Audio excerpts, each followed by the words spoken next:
just to clarify the format, 35 minutes with interruption, and then we'll leave 10 minutes at the end for a broader discussion.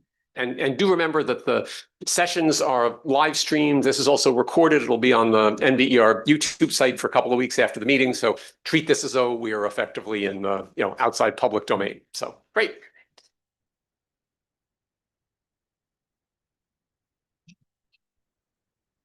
All right. Thanks. Thank you, organizers, for including our paper on the program. It's great to be here. So this is joint work with Dan Feder, Lee Lockwood, and Joe Price.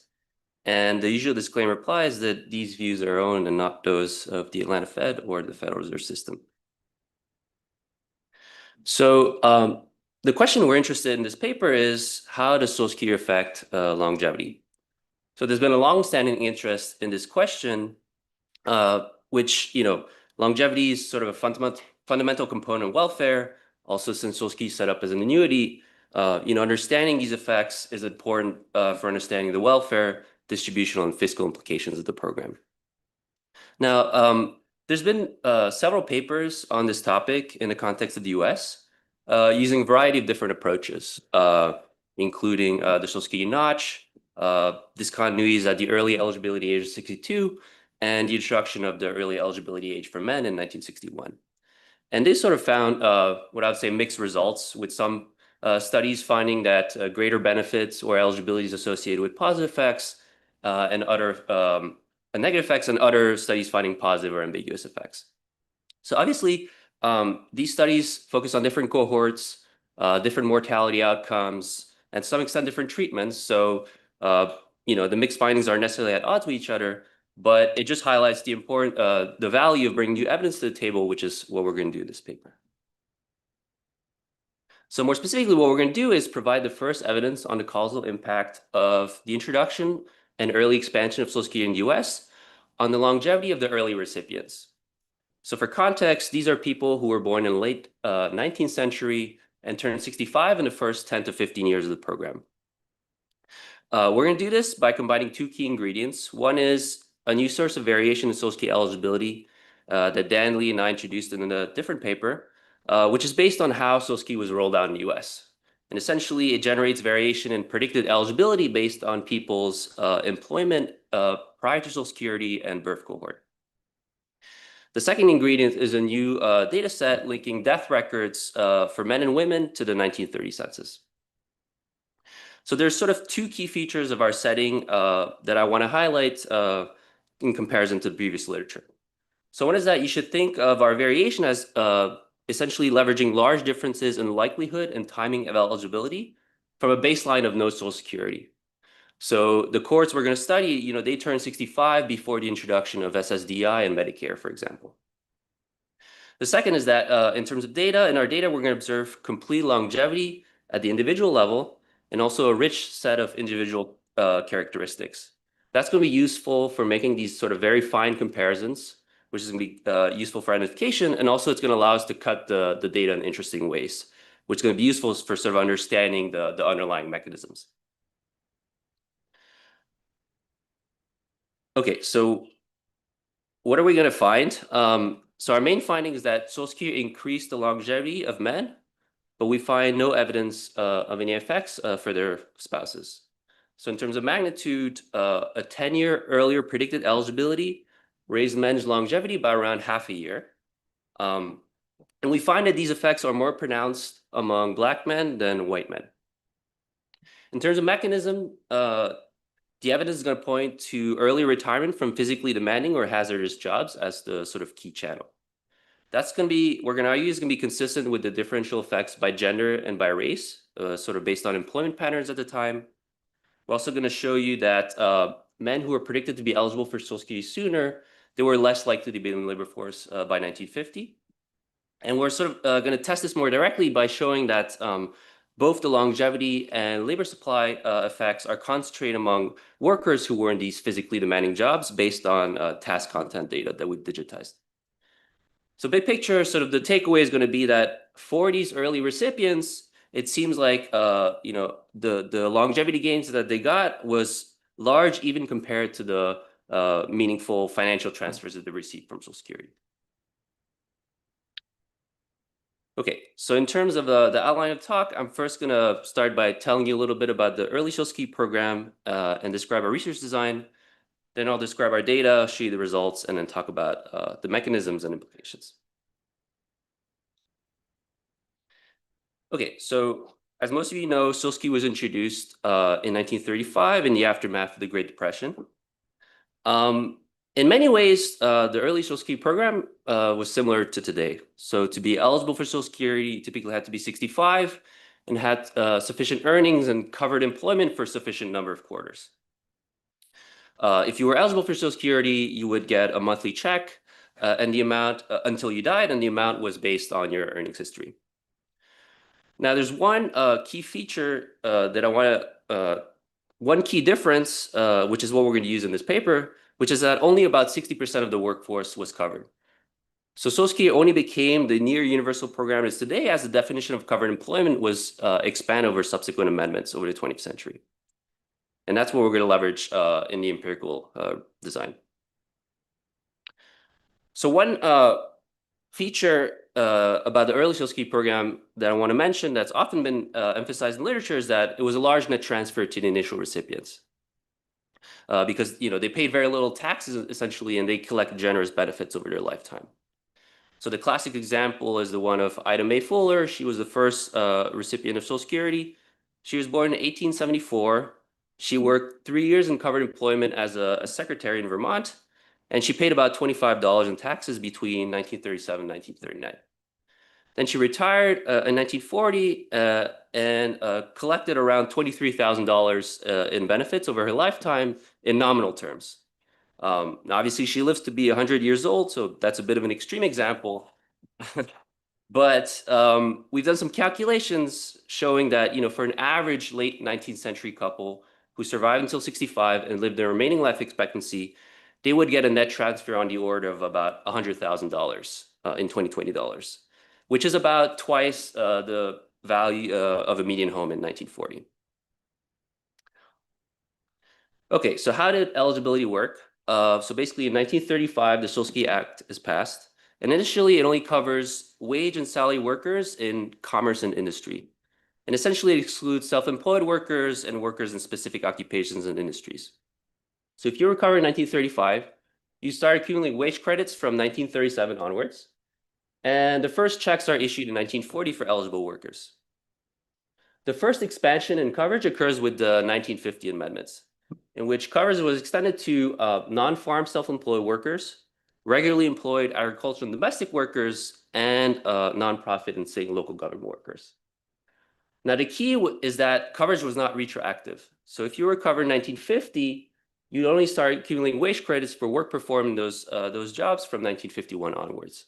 So that's what generates potentially a long lag in eligibility between workers who were covered earlier versus later. Okay, so what we're going to do in the empirical strategy is essentially compare workers who were covered in 1935 to otherwise similar workers who were covered in 1950. We're actually going to focus on a subset of workers covered in 1950. So we're going to abstract away from self-employed workers and farmers, farm workers. And we're going to focus on nonprofit workers, state and local government workers, and domestic workers. And because coverage is partly a function of your industry, the idea is to compare wage and salary workers who had the same 3-digit occupation, but worked in different industries and were therefore covered at different times. So the spirit of our empirical strategy is captured in this quote by Arthur Altmeyer, who was one of the architects of Social Security. And he essentially noted in the 1940s that non-covered workers were very similar to their covered counterparts in terms of their skills, tasks, and earnings, which was one of the rationales for expanding coverage. So you should think of the types of jobs that are going to be driving our results as sort of generic jobs that are commonly found across the public sector and the private sector, nonprofit sector, and in domestic households. So think of things like laborers, sort of clerical workers, maintenance workers. Those are going to be the jobs that are driving our results. Now, to be clear, we're not just going to compare workers covered earlier versus later. We're additionally going to leverage the fact that being covered earlier versus later has differential bite across cohorts. So let me give you an example that illustrates this. So consider a couple in which the husband's born in 1877 and the wife is born 3 years later in 1880. Suppose the husband works in a 1935 covered occupation, and that they live their remaining life expectancy conditional on reaching age 65. Now, in this case, the worker would accrue the 10 quarters of coverage he needs for eligibility between 1937 and 1939. Then, once the husband reaches age 65, they would start collecting primary benefits. Once the wife reaches age 65, they would collect primary and spouse benefits. And then there would be a period where the wife outlives the husband and she would collect survivor's benefits. Now take the same couple, but assume the husband works in a 1950 covered occupation instead. Assuming he keeps working in his job, he would accrue the 6 quarters of coverage he needs between 1951 and 1952. And then there would only be a brief period where they would collect primary spouse benefits. And again, the wife would collect survivor's benefits. Now that's assuming that this second worker works until his mid-70s. The more likely scenario where he retires before then the second couple would actually never be eligible for Social Security. So that's the sense in which earlier versus later coverage can make a big difference for these earlier cohorts in terms of eligibility and the amounts. Now take the same 2 couples, but shift everything 11 years forward. In this case, the only difference between these 2 couples is when they would accrue the quarters of coverage. But they would actually be eligible at the exact same time. And if they had similar earnings, they would get very similar benefits. That's because under the 1950 amendments, there was a New Start form that tended to equalize benefits across coverage groups because they essentially didn't want to penalize newly covered workers. So that's the sense in which being covered earlier versus later makes little to no difference for these later cohorts. So in practice, what we're going to do in the analysis is sort of parameterize this variation in eligibility by mapping someone's year of birth, occupation, industry, and self-employment status into the minimum age at which they would have been eligible for Social Security, assuming continuous employment. So assuming they kept working in this job. So that's plotted in this graph for 1935 covered workers in green and for 1950 covered workers in the dashed orange line. And coming back to the example, you can see that for the 1877 cohort, there's about a 10-year difference in predicted eligibility, whereas for the 1888 cohort, there's essentially no difference. So that's going to be the key sort of explanatory variable in our regression analysis. Okay, so in terms of data, our analysis is going to rely on a collection of death records from a website called familysearch.org. So essentially, it's a large genealogy platform with millions of users that essentially allows people to reconstruct their family histories. Now, what's nice about this data is they have death records from a variety of different sources, including state and federal death certificates, obituaries, cemetery listings, and funeral homes. To our knowledge, this is some of the best death data available for our cohorts of interest, and it's been used in a lot of recent work on the determinants of longevity. To be more specific, we're going to exploit user-generated links between these death records and the 1930 decennial census. So 1930 is going to be important for us because it's going to allow us to observe men's year of birth and their employment information 5 years before Social Security was introduced. So that's going to allow us to essentially predict when they would have been eligible for Social Security based on their pre-Social Security employment type. We're going to focus on men born between 1875 and 1888 who are either covered in 1935 or 1950, excluding self-employed workers. That's going to leave us with around 1.7 million men and 1.2 million wives. And you should think of this data as covering about a third of our population of interest. Now, one thing that's important to know is that our data is naturally skewed towards the family search user base. And they tend to be wider, more likely to be born in the US and things like that. So we're going to sort of balance our link sample to be representative of our population of interest.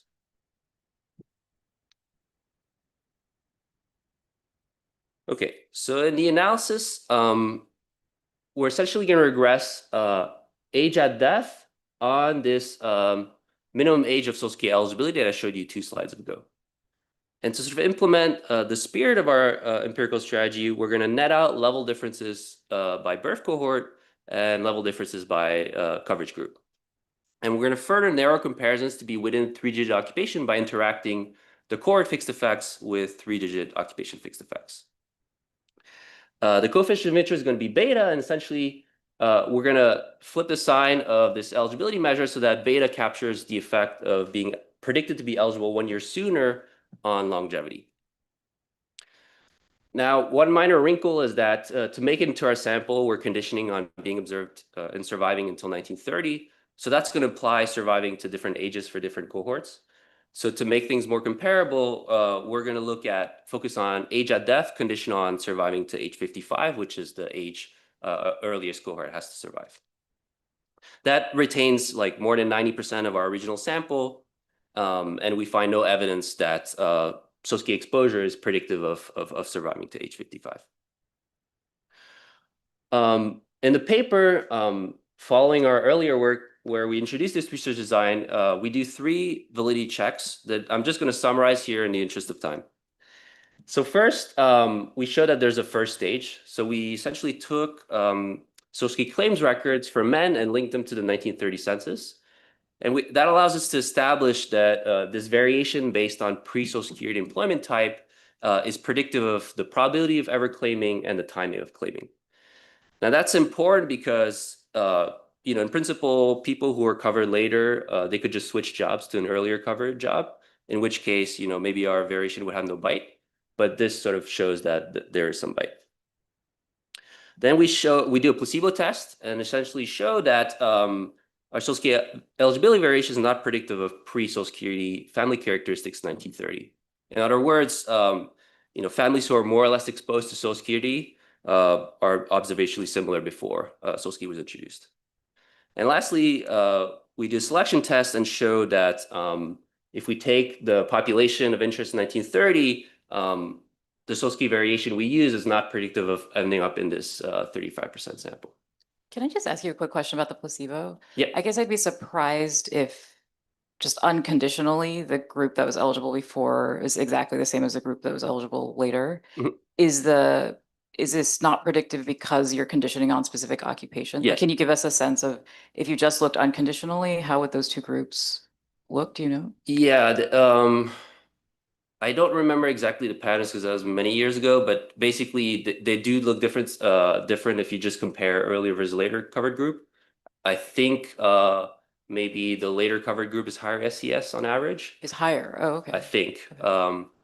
But yeah, like you said, basically once we condition on 3-digit occupation fixed effects plus, we include fixed effects for being covered earlier versus later, and we're leveraging the cohort dimension, so that's also contributes to this observational similarity. Yep. And that was, I thought that part of what we knew about the introduction of Social Security and the subsequent amendments was there were very big differences by race in terms of what was covered and what wasn't. So I would have thought that that would have been the predominant answer to the question about unconditional. And I guess, I know you're not there yet and you're going to show us differences by race, but Yeah, I have that sort of in the back of my mind.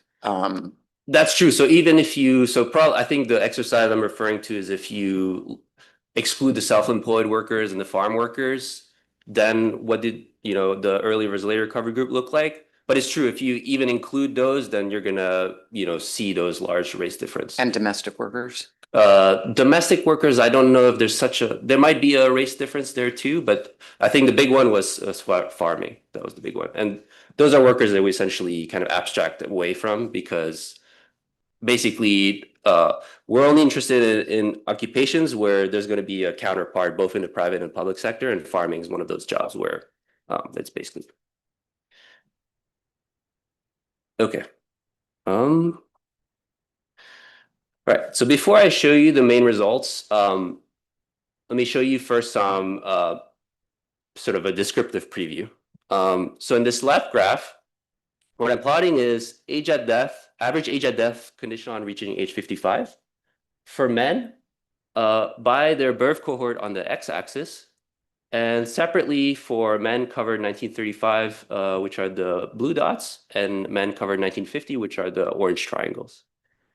And essentially, you can see that longevity is rising over time. That makes sense, but the line is steeper for 1950 covered workers, which suggests that Social Security had a positive effect because later cohorts of workers covered 1950 were more exposed to Social Security, whereas coverage was sort of constant in the 1935 covered group. In the right panel, I sort of repeat this exercise for wives of men from those cohorts. And I'm plotting average age at death condition on her husband reaching age 55 by their husband's year of birth and separately by their husband's coverage group. And there you can see that, again, the lines are rising, but the slopes are similar, which sort of suggests that Social Security did not have an impact on wives' longevity. And that's exactly what we find. So here I'm showing you the results from the regression specification I showed you earlier, which includes conditions on three-digit occupation fixed effects and all those other fixed effects. And essentially, you can see that the estimate in the left column for men suggests that a 10-year earlier eligibility raises men's conditional age at death by around 0.45 years. So how to think about that number? A 10-year earlier eligibility is roughly the difference between being covered 1935 versus 1950 for the 1877 birth cohort. And the estimate in the second column for wives is basically closer to zero and statistically insignificant, sort of consistent with the graphical evidence I showed you. Now in the paper, we sort of show that these results are robust to various robustness checks. One I'll mention is that you can include three-digit industry fixed effects. You can include 1930 county or residence fixed effects, which is going to rule out, for example, differential industry or place-based exposure to the Great Depression as a potential confounding factor. Two more things that we did in the paper is we looked at never married working women and looked at how their own exposure to Social Security affected their longevity. And we didn't find any significant effect. It's a much smaller group, so things are more less precise, but we didn't find any effects. And I'll come back to that in the mechanism part. And lastly, we also looked at, we showed that this gender difference between the men and wives persists even when you look at within couple differences. If you split things by race, you basically find that there seems to be larger effects for Black men than for white men. So for Black men, a 10-year early eligibility roughly translates into a 1.6-year increase in conditional longevity, whereas for white men, it's about 0.32 years.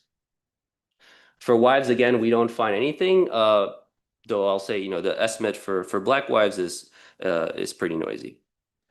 Now, as I said before, Black Americans are heavily underrepresented in the family search data. So, we should interpret these with some caution, but they're sort of suggested that there were bigger effects for Black men than for white men.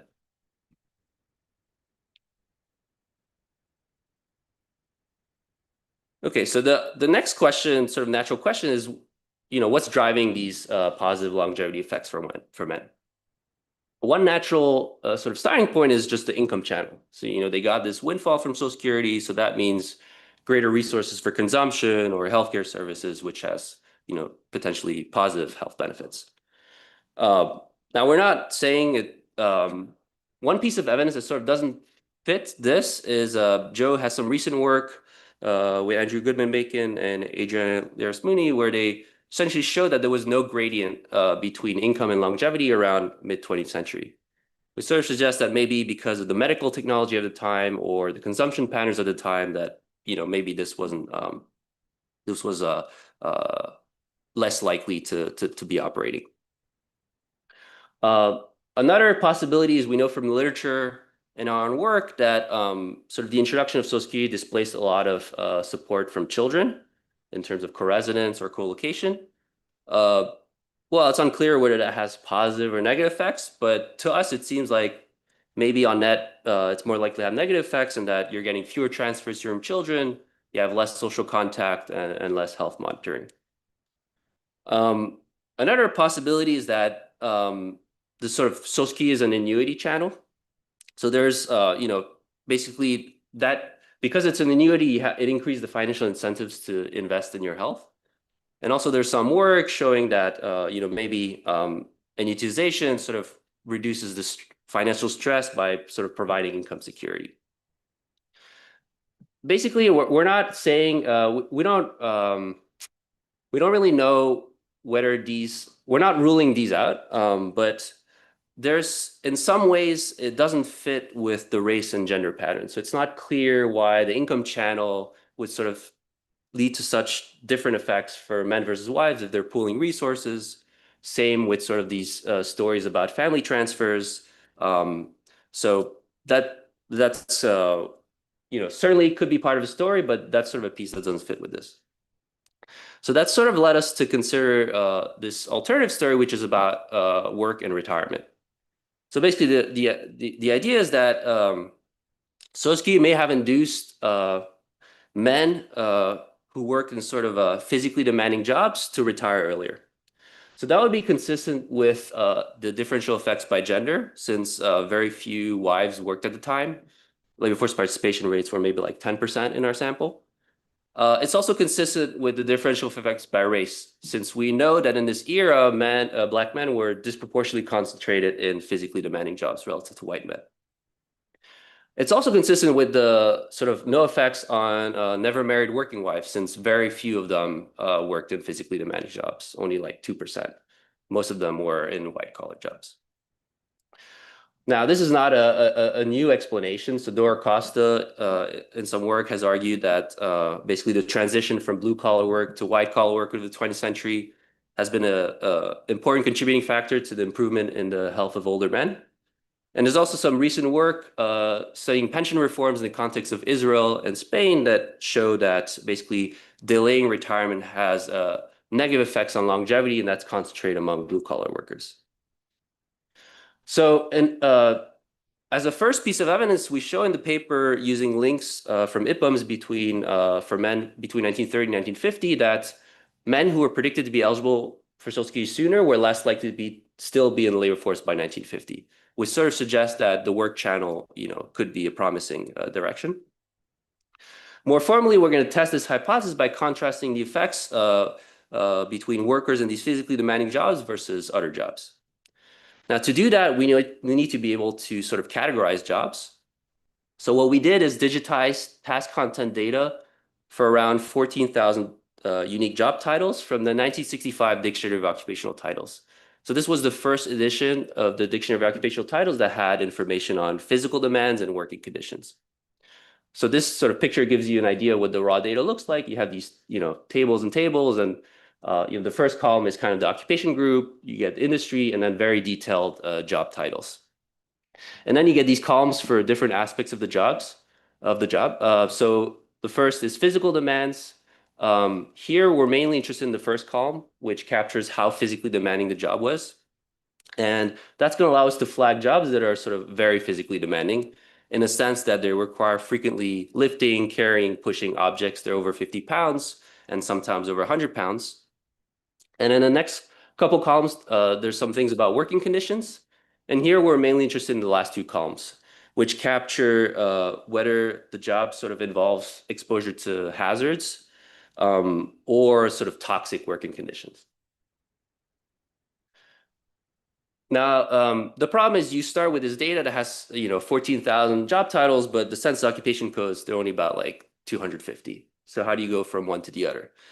So what we did is essentially leverage crosswalks between these job titles to the census occupation codes, and then took an employment-weighted average of indicators for being one of either physically demanding or hazardous job. And then we're basically going to estimate the model separately for workers who are in these physically demanding jobs versus all other workers, which splits the sample roughly in half. So examples of physically demanding jobs in our sample are things like carpenters, truck drivers, or laborers. And jobs that are hazardous are things like welders, furnacemen, painters, plumbers, and electricians.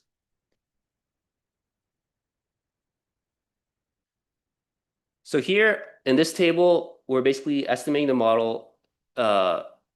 In panel A, we're looking at conditional age at death. In panel B, labor force participation 1950. And then the three columns on the left are for workers, the subset of workers who are in these physically demanding jobs, and the three columns on the right for all other workers. And we do this separately, pooling all men and then separately by race. And you can see basically the takeaway is that the effects seem to be driven by workers who are in these physically demanding jobs, both the longevity effects and the labor force participation effects, which suggests that this seems to be an important channel.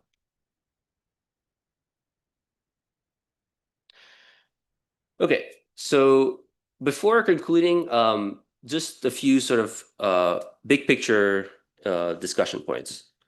So one is if you convert the longevity gains into sort of dollar terms using off-the-shelf, value of a statistical life year estimates scaled to our period, you get an estimate of about $60,000 in 2020 dollars, which is sort of in the ballpark of the kinds of financial transfers that these early cohorts received. So it seems to be kind of the longevity gain seems to be a large effect of the introduction of Social Security. Now, obviously, the extent to which these are pure welfare gains versus not depends on the extent to which pre-Social Security longevity was optimal versus not. But it suggests that there could be large supplemental effects. In terms of sort of actual fairness of the program, it's useful to note that sort of the greater longevity gains for Black men sort of offsets some of the disparities in financial transfers that they got from Social Security due to large differences in life expectancy that existed at the time. And third, this is more sort of a generic point, but to the extent that Social Security has these direct effects on longevity, then any analysis that treats longevity as fixed is going to sort of be inaccurate in terms of the cost of the reform and the incidence of the reform. And if we circle back to sort of the earlier literature on this question in the context of the US, one thing to note is that the share of physically demanding jobs has declined in the 20th century. So that could be an important way in which we reconcile our large positive effects for the early 20th century with sort of more mixed or even negative effects for the later period. Okay, so just to conclude, in this paper, we provide new evidence on how the introduction and early expansion of Social Security affected the longevity of the early recipients. We found that it had a positive effect on men's longevity, but not that of their wives. And the evidence seems to point to earlier retirement from physically demanding jobs as sort of a key channel. And again, sort of the bottom line is that these longevity gains seem to be large, even relative to the large financial transfers that they got from Social Security. Thank you.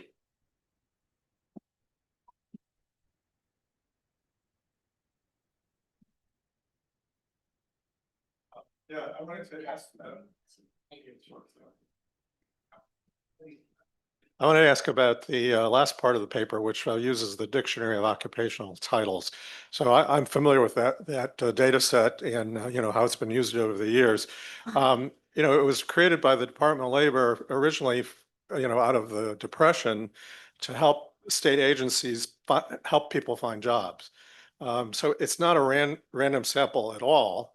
It wasn't designed to sort of distribute, with any statistical distribution in mind. It seemed to, it very much overemphasizes manufacturing. Other jobs are really very much underrepresented. And so I'm wondering, you say it's employment weighted, but still the data itself is very skewed. My second question is, and I think you answered it here, is you're using a later version of that, much after 1965, after your sample. And I think you answered that it was the data you needed wasn't available for the earlier versions, the 1949 and the 19. That's right. Okay. So, but anyways, my first question still stands. Yeah. So on the sort of I sort of didn't have time to go over this, but basically, you're right. So take your point that the raw data doesn't have like employment counts. So first we collapse the data by taking an unweighted average of these job titles within sort of the occupation groups. And then we rely on a crosswalk that others have put together, which does have employment counts between census occupation codes and these DOT job title groups. And that was based, I think, on a supplement to CPS in the 60s or 70s probably, where they could construct these employment weights between the dictionary of occupational titles. And but it's true, in the first step, we take an unweighted average of these job titles because we have there's no data that has such detail on, how.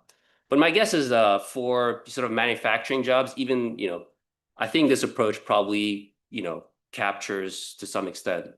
We're only interested in, my guess is it's still going to be a good proxy for which jobs are physically demanding versus not.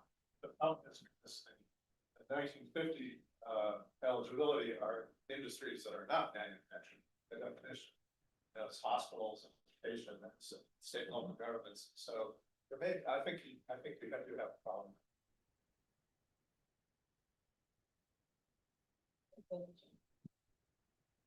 So I was just wondering, so even for the hazardous jobs, you still find a big difference between the whites and blacks. And I was wondering if you can say something why that is happening. Like, is it possible that it's driven by geographical differences and how these jobs are, or is it still there's even more gradient, that you cannot capture within the hazardous jobs, that the blacks are even at the worst end of them? So because the difference is just so big, it would be cool to see. Yeah, I think my reading is the narrative evidence from this period is even within very detailed jobs, the types of tasks that were assigned to black workers versus white workers could be quite different. And oftentimes black workers would be assigned sort of the worst kind of tasks in the factory, for example. So I think that could be one potential explanation. It's kind of a little hard to capture, but yeah, I think that's one possibility. So I'm a little out of practice at thinking through everything your interactive fixed effects have controlled for. But when you first talked about the male-female difference, are these cohorts potentially differentially affected by experience in war? We had World War I, World War II during this period. There's lots of undiagnosed mental health conditions, things like that. Is there a way first of all, would that be controlled for? Second, do you have any data on veteran status, things like that? And would it even explain anything? Yeah, I mean, to the extent that it's common across cohorts, I mean, that's controlled for. I think you need to come up with a story where sort of differential exposure to Social Security is correlated with differential exposure to World War II. It could be correlated with occupation. Right, but we're conditioning on occupation. So it has to be kind of a story about sort of within occupation, cross industry, cross cohort differences. But I think it's something we could definitely look into using links to 1940 census where there's questions about veteran status and things like that. The tail end, might be one, but they're a little bit. So my brain was going along the line that Jeff's was. So there's been all this literature on like sanitary interventions and hookworm interventions and so on in the 1910s and stuff. And I know you have birth year fixed effects, but you don't have birth year by place, and you have place. So these would be things like eradication of hookworm in the rural South and so on. And I wasn't sort of worried about that, but then I was like, well, I don't know, maybe that's correlated with the occupations that people then went into, right? Like, people from the rural South and Georgia went into particular occupations, and that's different from people in urban areas in North or whatever. So like, I could tell myself, I think, a complicated story that I wasn't sure was right, but I thought to the extent you could throw those things in. I think we can, yeah. I think we could definitely do that. It would just be good to kind of include all those other hypotheses that people have. Yeah, I think we could. I don't know if we'll have the power for like cohort by county fixed effect, but definitely, But you can yeah, even we put could in directly some of the like pre-existing hookworm stuff and, all the sanitary commission or even stuff, anything we know about World War I, World War II exposure of people in different areas, like anything that anyone has ever put into these regressions, you could stick in too. No, that's a good idea. Thank you. Back to the slide on the cuts by, that one. Can you just remind me of the timeline? I'm trying to walk through understanding panel A and panel B together. I get panel A straightforward, but those that we expect to be still working and they're less likely to, just talk me through how those things fit together. Yeah, I mean, this within the hypothesis of the exposure to Social Security. Yeah, I mean, it's true because we're going to have a snapshot of labor force participation in 1950. It's going to be some kind of mix of, labor force participation at different ages for different cohorts. So I think some of the earlier cohorts have turned 65 already, and some of the later ones are about to turn 65. That's kind of the timing that you should think about here. Ideally, we would have sort of better data to get at these retirement effects, but that's kind of like the snapshot that we have. You could identify this by power aside for a second, by cutting on cohorts, right? Because you've got within cohort variation. Because No, of because we're 90 and relying on 50. the cross cohort differences for this research design. So we need more. We can't implement the design with just one cohort. Otherwise, we're just leveraging the sort of treatment control difference. Here, we're leveraging the fact that it has differential effects across cohorts. So we do need the cohort dimension. Right. I mean, I guess I'm we just trying to could figure out, we are could these still guys- interact it Right. with cohort, and maybe there would be some interesting patterns. So that's an interesting idea. Yeah.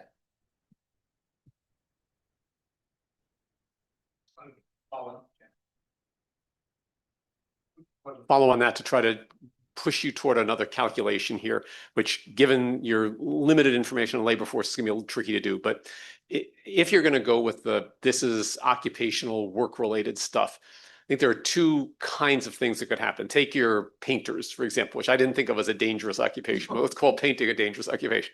Well, if you smell the paint all the time, that's where I'm going. So there's two things that could happen if you're in the dangerous painting occupation. Right? One is you could fall off the ladder while you're at work painting and you could die, right?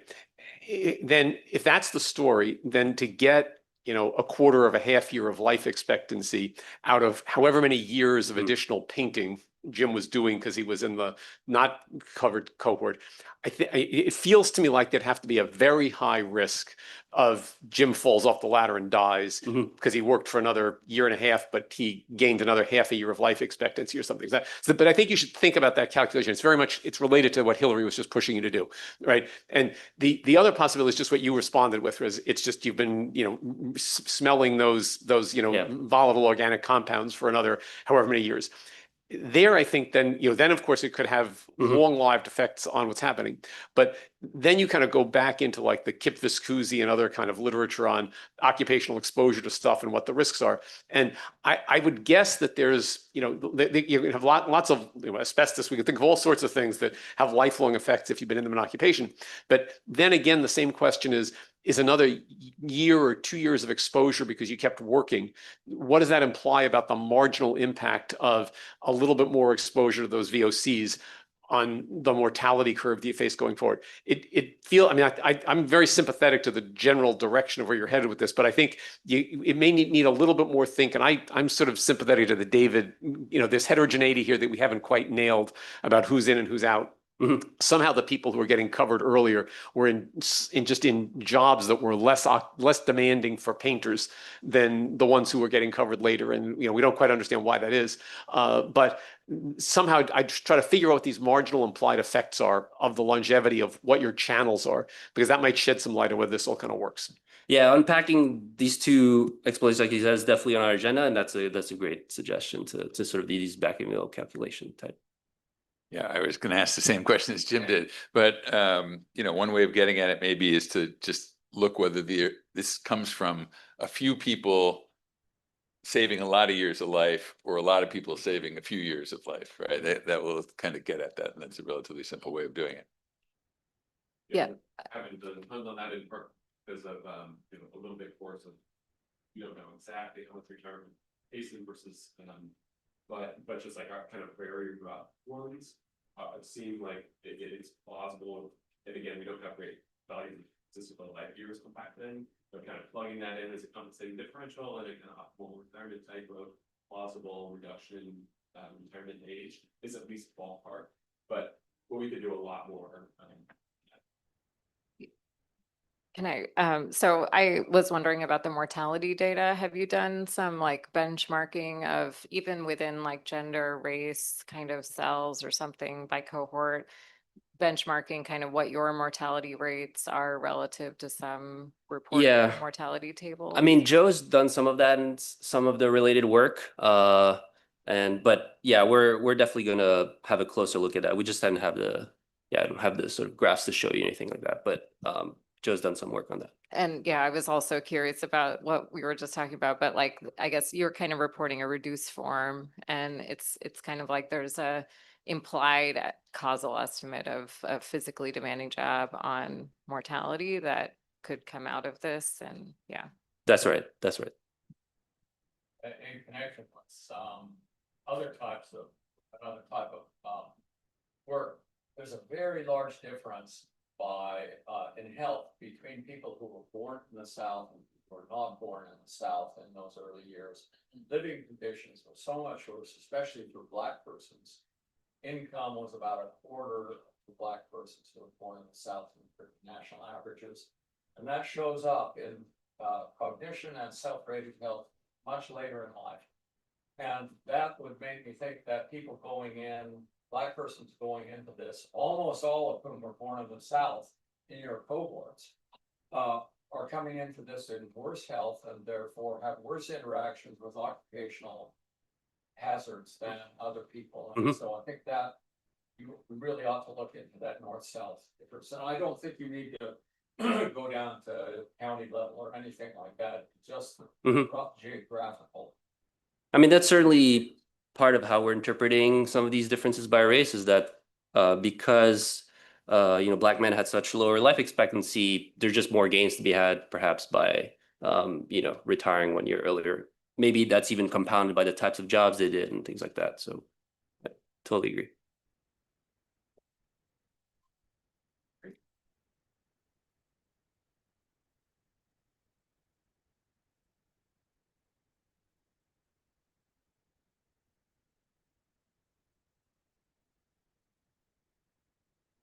Now comes to the podium, I must report that he was keeping Monacy and me closely apprised yesterday as he was battling flight delays coming from Charles de Gaulle to make it. So we assured him that he'd get to experience some more flight delay risk in the next couple of days with all the rainstorms and things that are coming through Boston. We hope everyone manages to have their travels uneventful as they go back from this meeting. So great, take it away. Thank you so much. And first, I have to say that it is an honor for me to be presenting here today. And I would like to thank warmly Professors Deshpande and Poteba for giving my co-authors and me this fantastic opportunity to benefit from such valuable comments.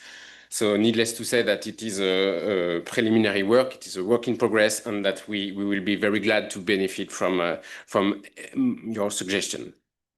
So in this session, I will not surprisingly talk about pensions, pension reforms, and I will wonder whether, in fact, increasing the legal retirement age is a cost-effective tool to improve pension system fiscal sustainability. So I guess I don't need to convince you that this financial sustainability is jeopardized by aging. And when policymakers or social insurance has to reform pay-as-you-go pension schemes, well, three main instruments may be used. The first one can consist of reducing pension benefits, either by lowering the replacement rate or by changing indexation rules, for instance. The second one is you may increase social security contribution rates, but in that case, you increase the labor cost, and that might have depressing effects on macroeconomic activity, unemployment, etc. And the third tool is the legal retirement age, so either the early retirement age or the full retirement age. So the idea behind that tool is that you may induce later retirement and hence increase the ratio of contributors over retirees. So as economists, we seek to evaluate these pension reforms to provide valuable comments to policymakers. But in the specific case of pensions, we ourselves face challenges and limitations. The first one being related to time and data availability. In the case of pensions, we need to observe individuals over a long period of time. We need to observe their career, their retirement, and even their death. So it mechanically takes time. So the second limitation is, say, external validity. Pension systems differ much, even within the OECD, and admittedly, it is hard to draw definite conclusions from a single analysis. For instance, it's striking how much results differ in the literature as regards the anticipation effects of shifting the ERA, the early retirement age, on old workers' outcomes on the labor market, depending on in which country you are. So for instance, there is the recent paper by Eric French and co-authors in Poland, where they find huge anticipation effects. In Italy, there is the Descartes and Philippis paper finding also large effects, but mostly for women, partly for men, due to spillovers within the household. In France, we do find modest effects. For instance, after 57, but admittedly small effects.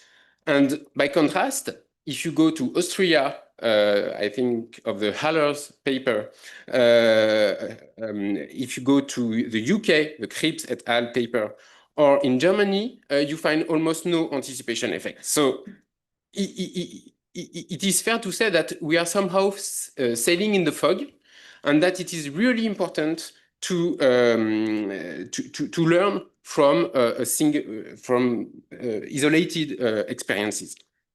So this brings me to the importance of the institutional setting, and let me thus briefly describe some important features of the pension system in France. First, it is a mandatory pay-as-you-go system. It's quite universal. It covers up to a high amount of the wage. It's mostly unfunded, contributory, and a defined benefit pension scheme as far as the main I will focus today on the pillar, the base pillar of the pay-as-you-go system, which is mostly a defined benefit and contributory pension scheme. So how does it work? You are allowed to claim for pension benefits from the early retirement age onwards, but potentially you do not get full rate pension benefits. To obtain full rate pension benefits, you must either you must meet either one or you must meet either the age criterion, meaning that you are older than the full retirement age, or you must meet the insurance duration criterion, meaning that you have a long career enough, you have contributed enough. So it's either one or the other criterion that should be fulfilled in order to get the full rate pension benefit. And in that case, so these three criteria have been made cohort specific by pension reforms. And as an individual worker, you have a so-called NRA, which is individual specific, just to bear that in mind. And perhaps to summarize that, let me now focus on the reform we're going to look at, the VERT reform, or the... You have normal retirement and full retirement age. Yes. What's the difference? Yes, so these three ages, these three legal retirement ages are cohort specific, while the fourth one, the NRA, is individual specific. Because at the individual level, you may meet either the age or the insurance criterion, and in that case, you have an NRA, which is individual specific. I'm not clear. Yes. Perhaps we can come back to that important point later. Sorry. So let me now focus on the 2010 reform, also called the VERT reform, for the name of the ministry in charge at the time. So the most salient parameter of that reform was to increase the early retirement age from 60 to 62. This is not what we're going to look at today. It has already been evaluated, for instance, by Dubois-Couby, by Rabaté-Rochu, and by Patrick Aubert and co-authors. So we're not going to spend time on that. We're going to here focus on the sole increase of the full retirement age from 65 to 67. And as you can see on table 1, which summarizes the legislative changes, you can see that, for instance, when you compare early 51 cohort with late 51 cohort, you have the pure impact of the change in the FRA. Why is that? Because you see that there is no change, no concomitant change in the insurance duration or in the actuarial reduction factor called the décote in French, which is a penalty when you retire before you reach your NRA. That's it. So our goal in that paper is to quantify both fiscal and redistributive effects of the shift of the FRA in order to assess whether this tool is cost effective or not. What we find is the following. So concurring with previous empirical evidence, we observe a spike in claiming ages that moved in lockstep with the FRA.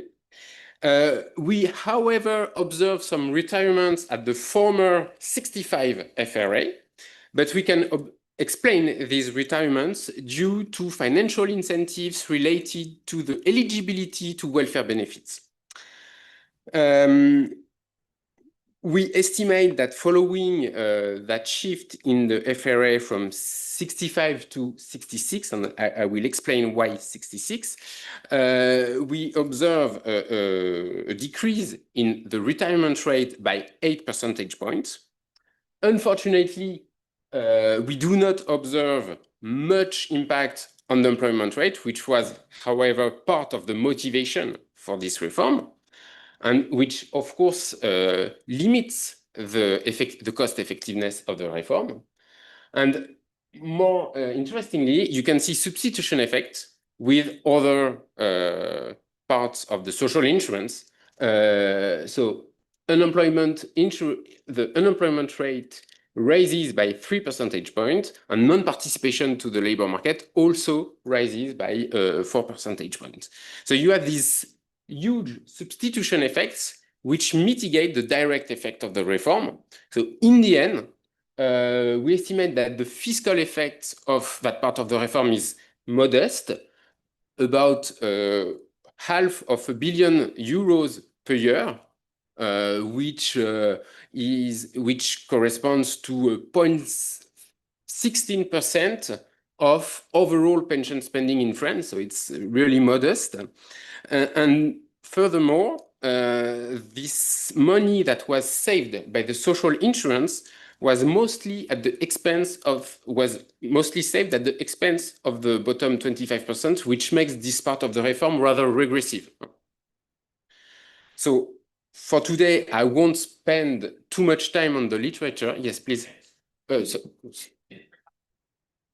Yes, I will be clear on that. Thank you very much for clarifying that. Yeah.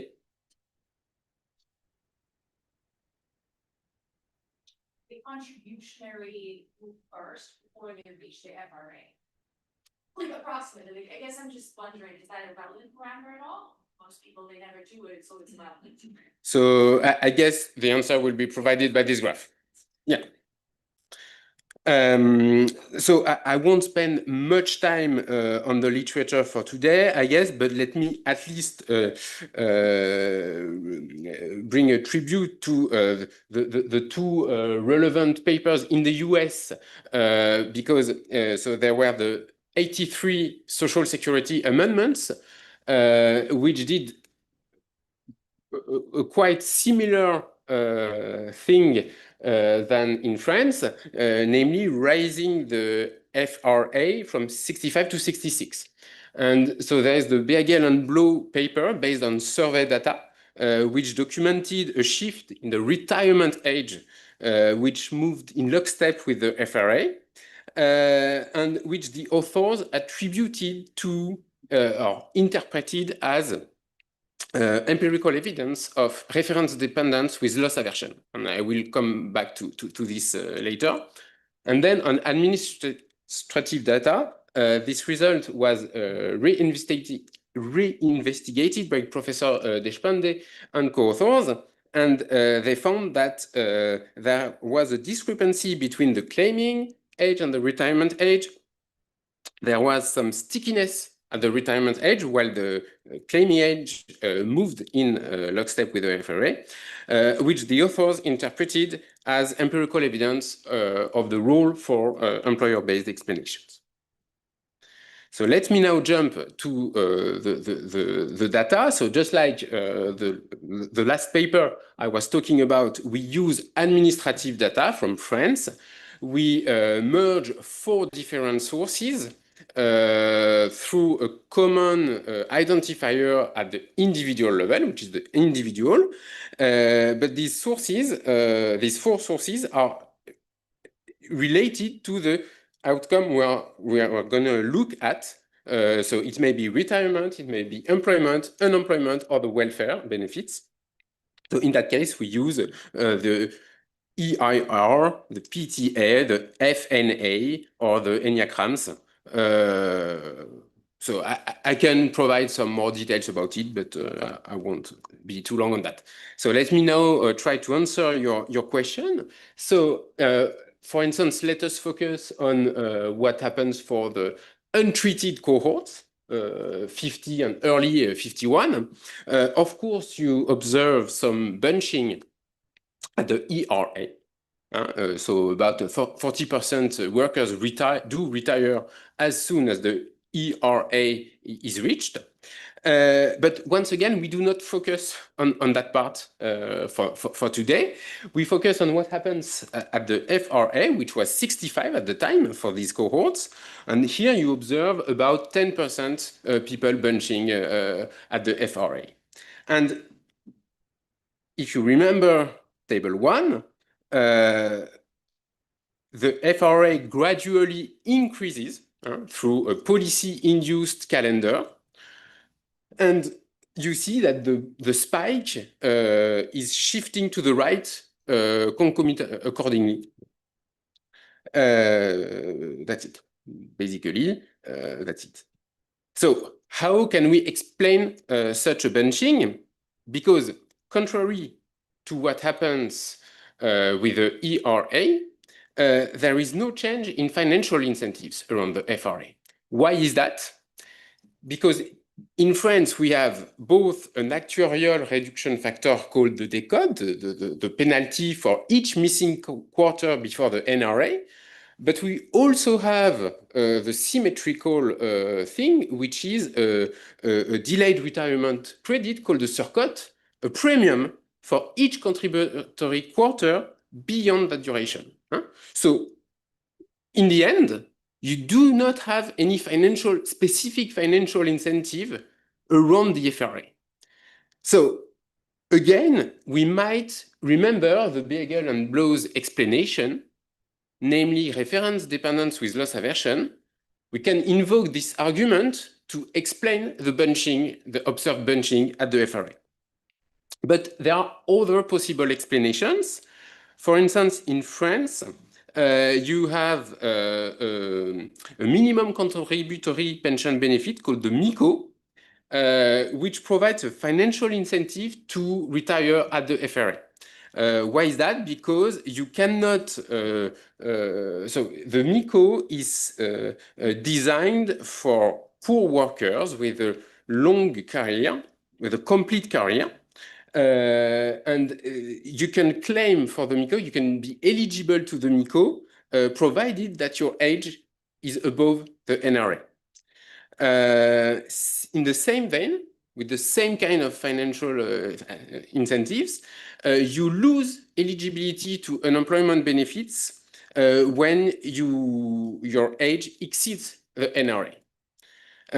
So this provides you a financial incentive to retire at the FRA. At the same time, a countervailing financial incentive is provided by the ASPA. The ASPA is a minimum non-contributory old age benefit. So it's part of the social safety net of the welfare, if you want. And you can be eligible to ASPA as soon as you're 65 or more. So this provides a countervailing incentive, and this might help explain why you observe a small bunching at 65, even even for treated cohorts somehow. And last, but not least, perhaps, there might be the role played by social norms. The FRA is a salient parameter, and it might help explain why you observe bunching at the FRA. So it is, of course, a natural question to ask who does claim for pension benefits at the FRA? Well, the answer is mostly women, people with shorter careers, eligible to NICO or to ASPA, that is to say to minimum pension benefits. So roughly speaking, you have rather poor individuals, poor workers, who will belong to the bottom 25%, who will be most affected by that part of the reform, and which helps explain the regressiveness feature of the reform. So let me now jump to our empirical analysis. So our identification strategy is a cohort diff-in-diff. So it's a diff-in-diff where the dynamic treatment, where the dynamic aspect of the treatment, namely time, usually is in fact age in the cohort diff-in-diff. So it's as usual, it relies on the PTA, the parallel trend identifying assumption, stating that in the absence of the reform, the outcomes would have followed similar trends. So after age 64.5, our normalization, our baseline, among cohorts 50 to 53. You might be concerned by some threats to this identification strategy, namely the presence of possible confounders. So we already saw on table 1 that concomitantly with the increase of the FRA, there was the increase of the ERA. And there was also a change in the pension scheme for workers with a long career. But both effects should not have any impact after 62. So we are confident that this will not blur our empirical analysis. More worrying, perhaps, is the fact that the reform concomitantly increased the required insurance duration and decreased, which is more peculiar, more strange to understand, decrease the penalty. So it's the pension reform is tougher on the one hand, but softer on the other hand. But so nonetheless, you should be able to properly disentangle each confounding factor to really assess the pure causal impact of the reform. So our answer to that concern would be to directly compare early with late 51 cohort. So in that case, you do not have any confounder. If you remember table 1, these 2 lines here, the only change is really the change in the FRA from 65 onwards, of course. Oops, what did I? I'm sorry.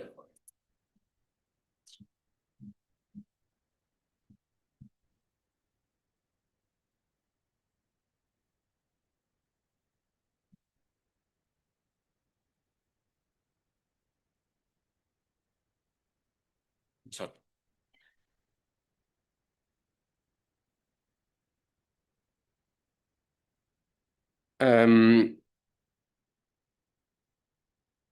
So our estimating equation is quite standard. It's a very usual event study estimating equation whereby our outcome the probability, the propensity to be observed in some state on the labor market for individual I in cohort C, aged A, is explained by some cohort fixed effects, some age fixed effects, controls, and our parameter of interest is the beta. That is to say, it's an event study approach whereby time is replaced by age in Spirit somehow. So it's quite standard. We choose to normalize the baseline cohort to cohort 50 and the baseline age to age 64.5. So why is that? Because our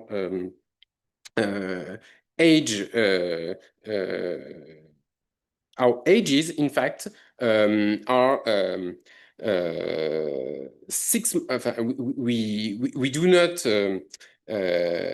define different. We aggregate, sorry, ages at the half year level. I will show you. We have 64, 64.5, 65, etc. So our controls are quite standard. We control for gender, department, fixed effects. So department in France is the equivalent of the county in the US.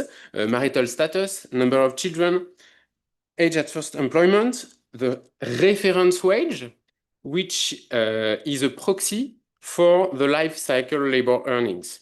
It's the gross average wage computed over the best 25 years of the career.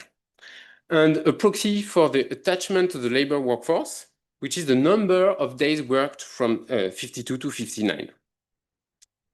So let me now show you our results. So importantly, I should precise that these outcomes, these risks somehow are competing but not mutually exclusive. You can be at the same time both employed and claiming for unemployment benefits. So this does not sum to one. Okay? So you can see the pattern for cohort 50 in black, early 51 in gray, late 51 in green, remembering that the pure causal effect of the reform corresponds to the difference between the two curves, etc. So, summarizing it with our event study specification, you can see that the estimated impact of the reform on the retirement probability at ages 65 and 65.5 is minus 8 percentage points, as expected, somehow, as announced before. You can see, however, no significant or at least no substantial impact on employment. And you can see the positive impact on unemployment as well as on non-participation in the labor market. So this is a rather depressing news, I guess. So this was the result we obtained when looking at the labor market state. Let me now focus on earnings. So in euros, we estimate that it corresponds to about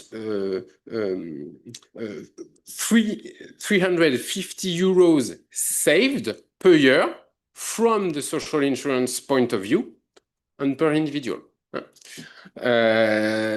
I will next compute the fiscal gain, and I will come back to that issue.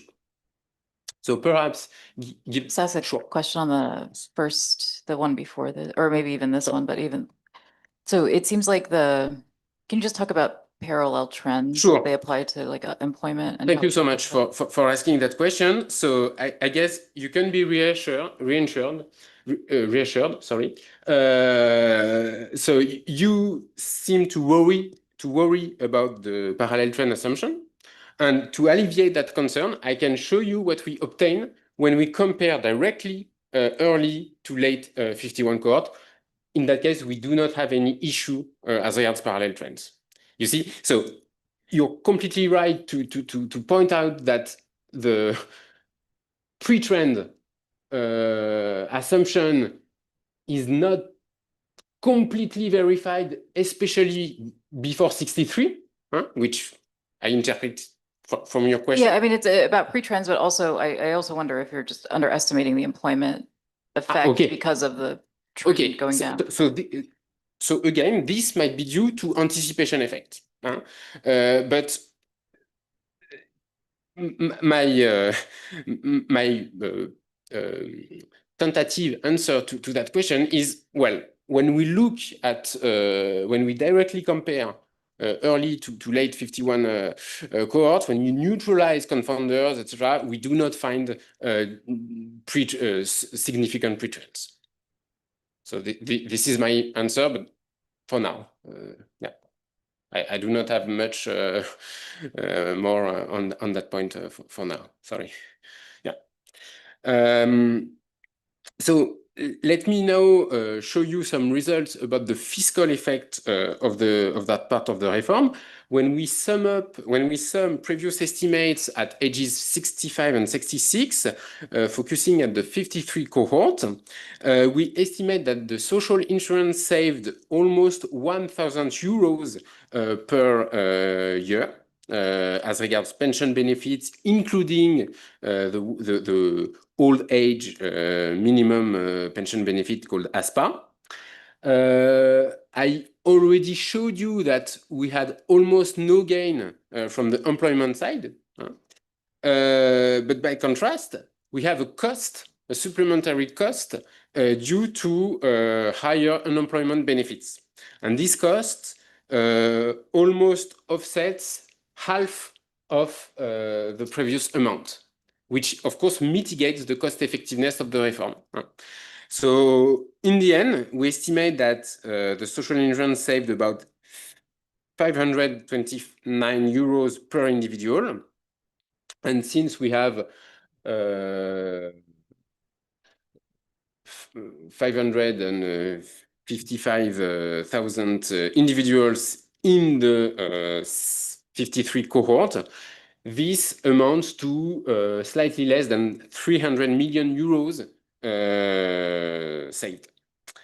So now, if we are ready to make another assumption, which is basically a time homogeneity assumption, which consists in assuming that the effect would have been the same between 65 and 66 and between 66 and 67, we can extrapolate previous figure. And so it's not exactly 55 and 56. By the way, it's 55 and 50, 65 and 66 and 2 months. So 66 and 1/6. But by the way, we obtain this figure, which I announced before. And it is a rather tiny figure. It's not completely tiny when we compare it with the overall expenditures for this cohort under the assumption of some uniform replacement rate of 0.7. So where does this figure come from? When we compute labor earnings of the 53 cohort, we have about 12.3 billion euros. And if we are ready to assume that on average, the replacement rate when retiring is 70%, well, this gives you that figure, which is not unreasonable in first approximation. Let me now talk about redistributive effects, or more or less heterogeneity with respect to the reference wage. The reference wage, once again, is a proxy for life cycle earnings used to compute pension benefits. It directly enters the formula for the computation of pension benefits. So what you can see here is a huge heterogeneity along this dimension. It's completely striking to see how the top 50% is completely unaffected by the reform, but by contrast, the bottom 25% is. And for instance, you have this retirement rate which decreases by more than 20 percentage points, which compared with the percentage point on average. So this bottom 25% drives the result non-ambiguously. So we can, of course, do the same with euros and mixing it all. We can estimate that, in fact, it's a bit completely unimportant. The main lesson, main takeaway from that exercise is that the reform is rather regressive from this point of view, and that most of the money comes from the bottom 25%. Let me say a brief and last word about the possibility of period effects acting as confounders. We control for them following the Deaton and Paxson methodology. It does not alter our results. You can see the results we obtain under both methodologies. So there is no reason why one should worry much about these period effects. I've already spent some time on direct comparison between early and late 51 cohort. So no pre-trend, very same results in magnitude. So really nice. The only caveat is that we cannot say anything about what happens after 65 and 4 months by definition, by construction, because the late 51 cohort was the new FRA for the late 51 cohort was 65 and 4 months. So we cannot say anything about it. So let me conclude. I think I guess I don't have to spend much time summarizing the results which you may have in mind. Let me rather emphasize the normative approach of Andreas Haller, who basically addresses the question, well, should we decrease pension benefits, increase the legal retirement age, or increase contribution rates from a welfareist approach? And I guess these empirical works shed light on that issue as an input to that work. I thank you for your attention.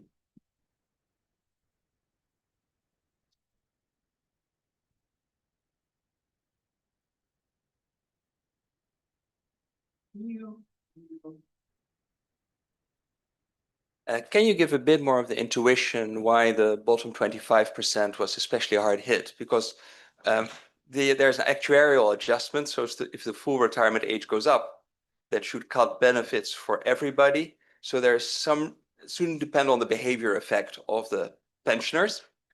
And so why is the top part shielded? Is that because of the minimum?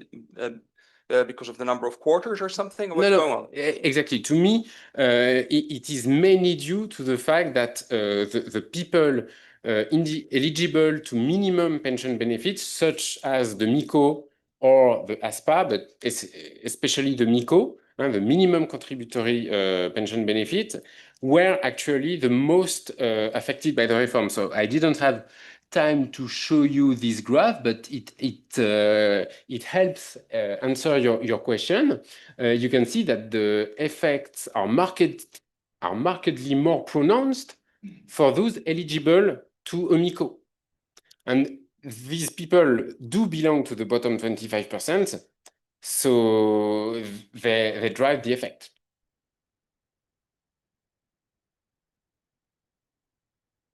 Yes.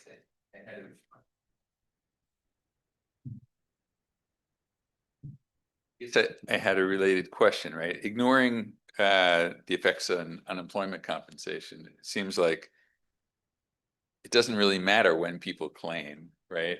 I mean, what's really relevant is you're giving a effective benefit cut by raising the retirement age, right? If it's actuarially fair, then when people claim isn't really relevant to the fiscal considerations. So except for through if it affects unemployment benefits and other things, but simply changing the claiming age, I would think wouldn't have much of a fiscal impact, nor do we have to even go through this exercise, right? You could calculate what the change would be if people didn't change their claiming age, and then if the change in the claiming age is an actuarially fair adjustment, then see. that won't matter.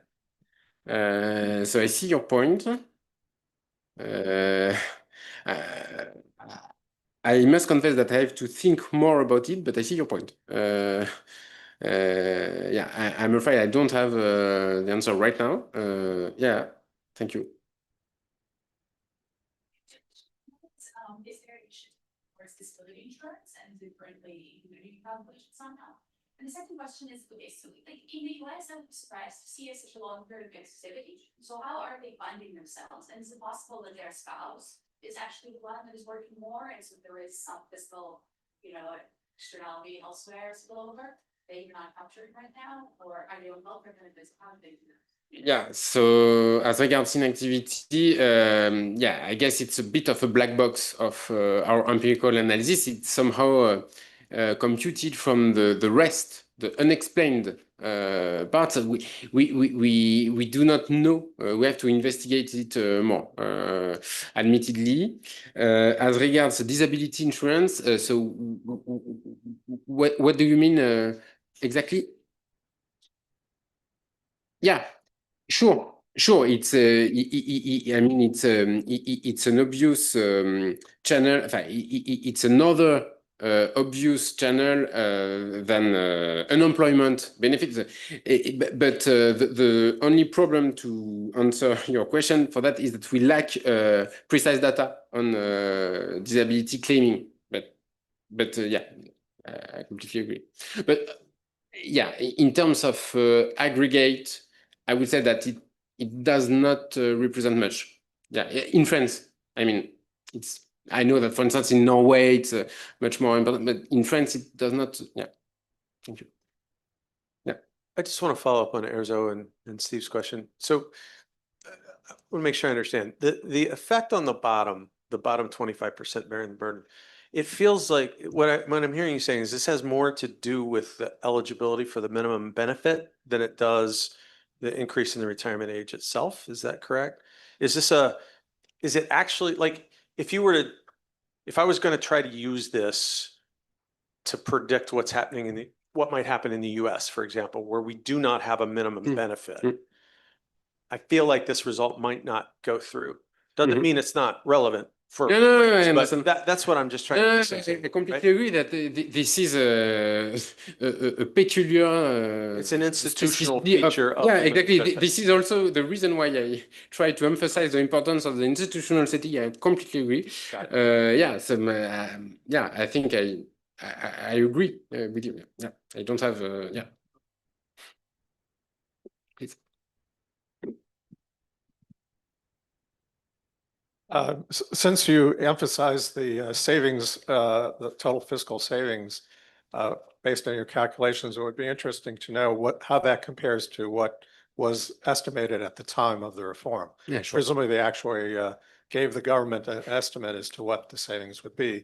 Sure. And it'd be interesting to see how it compares because that's something we learn, in terms of the analysis. The other question I had is, there are a lot of studies that look at the introduction of Social Security's systems and the impact on unemployment and earnings, and changes in retirement ages and so on. And I assume it's been done for France as well. And usually it's in the direction of, retirement came earlier and earlier because of the introduction of these systems. I'm just curious as to now you're going in the opposite direction, how those results compare. And is there a difference going in one direction versus the others? Your results seem to imply there is, but I'm wondering if that's really true. I mean, it sounds like your effect is you're estimating over a very short period of time. It might be that over longer periods of time, the effects are more noticeable. Anyways, my broad question is, you're comparing it with literature results in the other direction. Okay, so as regards your first point, I have two things to say. So first of all, admittedly, it is hard to disentangle. It would be hard to disentangle even if we had access to ex ante simulations at the time of the effect, because you have both the shift in the ERA and the FRA. So I get, so to be fair, the main fiscal effect, the main expected fiscal effect comes from the increase in the ERA. Admittedly, but I'm not sure whether ex ante projections would have been able to disentangle both effects at the time. But of course, we could check. I mean, so the second point, I have to think more about it. I really don't know for now. Sorry. Yeah.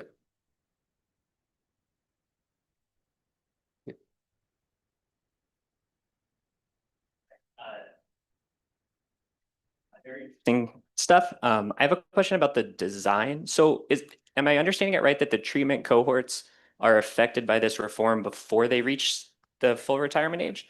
Like the setting sounded to me not too dissimilar from the US, and that this whole reform could be summarized by a shift in the benefit level, no matter when I would have claimed.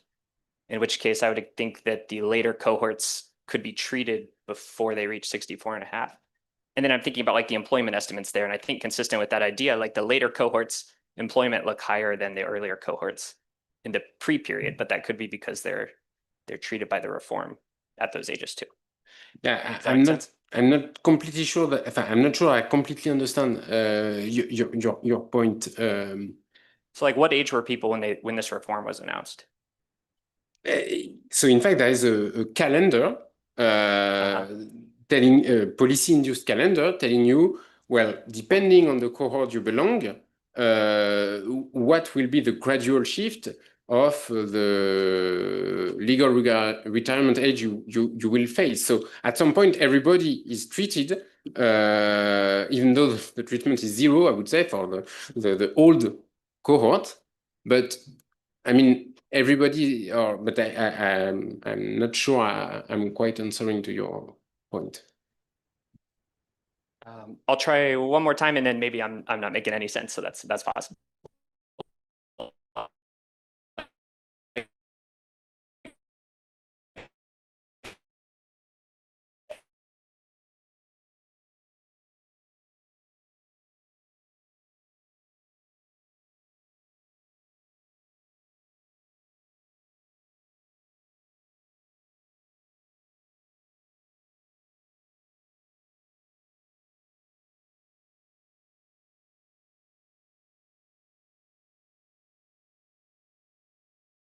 I was thinking like someone before, like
They had to.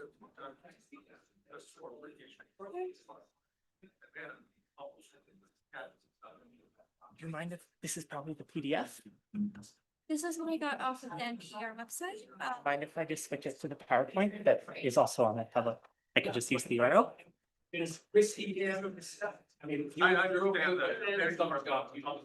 Okay. No, no disconnecting. I just wanted to load. This is what I had from the website. I'll show you. I will not disconnect anything, I promise. So I got it from, unless you have your personal website, but I got it from Yeah. the Institute website.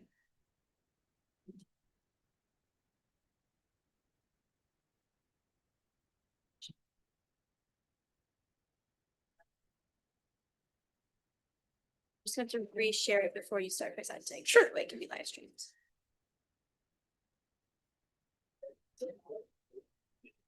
Oh, do you have your own clicker?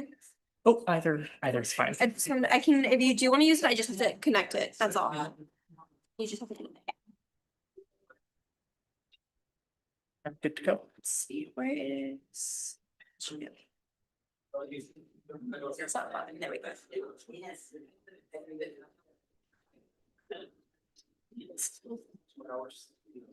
Okay, that looks great. Yeah. And then I'm just gonna screen share it through our Zoom.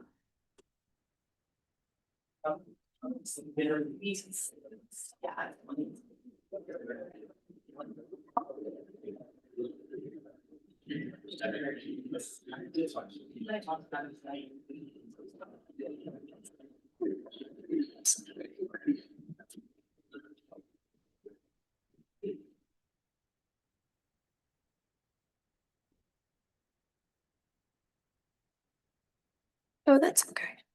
Should be all right. All right. Thank you very much, Jim.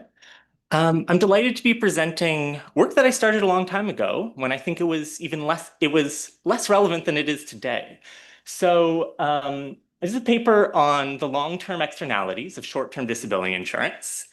And since I started this project, short-term disability insurance has expanded dramatically, both among employer providers and with a variety of states rolling out universal paid family and medical leave. And so let's talk about the theory. So to begin, it's well established in economic theory that when you have insurance programs that are insuring overlapping risks, they're going to generate spillovers. And so very often you'll have public insurance programs that interact with private insurance. So for example, you could have the case of overlapping medical insurance in the case of Medicaid, as well as long-term care insurance or workers' compensation and disability insurance. And when it comes to disability insurance specifically, we think that the dollar amounts here could be quite substantial. So in the United States and in Canada, more than a third of workers have privately provided short-term DI benefits from their employers. And here in the US spends about over $150 billion on SSDI and over $65 billion on SSI. And so the potential for spillovers from these employer-provided benefits onto the public budget are substantial. Now, what does employer-provided short-term DI do? So to start, it provides more insurance than you would otherwise have. So you have benefits when you're unable to work, but not yet eligible for long-term DI. And in Canada, there's a universal program called EI sickness benefits, employment insurance sickness benefits provided by the government, and private short-term DI is going to top those up substantially. They're going to be a lot more generous than the public program. So effectively, it makes being out of work due to illness less costly. At the same time, there's this employer dimension where employers providing short-term DI have a financial stake in their employee disability. So the employers typically will bear the cost of their private DI benefits, whether that's directly through self-insurance or through the risk of increased premiums over time. And as a result, they have a financial incentive to get their employees back to work as quickly as possible. So that financial incentive encourages workplace accommodations. And indeed, unlike Canada's public short-term DI program, most private short-term DI is going to come with back-to-work support. So the whole design of short-term disability insurance is really built around the idea of getting employees back to work as quickly as possible. So these two forces are going to pull in opposite directions. The fact that employees have effectively cost sharing, they have increased insurance, is going to raise moral hazard and should increase take up of long-term disability. At the same time, giving employers a financial stake in their employees' disabilities should induce them to find any means possible to bring their employees back to work within reason and decrease long-term disability take up. Yes. Employers pay these firms not to accommodations, sign people up for DI, get them out of the workplace. That seems to be what these private firms are really doing. Getting people off of the employer's problem, making them have the government's problem. So I think in that case, it's about long-term disability insurance, right? So private long-term DI.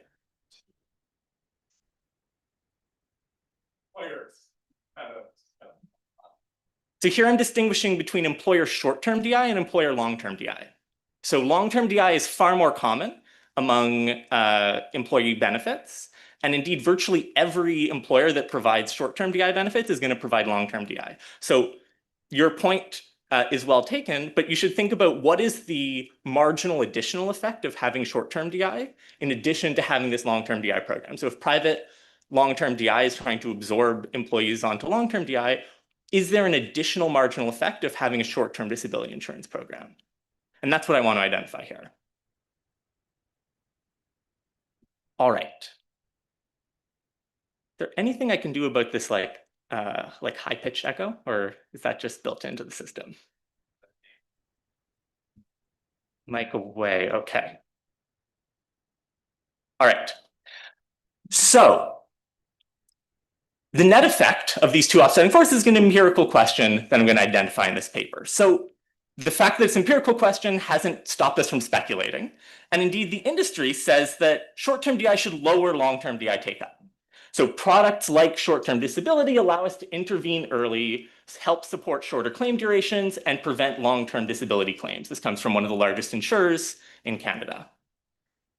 Academically, we've speculated as well that short-term DI may lower long-term DI take-up. So in an earlier policy proposal by David Otter and Mark Duggan, they proposed that having universal private short-term DI with partial income replacement and workplace supports would ultimately reduce total employee and employer disability insurance costs by getting these workers back to work, by assisting some workers with work-limiting disabilities to remain in the labor force rather than becoming long-term beneficiaries of the SSDI system.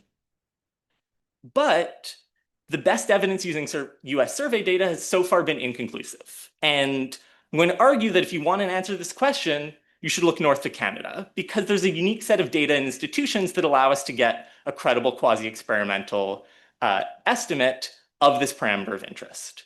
So in Canada, we have a combination of linked data covering private short-term DI coverage and public long-term DI take-up.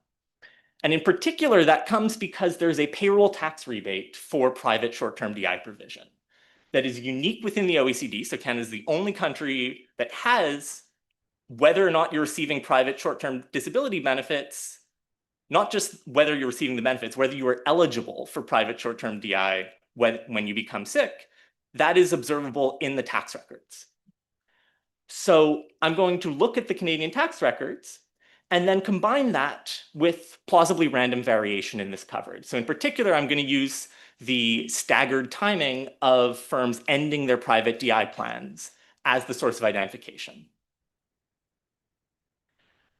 So I'm going to try to answer 3 research questions here. Key question is, does private short-term DI increase or decrease take-up of public long-term DI? And then how much? How large is the effect on the total stock of long-term DI recipients? How large is that fiscal externality from private employers' choices on the government's budget? And then I'm going to also estimate what's the size of a Pehoovian tax that would internalize that externality. And to preview the results, they kind of go counter to what the insurers have been telling us and what we've previously speculated. So private short-term DI provision increases the take-up of public long-term disability insurance. You can estimate that it increases that take-up rate by 0.07 percentage points. Now, disability is a rare outcome, so that's a 33% increase.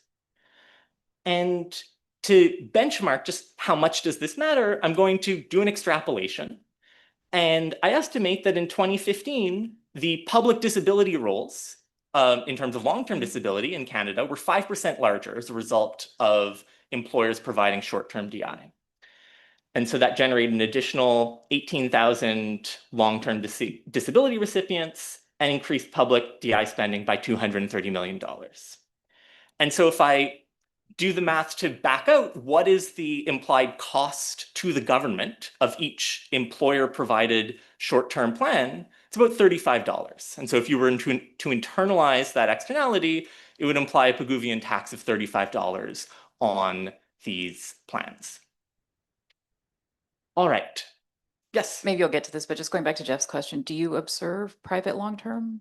So I'm not going to observe private long-term, but if you give, in a couple slides, I'm going to describe how I won't make you wait. So in Canada, private long-term DI is a top-up on top of public long-term DI, and every beneficiary of a private long-term disability plan is required by their insurer to apply for the public program.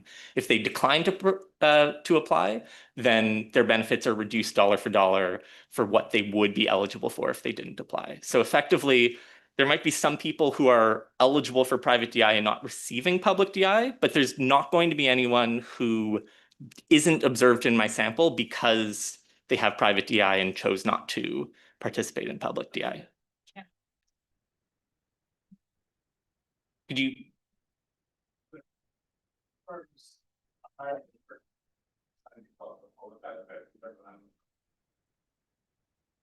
Right. So in this case, I mean, I'll come back to it. Perhaps I won't persuade you, but my view is that basically all of the firms you're going to see here are going to be providing private long-term disability insurance. And the question is whether they're additionally providing private short-term disability insurance. And so in the variation that I observe, the channel that you're describing where the long-term disability insurers encouraging people to, that's. In the US context, only the federal government loses when you sign people up on a long term. You're saying that won't happen in Canada because the federal are also paying the long term insurance, and so I'm saying that is true, but also that both my treated group and my control group are going to have private long-term disability insurance benefits. And so I think I'm going to be holding this channel that you have in mind fixed. But if you're still unpersuaded at the end of my institution slides, you keep holding my feet to the fire. All right. So I'm going to describe Canada's employment insurance sickness benefits. These are the public disability insurance benefits for short-term disability as they stood in 2018 during the period I'm studying. So the federal government in Canada is going to provide short-term insurance to all workers with these parameters. If you worked 600 hours in the previous year and you're unable to work because of sickness, injury, or quarantine, you go to your doctor, you get a note signed. After a 2-week waiting period, you get a 55% replacement rate up to a cap. Now, those insurance premiums are going to be paid as a payroll tax, shared between the employer and the employee. There's going to be no experience rating, no risk adjustment. So every employer and employee in Canada pays the same unemployment insurance, Canada they call it employment insurance, premium. Those premiums are going to be adjusted each year by the actuaries to break even over a 7-year rolling window. Private short-term disability insurance is something that employers can opt into providing. When they do so, they choose what category of employees they want to offer it to, and it becomes a mandatory condition of employment. So we don't have an adverse selection problem here. If you are in the category of employees, let's say all salaried workers at the firm, then by accepting your employment, you're going to be enrolled in the private short-term benefit plan. That private plan is going to be the first payer of benefits. And so this public plan, their benefits are going to be reduced dollar for dollar. And effectively, the private benefits will replace the public program. As a result of this offsetting fiscal externality, the federal government operates what they call the premium reduction program, which means that if you are, as an employer, provide private benefits to your employees, you can pay reduced payroll taxes. You will reduce your employment insurance premiums if you meet the criteria. So if your benefit plan meets the federal government's adequacy criteria, then your premium reduction is calculated to be equal to the expected savings that your plan will generate to the federal government. Once again, with no experience rating and no risk adjustment. So the size of this program is about $1.3 billion, and it covers 7 million Canadian workers. So about a little more than a third of the Canadian workforce. Any questions so far? Okay. So this is replacing the public benefits, which means that it's more generous benefits. So here I'm going to turn to a 2008 evaluation that the federal government did of this program, which found that private benefits were typically 70% replacement rate instead of 55% replacement rate, average duration of 20 weeks instead of 9 weeks, typical waiting period before benefits kick in, 0 days or 7 days instead of 14 days. I will note that in recent years, the government has reduced its own waiting period to 7 days, but that's not going to be true in my sample. And these are the two, I think, in addition to the benefit parameters, two really important parameters to keep in mind are that there are these ancillary return to work benefits, these supports where somebody will sit down with you and potentially with your employer and try to figure out what is it we can do to get you back in the office. So kind of the opposite channel to the one we've been discussing in long-term DI. The other thing that I think is really important and that I believe helps explain these results is that there's typically no gap in benefits between a private short-term DI plan and a private long-term DI plan. So these are typically aligned so that workers who exhaust their benefits can transition seamlessly onto private long-term DI if they qualify for long-term disability, meet those criteria, which are more stringent than short-term. Whereas workers who exhaust the public benefits typically have to wait weeks or months before they transition onto the public long-term benefit program. So, to summarize, employers can provide private short-term DI and get their premium reduction on their payroll taxes. And this employer-provided benefit is more generous than the public benefit that's available to workers who don't receive short-term DI from their employers. This question I'm going to ask is, what's the effect of having this more generous employer-provided benefit?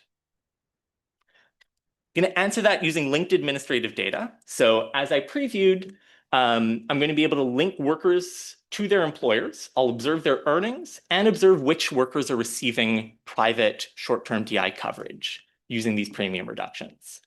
I'm going to observe for all workers whether they receive public long-term DI benefits. And because all workers receiving private long-term DI benefits are required to apply to public long-term DI, I think this captures a consistent and universal definition of long-term disability claimants. I'm going to observe age and sex, whether or not people receive public short-term DI benefits, and I'm going to observe inpatient stays at acute care hospitals. All right. So let me talk about how I'm going to use this data to identify the effect of interest. So the basic regression I'm interested in is what is the effect of employer short-term disability coverage on your long-term DI receipt, maybe controlling for a handful of individual characteristics in the vector X. And the challenge here is that your employer's disability coverage is not randomly assigned. And in particular, you should think the Canadian institutions are very similar to the US institutions in this sense that the types of workers who receive this type of employer non-pecuniary benefit are quite different from those without. They're higher income, they're concentrated in white-collar industries, they're older on average. And so controlling for observables here is not very likely to identify the effect we're interested in. So just looking at the observables, you can see the income gradient, much more, there's a large concentration of workers in higher income jobs who are receiving these benefits, older workers, very little difference by gender. So instead of trying to control for observables and hope that does the trick, I'm going to be using the quasi-experimental variation generated by timing in employers starting or ending their program. So I'm going to isolate that variation when a firm ends their private short-term DI plan. And I'm going to compare the employees of the firm that ended their plan to employees at a firm that, unbeknownst to them, is going to end that plan in the future.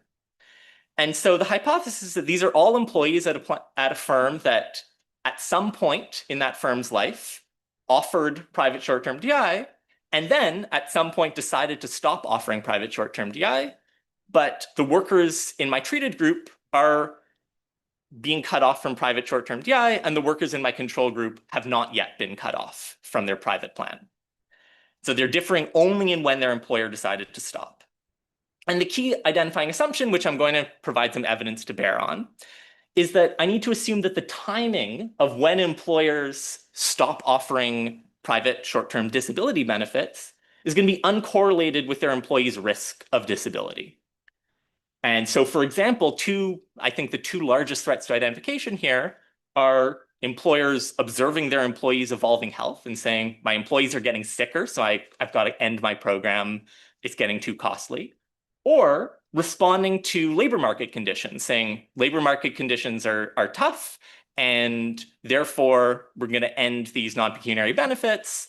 And we know that weak labor markets are also associated with increased disability claims and applications. And so if they're timing the end of their plans to employees' health or to employees' employment options, then we'd have a violation of these identifying assumptions. And I'll show you some evidence on that in a handful of slides. All right. Great question. I initially looked the other way, and I was so disappointed I saw no effect. And when you look, I'll show you in a second, why is that? That's because the timing of employers ending their plans is perfectly identified by them losing their payroll tax credit. But it turns out a lot of employers have low knowledge of this tax credit availability. So the timing of them starting the tax credit is very weakly correlated with the timing of them starting their disability insurance plans. And so I can show you evidence probably in like 10-ish slides, where if I look at the reverse direction, the evidence is very consistent, but attenuated by about 75%.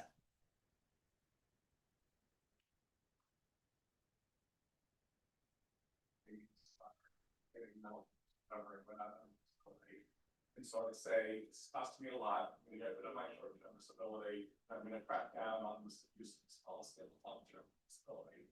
Won't you call that the cause of getting rid of, when you attribute that to getting rid of short-term disability, you're gonna have to see less take up a long-term as well, and it's really just an overall firm effort to get, I don't know, use of the programs under. I suppose so. I guess firms are rarely so involved in adjudicating their employees' disability claims. So I think that kind of mechanism where the firm is like, I'm going to get rid of this plan and crack down on how my employees' long-term disability claims are adjudicated seems implausible, especially in the case of, I'm studying applications to public long-term DI. And so those are adjudicated by the government, and the firm has no influence over how those claims are adjudicated. All right. So going to the quasi-experimental sample, I'm going to have very nice balance between the treated group and comparison group. And indeed, I show in the paper that if you did an OLS regression using the observational sample, the coefficient you estimate bounces around terribly as you add or remove controls. And as you'll see in a second, my results are basically invariant to controls for worker characteristics once I look at the quasi-experimental sample. So to construct the quasi-experiment, I'm going to identify firms that are ending their plan. And as promised, I'm going to show you what it looks like for firms that start their plan. But For firms that are ending their plan, I'm going to define this as firms that participated in the premium reduction program. So they got the payroll tax rebate for 3 consecutive years for some or all of their workers. So it doesn't need to be 100% of their workers covered. If any of their workers are covered, I'm going to consider this firm as offering private short-term DI. And then at some point, the firm continued to exist and continued to operate, but it stopped participating in the premium reduction program for any of their workers for 3 consecutive years. So the firm needs to exist for at least 6 years, offer a private plan for 3 years, and stop offering the private plan for at least 3 years. And with this definition, I'm going to get 5,800 firms that ended their private DI benefits between 2003 and 2014. I'm then going to compare the employees of firms that ended their private short-term DI 2 years apart. So for example, I'll compare the firms that ended their plans in 2003 to the firms that ended their plans in 2005 and look at the employees who were present in 2003 at each of these firms. So the treated employees will be employed in both 2002 and 2003, and they lost their private short-term DI benefits in 2003. And the comparison employees were also employed in 2002 and 2003, but by a firm that is yet to end their plan. So their firm is going to end their plan in 2005. And so throughout 2002, 2003, and 2004, they had these private short-term benefits. I'm going to be able to observe 10 cohorts in the Canadian administrative data, and I'm going to stack these event studies together. So for each of these cohorts, I'll look 3 years prior and 3 years post and examine take-up of short-term and long-term DI. So my sample restrictions, I'm going to look at Canadians 25 to 59 years old. I'm going to require them to have sufficient earnings to be eligible for public long-term benefits. So similarly to Social Security disability insurance, your earnings need to be above a threshold to have a sufficient earnings history to be eligible for these benefits. In Canada, it's in 4 of the previous 6 years, and I'm going to apply that restriction to be in my sample. And I'm going to focus on people who have not already been receiving long-term disability benefits during the previous 3 years. And so doing this, I'm going to get a pooled analysis sample of a little over 175,000 workers. Yes. The other thing you need to be true is that the employer isn't changing any other benefits. So I've looked into this a little bit in the US, and it seems like private disability is bundled with other benefits, like when they stop and start. Can you see those other benefits? And then you'd have to think about if that would affect long-term disability or not.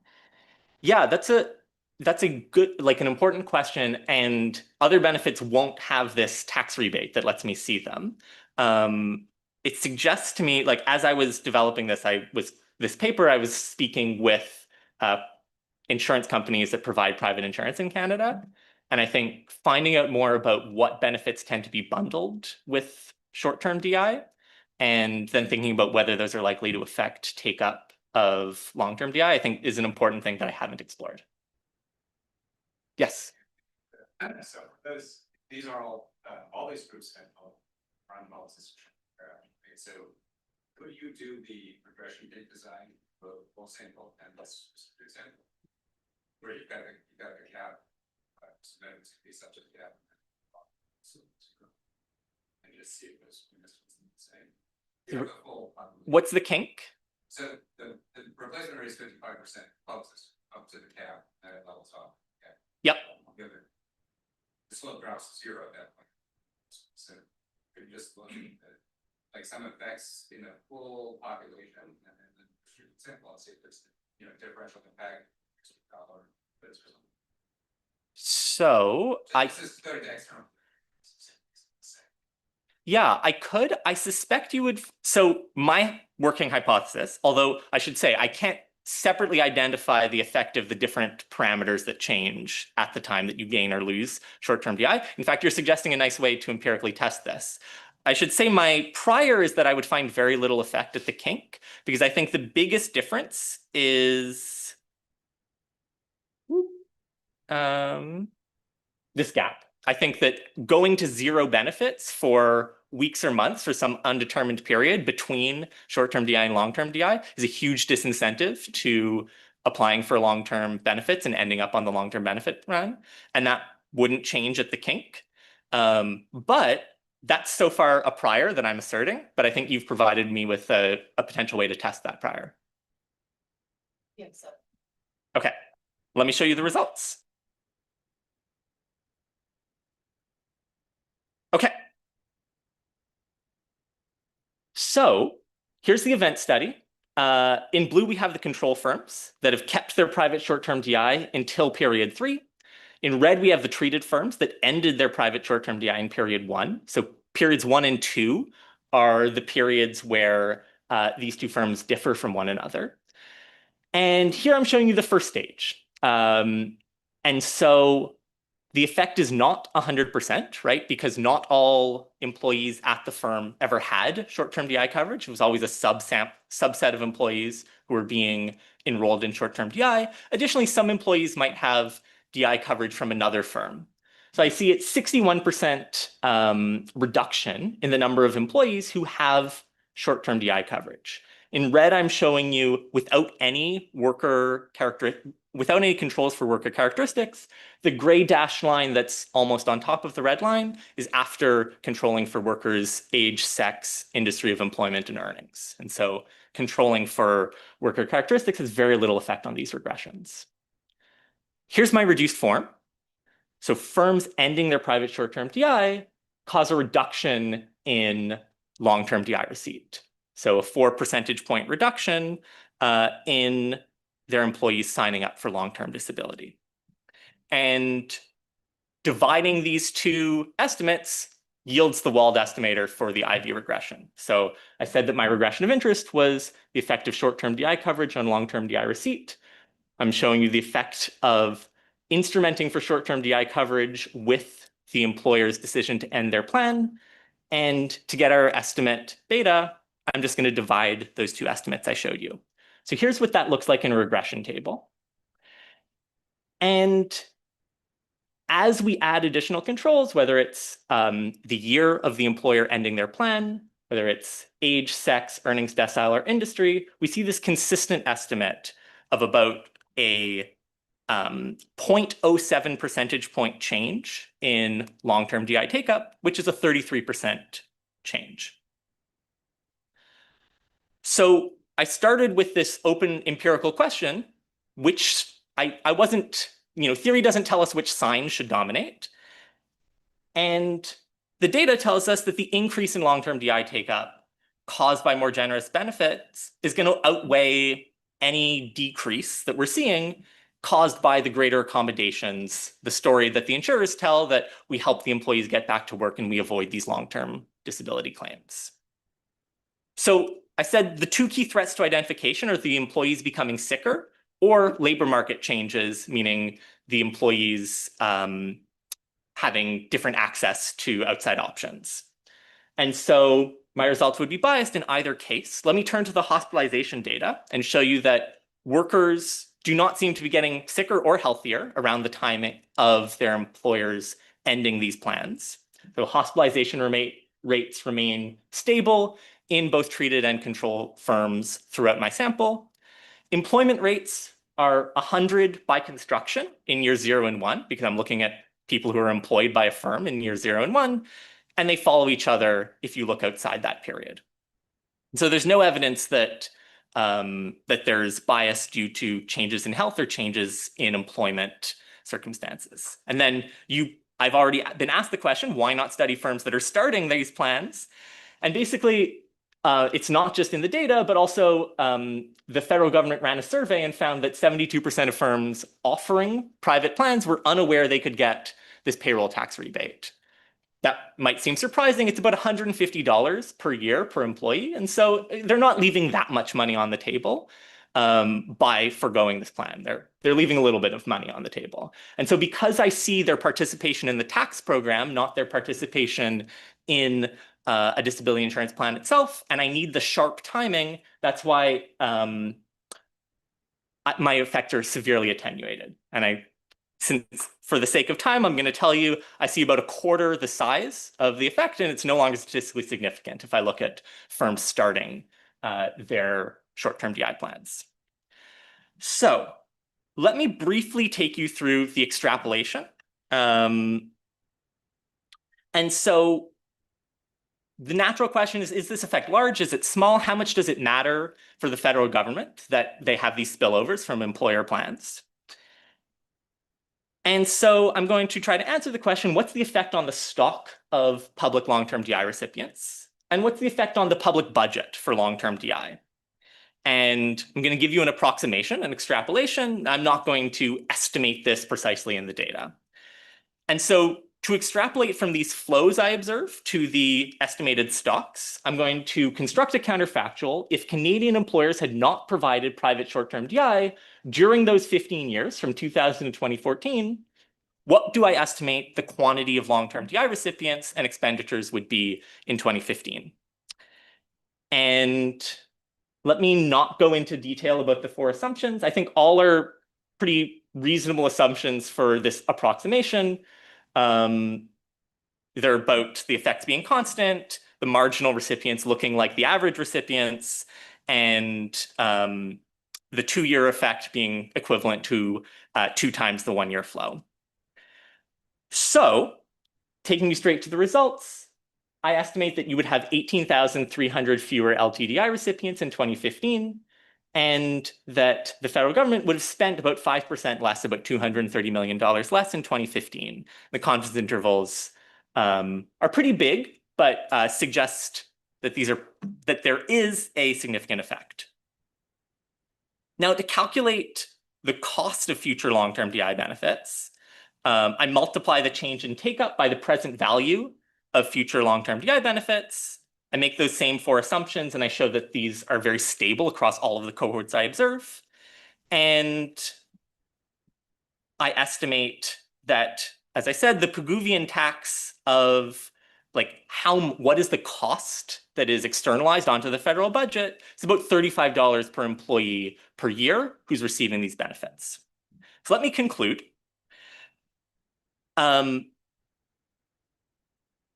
Let me just conclude with the policy implications. Starting with the fact that there are spillovers from employers' choices on what benefits to provide to the long-term DI program. And so changes in, say, Canada's EI premium reduction plan have fiscal spillovers on the much larger long-term DI plan. I think I want to specifically highlight that in the US, this generates jurisdictional spillovers, where US states that introduce or expand short-term DI or paid family medical leave are going to increase costs that are paid out of the federal budget in the federal DI trust fund. You have 10 states in the US that have expanded paid family medical leave in the last decade, and that I project is going to increase costs for the federal government in the Social Security trust fund. And then the additional thing that economists are interested in is the economic inefficiency and inequality, because the costs that employers bear does not reflect the full cost of the plans that they're offering. Effectively, we have an implicit subsidy for private short-term DI benefits that disproportionately goes to the higher income, older employees who receive that, more white-collar employees. So let me leave it there. Thank you very much.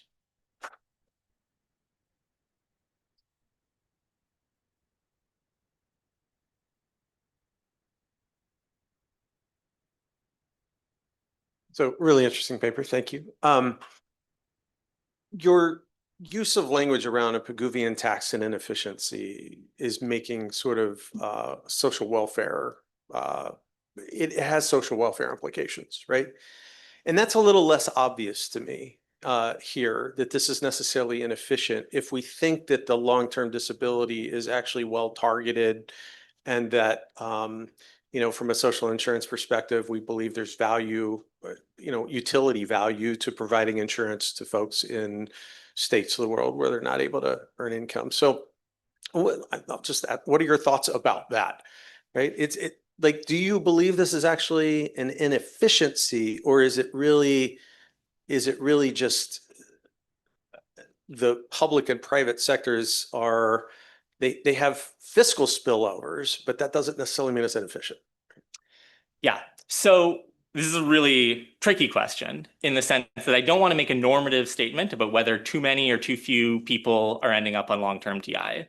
So the Pigouvian tax statement applies does not apply if we're already in the world of the second best, but let me be precise about when it does apply.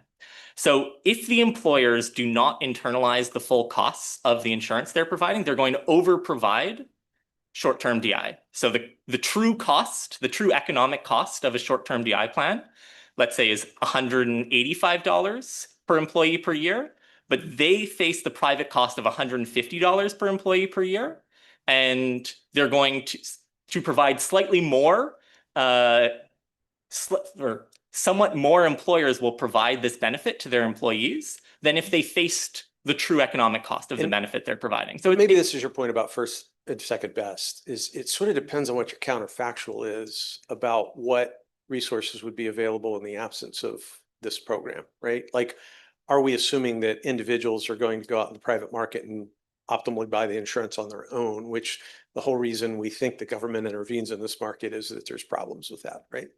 Yeah, absolutely. Okay. And so very often, yeah, if we're studying insurance, very often we're in the world of the second best, and you can question whether the employer is providing insurance is itself correcting a market failure where the private market would not allow people to individually purchase insurance, because in general, individuals cannot go. You can't call up an insurance company today and say, hey, could I have sickness, like short-term sickness benefits? They won't sell you that policy. And so let me just ask it. Thank you. You did answer that question. Let me just frame it a slightly different way, which is, if you assumed that the Canadian government decided that they wanted to provide social insurance for disability, and the alternative was not just leave everybody to the private market, but the alternative was an entirely government-run program, right? This might actually be less expensive to the government than that would be, because you're getting employers to pick up part of the costs. Am I right about that or not? I could be wrong. I talked through this in the paper. It's hard for me to think through the counterfactual you just described on the fly. Let me give an answer that might answer your question. So in the paper, I argue that in this setting, my estimate of the cost is conservative because the employers are internalizing the full cost of the sickness benefits they're providing. So if they're paying $150 per year and they can get employees back to work, they get to internalize the full benefit of that. But the externality they generate is because of the marginal increment in benefits relative to the public plan. So the estimates in the Canadian context might actually be a smaller fiscal spillover than in a context without a public. So if you imagine a US state where there is no universal short-term or paid family medical leave, then I think the fiscal externality would be larger. Does that answer your question? I need to think that too. It's hard to reverse the signs on the fly, but yeah, I think that in states that do not have a public plan, the implied fiscal externality should be larger than in this setting. Switch to the next speaker, but while we're doing that, Michael, can I just ask you? Absolutely. The control group is on this sickness insurance, right? That's the exactly. The control group have a less generous public short-term. And so I guess I was curious about if there are any policies in the sickness plan that we should be thinking about as like part of the treatment, and also if there's differential take-up of the sickness versus the short-term disability insurance that might be like a channel through which adoption of short-term disability is affecting long-term. Yeah, I think the differences between the public program and the private program are the ones I'm interested in. Yep. And there should be differential adoption, for example, due to the waiting period. So waiting period for the public plan is longer, like 2-week waiting period versus a 0-week waiting period should cause differences in adoption. But that's not huge. What's that, right? Like the differences in like taking out sickness insurance versus. So I don't observe the number of weeks in which you receive the short-term disability insurance, but the difference is the number of weeks that you receive short-term benefits. would likely flow through to your receipt of long-term, but whether or not you end up receiving long-term PI. Okay. Okay, thank you.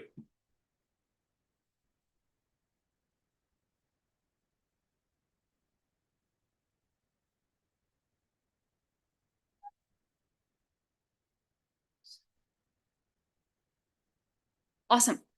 Should I get started? Okay, great. Thank you so much for including us on the program. It's awesome to be part of this conference. So my name is Alisa Tajadinova, and this is joint work with Yusuf Benzardi, Yarko Harju, Thomas Matika, and Ella Matinen. Okay, so social insurance for business owners. So when we think about social insurance, there's sort of two critical issues that we need to think about. So first is the social insurance provision desirable in the first place, or individuals able and willing to self-insure? And second, like how much of gaming do we have to worry about in this particular market or in this particular social insurance scheme? So particularly what's the extent of adverse selection and moral hazard, as well as will individuals take advantage of the arbitrage opportunities, which typically arise in social insurance schemes if they're given some choice. Now, if we look for wage earners, most countries feature mandatory and no choice social insurance systems where you contribute a certain rate and then you qualify for certain type of benefits. On the other hand, if we look at business owners, the social insurance schemes generally vary across different countries, even within Europe. So some countries essentially default business owners into a similar scheme as the wage earners, while in others you will see essentially minimum kind of benefit provisions and then there's nothing else. Finland's going to be somewhere in the middle where everybody gets a minimum level of coverage, but then they also have choice to have a higher coverage in principle for some entrepreneurs. And so a natural question then, what should we do about business owners? Should they be kind of defaulted to the standard wage earner social insurance scheme, or should they have a choice to choose their own coverage? And there are arguments pro and con for both of these approaches. So on the one hand, we can think about entrepreneurs as having higher income volatility. So in that sense, having kind of a mandatory insurance can be attractive to them. They might also have greater self-awareness of their risks, and in that sense, be more prone to adverse selection. On the other hand, we do have evidence that entrepreneurs often face liquidity constraints, and so perhaps they have a greater outside option on where to use those scarce resources instead of, contributing to the social insurance scheme in that moment. And finally, they might have greater capacity for moral hazards just because their work efforts are not observed, and so, there could be some opportunities there. So we're going to try to study some of these questions, particularly focusing on adverse selection and moral hazard, using a unique Finnish institutional setting and data. So the cool thing about Finland is that some entrepreneurs, and I'm going to define what I mean by some, can freely choose their social insurance coverage while others cannot. And when I say social insurance coverage, I mean a bundle of pension plus disability plus parental and sick pay leaves. And so this choice essentially will allow us to say something about the revealed preferences for social insurance coverage, as well as estimate the joint effect of adverse selection and moral hazard in this market. Now, in addition to that, there is a cool policy change that we can exploit that provides exogenous variation in terms of who can and who cannot choose social insurance coverage, and that's going to allow us to actually distinguish between adverse selection and moral hazard responses. To summarize, what we find is first is that most entrepreneurs want a little bit less coverage than is mandated for wage earners, and second is that we don't really see much evidence of adverse selection or moral hazard in this market. Okay, so in terms of the contributions to the literature, so first of all, there's just very little that is known about how entrepreneurs, specifically business owners, interact with the social insurance schemes. So there are essentially, two papers that we're aware of. One is by my co-authors. The other paper we're going to see later today by Anders. And so both of these papers focus more on the social insurance kind of choice of how much to contribute, rather than measuring explicitly the extent of adverse selection and moral hazard. Now, I do think that business owners are likely to be quite different in their interactions with social insurance schemes than wage earners. But if you don't think so, and you think they're all kind of the same, then our results have a broader external validity. And so they just more generally contribute to our understanding of asymmetric information in social insurance markets. And so then we contribute to this kind of vast literature that study that in various markets. I want to highlight two differences about our setting from what the previous work has done. So the first thing is that a lot of the previous work focused on extensive margin decisions, whereby individuals could choose to buy or not to buy the insurance, and then also how much insurance coverage they're going to have. In our setting, it's going to be purely an intensive margin decision. So everyone has access to the minimum level of insurance. They're sort of required to have it, but then they can choose, more or less. Okay. The other issue is that we have a bundled insurance package. While a lot of previous work focused on the particular type of insurance, that is both very annoying because, you can't look at particular sorting, but on the other hand, it's a very realistic feature that a lot of social insurance schemes actually do have this bundled nature. Okay, so yes. Just to clarify, so when you can freely choose I'm going to tell you right now what it means. But how do I think about what is the difference between social insurance and private insurance? Well, so for this particular type of insurance, you generally, you might be able to buy private insurance, but we're not going to study that. And so we kind of disregard the private insurance altogether for now. Okay. So for, how does it work? So basically you have to pay 23 to 24%, depending on the year, times the whatever social insurance income base that you either choose or you're forced to choose. Okay, so in the United States, the social insurance income base basically will be your wages. Okay, now what do you get for those 23% tax? Well, you get the pension, retirement and disability coverage, as well as the sick pay and parental leave.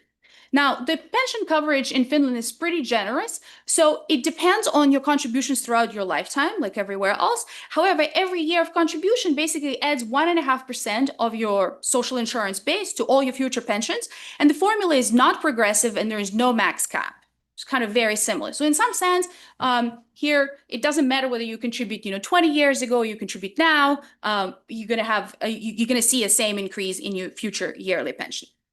Now, in addition to that, you have the sick pay and parental leave benefits. Now, these ones will depend on your social insurance income in the previous 12 months. Okay, so if you think you're going to claim a parental leave sometime in the future, and in this case, you can actually predict it quite well because this parental leave is not your maternity leave. So you're not claiming it when you give birth, you're actually claiming it about 6 months later. So you have full information here that you will have an opportunity to claim this leave. So you could manipulate your social insurance income level.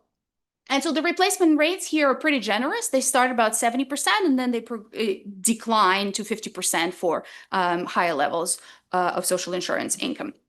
Now, unfortunately, we wish we could study unemployment insurance, but in order to qualify for income kind of dependent unemployment insurance, you need to be a member of the unemployment fund, and the vast majority of entrepreneurs are not members of this fund. So everybody basically, if they were qualifying for unemployment insurance, they would just get a minimum level benefit. There's no variation, and so it's not relevant for risk selection. Okay, because we're in Finland, there are a bunch of other benefits. So health insurance is universally provided for everybody. There's a bunch of welfare benefits. And as I said, everybody qualifies for this minimum level of benefits. Okay, so the key, most important thing. So who can choose and who cannot? So there are basically two options for people who are business owners, self-employed, or they own a corporation. So those who have a small ownership share, so say I own only 10% of my company, they will be defaulted into the TYAL scheme, which we call a restricted, in which case their social insurance income will simply be equal to the wages that they report on their tax return. Okay, so it's going to be basically the same scheme as for the regular wage earners.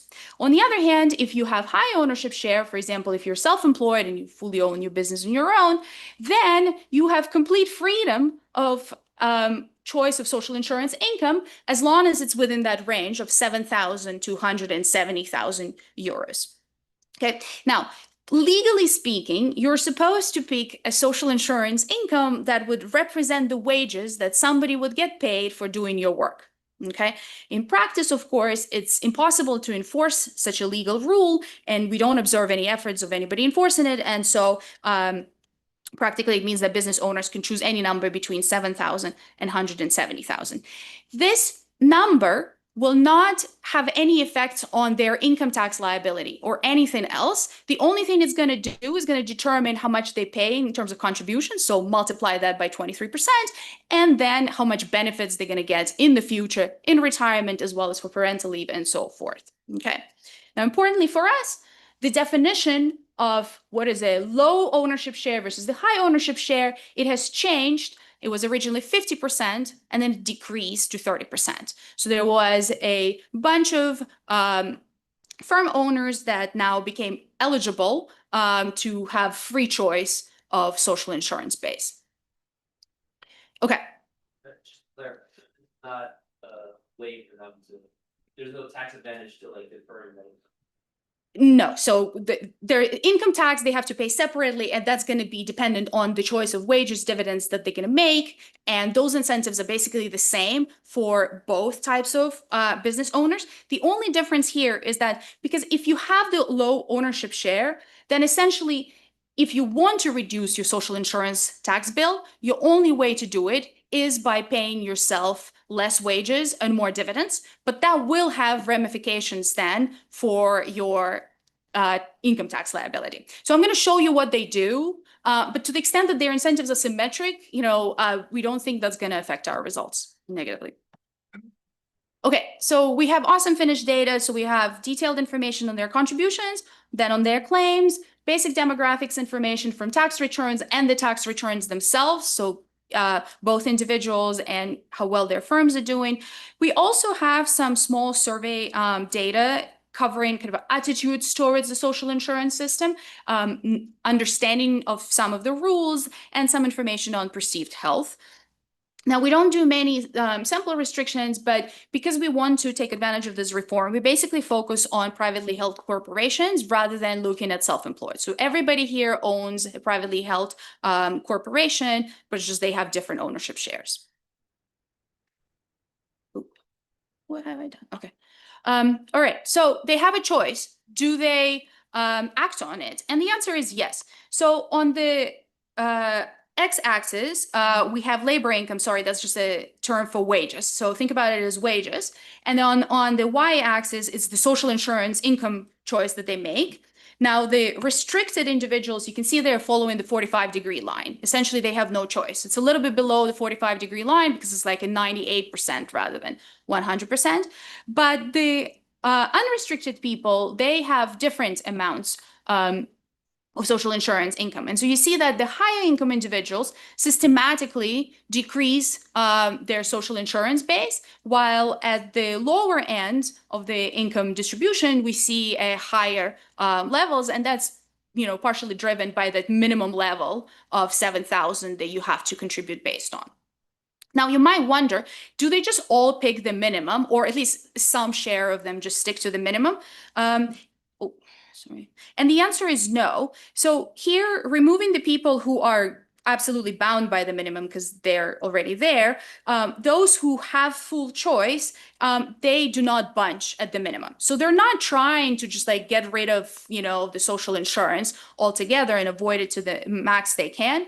If you look at the bunching in a more detailed graph, you see some usual round number bunching. So multiples of 12 or multiples of $10,000. One thing you should keep in mind, so it's very easy to change the social insurance base. You just need to do some paperwork. You can do that as often as you want, but it's not going to change automatically. So you choose a euro amount, meaning that if from year to year your income fluctuates, it will not be adjusted automatically. Yeah. You see bunching in ownership shares? No. Want to be under the threshold? No. So we didn't see any manipulation of ownership shares. There's natural bunching in ownership shares, but apart from that. And so for this reason, we're going to do a difference in differences design rather than regression discontinuity. It's just not enough, their firms. Okay. So now one thing you might, sorry, this thing is not working very well. Okay, so one thing you might worry here is that because restricted and unrestricted have just different ownership shares, perhaps what is happening is that they just have different preferences, and that's what's driving partially the different decisions.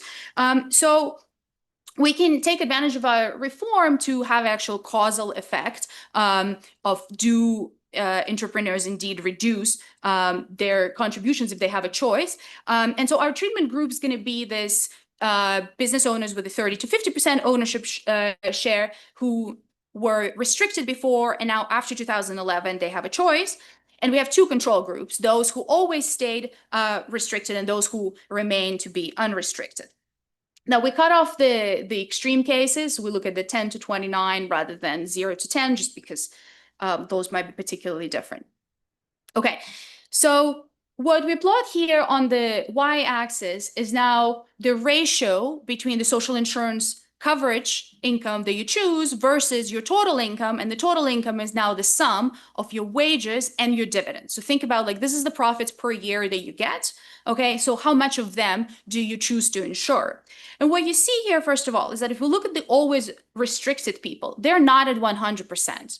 And so that means that partially, either strategically or because of the income tax incentives, they do not pay everything to themselves in wages. Okay, and so their social insurance coverage is already lower because of that relative to wage earners. But that's their only channel of avoiding social insurance contributions here. On the other hand, if we look at the always unrestricted, then we see that throughout the years, they have a substantially lower levels of coverage. So, closer to 67%. Most importantly, our treatment group, you see parallel trends in the pre-period, and then as soon as the reform happens, basically they decrease their contributions on average. So why do they not want to have high levels of coverage? So in our survey, there is a question that asks them, why do you prefer lower social insurance coverage? And they can choose multiple answers there. So the answers do not sum up to 100%, but basically the most common answers of number 5 and 6, which are that they are either plan to work during retirements or that they're liquidity constraints.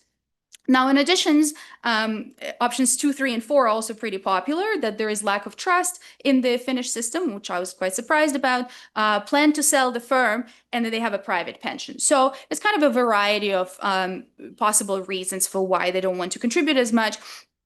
And if you look at the right axis, tells you the actual social insurance choice that they make, those numbers seem to be quite similar between the individuals who picked these different answers. So bottom line, they prefer lower levels of coverage, about 16% lower than what they were defaulted otherwise, but the majority do not pick the minimum level. So they're not trying to avoid the social insurance system overall. They like it. Now, most of the times I get a question of like, well, is this a mistake or not? Is this a good social insurance scheme or not? It's a very difficult question, obviously, to answer. So I would say that the benefits that you get from this pension are pretty good. There are, they're not perfectly actuarially fair, but they're also not a bad deal. So I wouldn't say they're like making a mistake either way here, okay? They could get a higher coverage if you would just calculate lump sums, if they invest in the private market, but of course they would lose the insurance value of the annuity part. Okay, so in terms of the kind of potential reasons and mechanism for what we observed, so the earlier paper by my co-authors, they show that once the reform happens, basically some of the entrepreneurs use those savings in contributions to invest in their own firms, and they have increased in employment, profits, and so on as a result of that. And then all the other reasons that I just showed you based on the survey evidence. Okay, so they make these active choices. How do they make these active choices? And are these active choices driven by risk preferences and their risk types? So two things that we worry, of course, about is adverse selection and moral hazard. So we're going to use 3 kind of tests to measure this. So first, we're going to start with a positive correlation test, which measured the joint effect of adverse selection and moral hazard. Now, what we're going to find, I'll show you in a second, is that there's a positive but economically smaller relationship between social insurance choices and subsequent claims that apply to the level of coverage they chose. Now then we're going to focus on the particular form of adverse selection, anticipation of future claims. So particularly for parental leave, you can easily anticipate it because you will know that you're expecting a child and increase your contributions ahead of time. Now, as I said, the benefits here are pretty generous. So you get the parental leave for 6 months, okay? So that's half a year, and your replacement rate is 50 to 70% of your social insurance income, okay? So practically that means that like between 25 to 35% of yearly base is what you will get back. While what you contribute, remember, is 23 to 24%. So this is like a pure free lunch here. They should really do it. And on top of that, you will accumulate higher pensions, right, by doing those contributions. So really, they should increase their contributions in anticipation of a parental leave. But we don't find any evidence of such anticipation.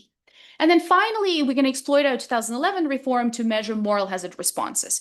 And we don't find any change in claims despite a 16% reduction in contributions. Okay, so let me now show you the actual data results. Okay, so in order to do the positive correlation test, we basically need to match individual social insurance contributions to appropriate claims that happen in the future that rely on these contributions. Now, fortunately, we have detailed data that allows us to do that. Now, the one sort of unfortunate downside of this paper is that, of course, the main benefit is the pension, okay? And so for the pension itself, what matters is the longevity risk, and we cannot observe everybody's life expectancies and how long they're gonna live. So we have to do some form of predictive exercise. We do our best. We also do the results separately for kind of retirement age claiming. There is most people, there's like kind of a cliff. Everybody claims very quickly in Finland within 2 years, but there is a little bit of variation there nonetheless. And then we do the predict life. Today, I'm going to show you for the total pension length. So that's going to be for those people for who we do observe their retirement age, and then plus their predicted life expectancy. And then for parental and sickness leaves, it's much easier. We could actually observe the number of days they claim in any given year and match that to the social insurance contributions. Now, throughout, we're going to control for age, gender, industry, municipality, and importantly, total income. But we get very similar results irrespective of the approach. Okay, so here's the positive correlation test for the pension length. So kind of how long you plan on claiming the benefits. So the x-axis is showing you the contribution level. So you think about it from about 10% of your actual income to more than 100% of your actual income. And on the y-axis is telling you the average kind of predicted retirement length claiming duration of the pension benefits. And so you do see here a positive correlation. It is quite noisy, but it is statistically significant. So, okay, is it big or small? So I told you that it's small. So let me convince you that it is indeed so. Okay, so we can do the following kind of intuitive back of the envelope exercise to illustrate the magnitudes involved here. So what the previous graph tells you is that if you're moving from a 20% coverage to 120% coverage, then we expect an 8-month more pension claiming throughout that person's lifetime. Okay, so that counts both for the fact that they might retire earlier, start claiming early, and they might live longer. Okay, and those two are actually negatively correlated, which kind of makes sense. People who tend to retire early usually don't live as long. Okay, so that's the risk-based selection here. So we can quantify it. Then those 8 months, how much more expenditures will the government face as a result of this increase? And so that calculates to about 570 euros more. Now we can compare that to the costs and to the extra contributions that these people make, right? So when you're increasing your social insurance coverage from 20% to 120%, you're increasing your contributions, okay? And so that increases about 11,400 euros. It's very big because in doing so, you will also qualify mechanically for larger benefits, okay? But so if we compare then the risk-based selection here of 570 euros to the increase in your contributions, that amounts to about 5 cents per dollar. So about 5% of cost is the magnitude of adverse selection in this setting. Now, for sick leave and parental leave, we find much smaller numbers, and that's because if you look at the number of days that people claim sick days or parental leave days, is just not very many days. But again, we do see a positive relationship, though it is a little bit wacky, mostly driven by the high coverage people for parental leave. Okay. So to summarize, so we see this weak correlation between the level of coverage that entrepreneurs choose and then the level of claims that they make or the level of claims that we predict that they're going to make. So one thing I'm going to say right away, we don't think that this is driven by some kind of heterogeneity or by sample selection issue. We get very similar results when we restrict to certain groups, types of individuals, and so on. What we think is happening here is one, the bundle choice. So especially, you can't pick coverage separately for each benefit. Obviously, in our setting, pension is the most useful, most expensive, good benefit for you. But of course, pensions is, the hardest to predict and know your own risk type, right? And so that's where information comes in here is like, not only they probably don't know very well their own longevity risk, okay? But then on top of it, the survey evidence shows they also don't really know the rules very well. And so, how are you supposed to respond to all of that when you don't really know either of those things? Okay, you probably, might not be fully convinced by our predictive model on longevity. So we have survey evidence where they provide self-reported information on their health status. Now everybody, so 0 means bad health, 10 means excellent health. Everybody thinks that they're in 9 and 10 and they're all very healthy. But, if we look at the kind of choice, so we're looking at the dots and the right axis, then the social insurance choices seem to be pretty flat. Now, of course, the standard errors are ginormous because this is a small survey, but at least it does not contradict our other results. We don't find a strong positive or whatever relationship. Okay. So next, moving on to anticipatory responses. So our positive correlation test gives us the joint extent of moral hazard and adverse selection, okay? So we can't separate the two. We don't know if those results are driven more by adverse selection or by moral hazard. Now, we want to separate them and say something more about what each is. So for adverse selection, we can focus on this anticipatory responses. So we can basically study whether social insurance contributions change around a claim event. We don't really have perfect control groups here. So this is more, I guess, of a descriptive suggestive evidence. But what we're looking at basically is we're going to normalize individuals' contributions in year T. Year T is going to be your claim event. And then we're going to normalize your contributions and see how they evolve relative to some previous earlier year. Okay. So it's much easier to see, I think, on the graph. So for the parental leave, think about T-3 is your baseline. And then we're seeing, is your choice of contributions changes as you get closer to the parental leave or after you claim the parental leave. And so we don't really see anything major happening here. If there was manipulation, sort of the correct strategic manipulation is you should see an increase in contributions in year T-1, because by doing so, you would increase. Yes. So could I mean, this, Yes. if I understood the previous, when you alluded to this, this is a really, really good deal. Like there's a lot of money left on the table for people not figuring this out. Right. So one possibility is, and I would have just kind of conjectured if we did this with US data and there was a lot of money on the table, we'd be finding a big jump somehow, right? That people would be jumping in and jumping into this program. Okay. Right. So it's really surprising that they're not figuring out that they can get a lot of. Is it possible because of these are self-employed people, that self-employed people basically don't like take family leave from their business? They kind of come right back and work, or I'm just trying to make sense of this one, right? The sick pay, I understand. Maybe you don't think you're going to get sick, but anticipatory, you're going to have a kid, you're going to take parental leave. This just seems like a no-brainer that these folks should figure it out. But you see, so my counter, so I think empirically they do take them up. We should check whether like when different parent, like either parent can take it also. And so we could check whether there is some strategic manipulation depending on what the coverage of the other spouse is. But my counter argument to you would be they could take it and continue working. You know, like, and who's going to verify that it is them really working? And so no matter how you look at it, to me, this is money left on the table. You know, now I think what one possibility is that maybe they are liquidity constrained, you know, and you need to buy the crib, you need to buy this and that. And so like social insurance contributions, like the last thing that you're thinking about. And you really don't want to spend that money at that moment, even though you're going to get it back 1 year later. So. So it seems in some sense, right?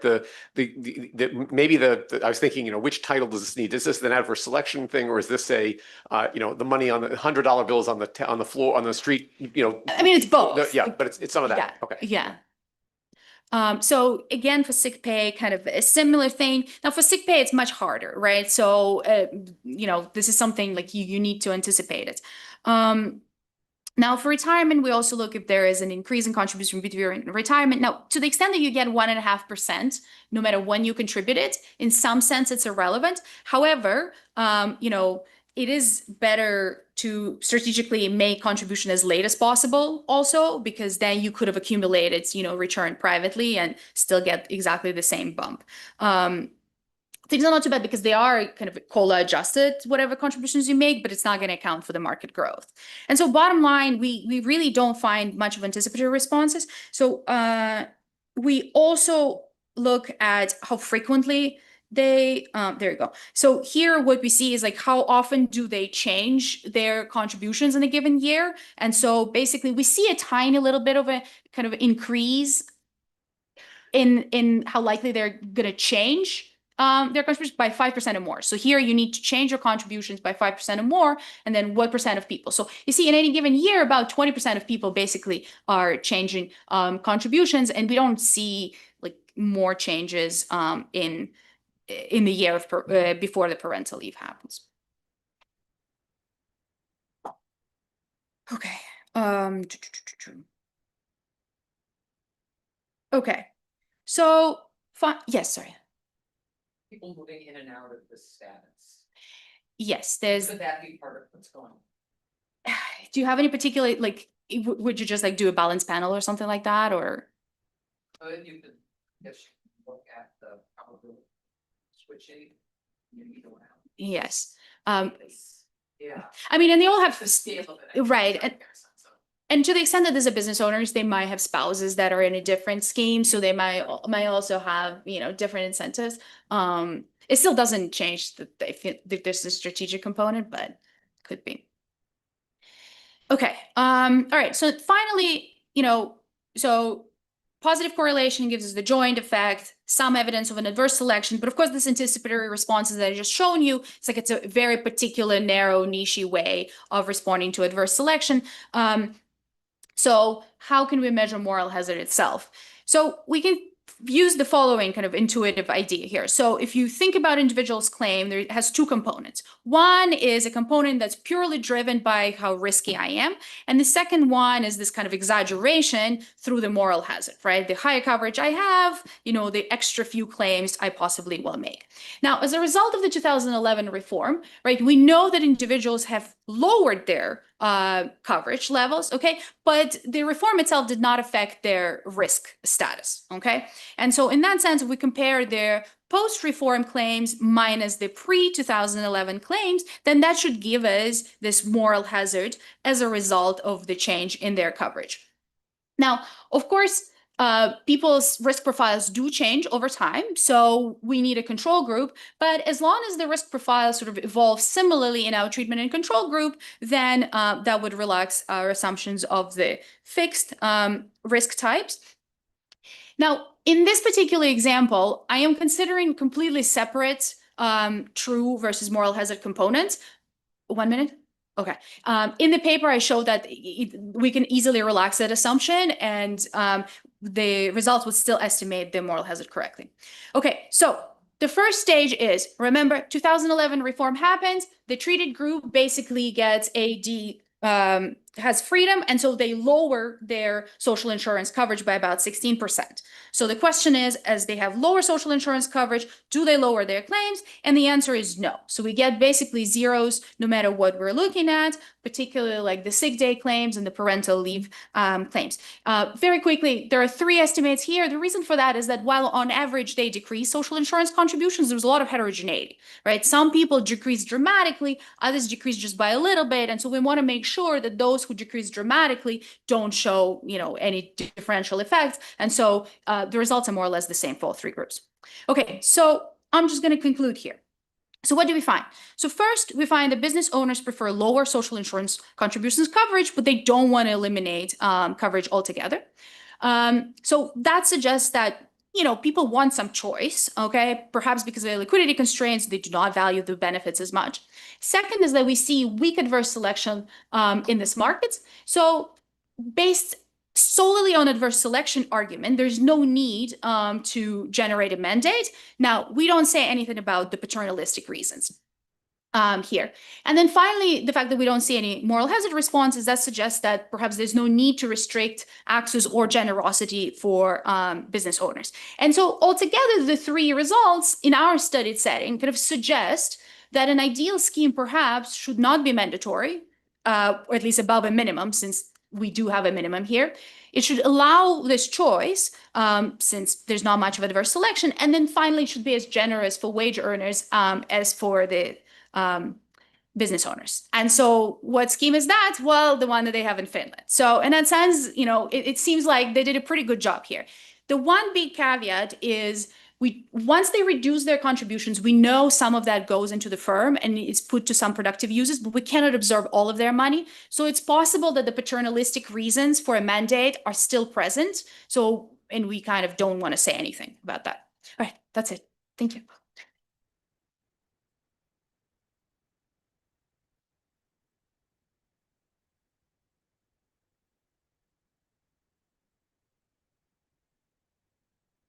All right. So you had this really interesting survey data about why business owners might want lower social insurance contributions. And I'm thinking about whether business owners are different from or similar to wage earners. I know you can't see whether wage earners would choose lower social insurance contributions if you let them, but is there any survey data that So the surveys that we use only look at the business owners because the government was concerned that they're choosing these lower levels. And so we don't really have the wage earner information. I mean, I don't know. Like, I think you can either see one way or the other. Are they similar or different? And so I heard a lot of disagreement on that. I don't know. What do you think? Are they similar or different? I was curious if there's data, right? I mean, so we're not looking at like hardcore, super big money entrepreneurs here. So there's a most like middle income kind of, smaller businesses. So in that sense, they're more likely to be similar to wage earners, but they still have different, risk opportunities, different ventures that they can do. I guess the implication is whether the ideal social insurance scheme for all workers would be something like this, or whether it's just for business owners. I 100% agree. And like, I hope the answer to that is that, if you think business owners are different, then our paper provides very important evidence. If you think they're the same, then it's still very important evidence, but much broader external validity. So it's my pitch. Yeah, so I'm still trying to understand, so your insurance portfolio is part of social insurance and private insurance, and how much weight do people put around each? So because we can't observe it and because we assume that those opportunities would be similar to all of these guys, then we just kind of ignore it. But I guess you're right to the extent that if they have a lower attachment to their firms, perhaps they have more attachment to a private business, to a wage earning business through which they can get other insurance. So but we haven't looked at that. So we should think about more. Can you take a look at the survey data to give a sense that? So they do mention that they have private pensions, so that's one of the reasons. So it's definitely valid for some of them, but I'll have to think if we can observe it in the tax return data in any sense.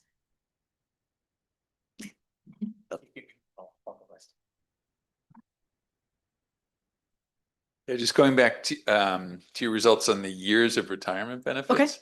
You talked about measuring both the early claiming and the longer life, but isn't there some adjustment for early claiming to the So the adjustment is the benefits same. case?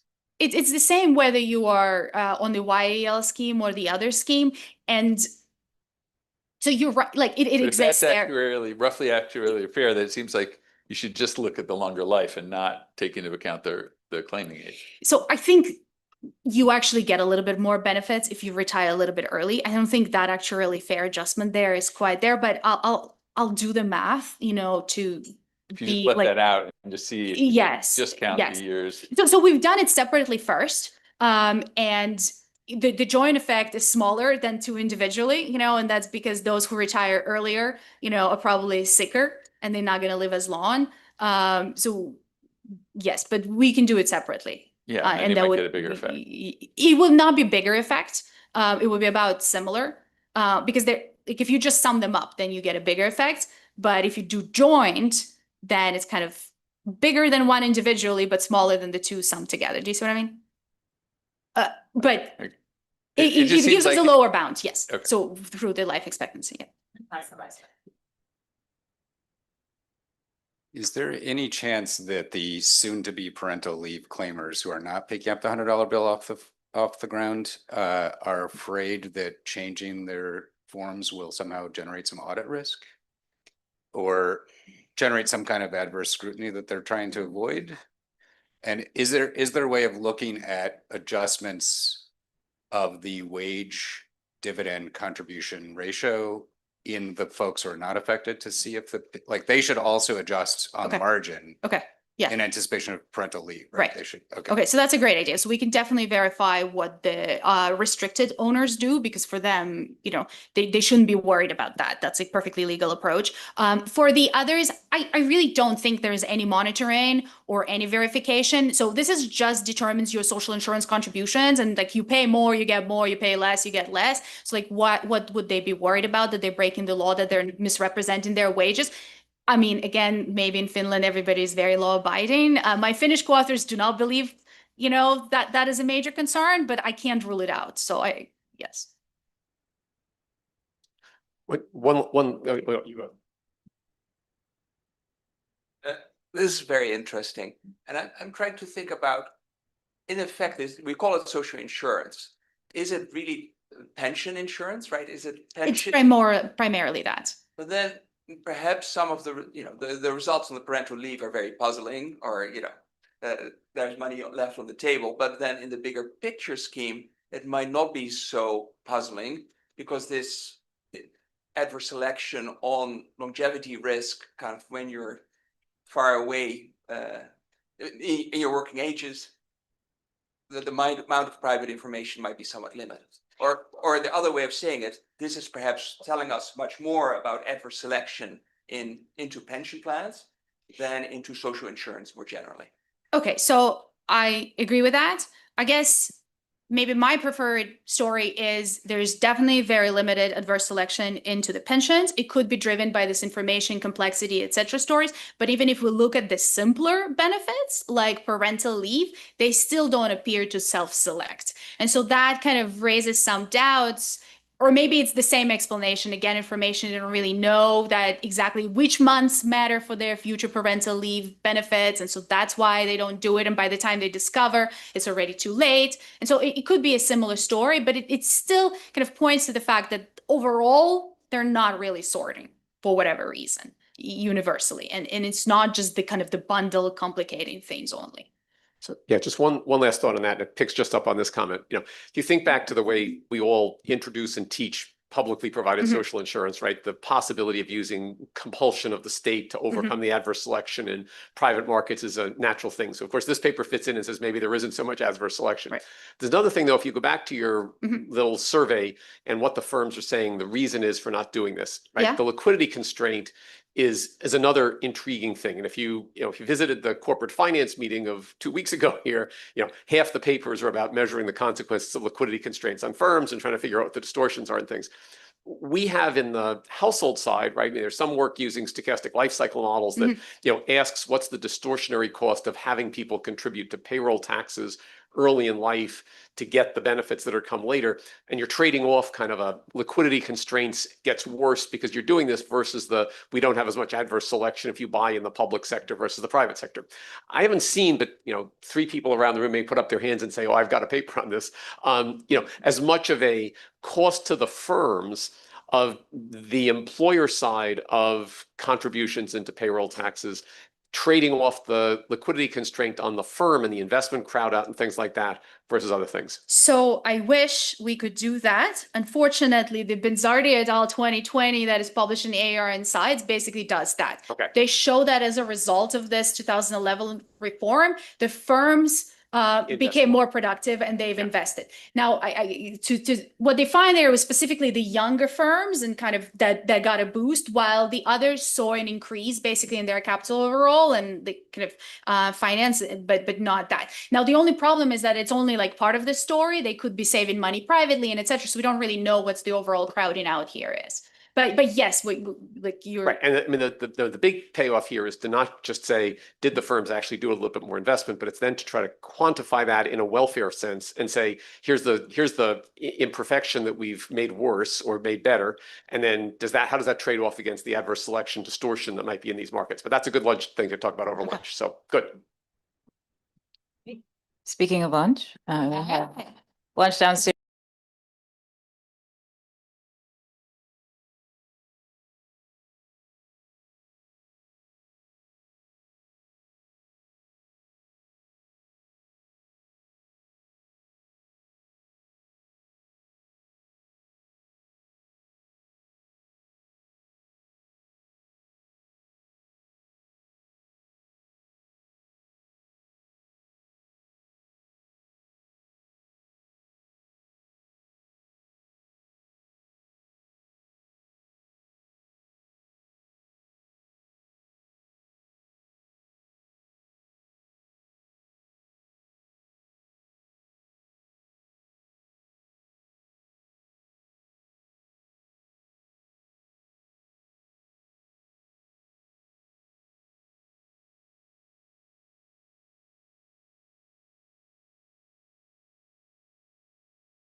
Okay, so thank you so much for putting this paper on the program. I'm really excited to present my paper on optimal progressive pension systems and heterogeneous labor market risk.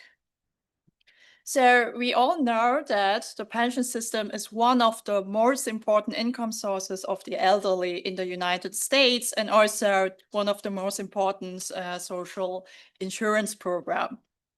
And one important institutional feature of the pension system is that the pension benefits are tied to the individual careers of the workers, meaning that if you tend to have low labor earnings before your retirement, then your pension benefits also tend to be low. So the pension system transmits the earnings histories of the workers into the old age. So why is this important? This is important because there's large heterogeneity in the employment stability of the workers. So careers differ really starkly in employment stability, meaning that some workers hold lifetime jobs, they never experience unemployment, and they can switch to even better jobs over time and climb up the job ladder, while there are other workers who cycle repeatedly through unemployment. And it's very hard for these people to find stable jobs over time. Why is this a problem? So having an unstable career means that you lose the opportunity to accumulate human capital, which leads to lower labor earnings growth over the life cycle, and this lowers your lifetime earnings and ultimately also your life cycle savings for retirement. And yet, when we study the optimal pension system, we typically abstract from this heterogeneity in employment stability. So in this paper, I'm going to ask, how progressive should the pension system be when we take into account that workers face heterogeneity in employment stability? So in this paper, I developed a new life cycle model which features heterogeneity in employment stability. There's a job ladder that workers can climb. There's endogenous human capital accumulation of the workers which interacts with the employment stability. Workers make consumption saving and retirement decision. I calibrate this model to the US economy and the US social security system. And in this framework, I identify the optimal pension system and quantify the corresponding welfare gain. The key trade-off that I will focus here in the optimal pension system analysis will be the classic trade-off between providing insurance to workers against incentives. So when we make the pension system more progressive, this means that we provide more insurance to the workers with unstable careers and who end up with low lifetime earnings. At the same time, there are incentive costs, because if we make the pension system more progressive, then we distort the human capital investment of the workers and also the retirement decision of the workers. And finally, the financing side of the pension system is also an important margin. We have to think about how payroll tax rates would change if we make the pension system more progressive, and how to set the social security cap. So let me summarize the most important results in the paper. So first of all, I find that the optimal pension system becomes far more progressive compared to the current US social security system, where the benefit schedule becomes close to a benefit floor and the social security cap is eliminated. And this optimal pension system achieves a welfare gain of around 0.9% of lifetime consumption for labor market entrants, so at the very beginning of the life cycle. And under the optimal policy, the payroll tax rate falls by around 1 percentage point. And this is mainly driven by the elimination of the social security cap. And finally, I find that under the optimal pension system, the overall labor supply allocation becomes more efficient. which means that the productive workers who have high human capital, they decide to increase their labor supply at the extensive margin and decide to retire later. While unproductive workers with low human capital levels, these workers decide to retire earlier so that the overall labor supply allocation becomes more efficient. Okay, so then let me introduce the life cycle model. So the basic structure of the life cycle model is very standard. It's a life cycle consumption savings model. What's new in this model is that there is employment stability heterogeneity. And this means that jobs do not only differ in terms of the wage levels, but each job has its own separation probability lambda. So each job is characterized by the wage level and a separation probability. The life cycle of a worker in the model consists of a working and a retirement phase. So workers start their life in the working phase, and they make consumption savings decision over the whole life cycle. And while workers are still in the labor market, they also make human capital investment decision and also job acceptance rejection decision regarding the job offers that they get. And there's a phase in the life cycle where workers can also make a retirement decision, so when they want to retire. Each period in the model is divided into 4 stages. First of all, there's a separation stage where employed workers separate from the job with the probability lambda that characterizes the current job.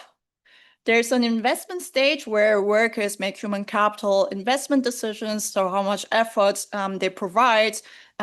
This I will explain in the next slides in more detail. There's a production stage where workers receive their labor earnings or their unemployment insurance benefits if they are unemployed, and then they make consumption savings decision. And then finally, there's a search stage where workers receive job offers from an exogenous job offer distribution, and then they decide whether they want to go to the new job or remain at the same one if you're employed. Okay, so let me explain the human capital accumulation in the model in more detail. So workers decide how much effort they want to provide. It's a choice T, which leads to a disutility kappa times the effort provision to the squared. Without exerting effort, the human capital level of the workers remains at the same level as before. So the law of motion for human capital can be characterized as follows. Your next period's human capital level is 1 level higher with probability PH, which is a function of your effort provision T and your age J. And this probability of human capital accumulation increases in the effort provision, T. So if you provide more effort, then the probability that you get to the next higher level of human capital increases, but also leads to higher disutility. And then the effort provision is also more efficient for the younger workers compared to the older workers. So at a given level of T, this probability pH will be much higher for the younger workers compared to the older workers. And then with probability 1 minus pH, your human capital level remains at your current level. And the assumption is that the investment in human capital is productive for young workers, which I have explained here, and is possible only for the employed workers. So if you're unemployed, then you cannot accumulate human capital.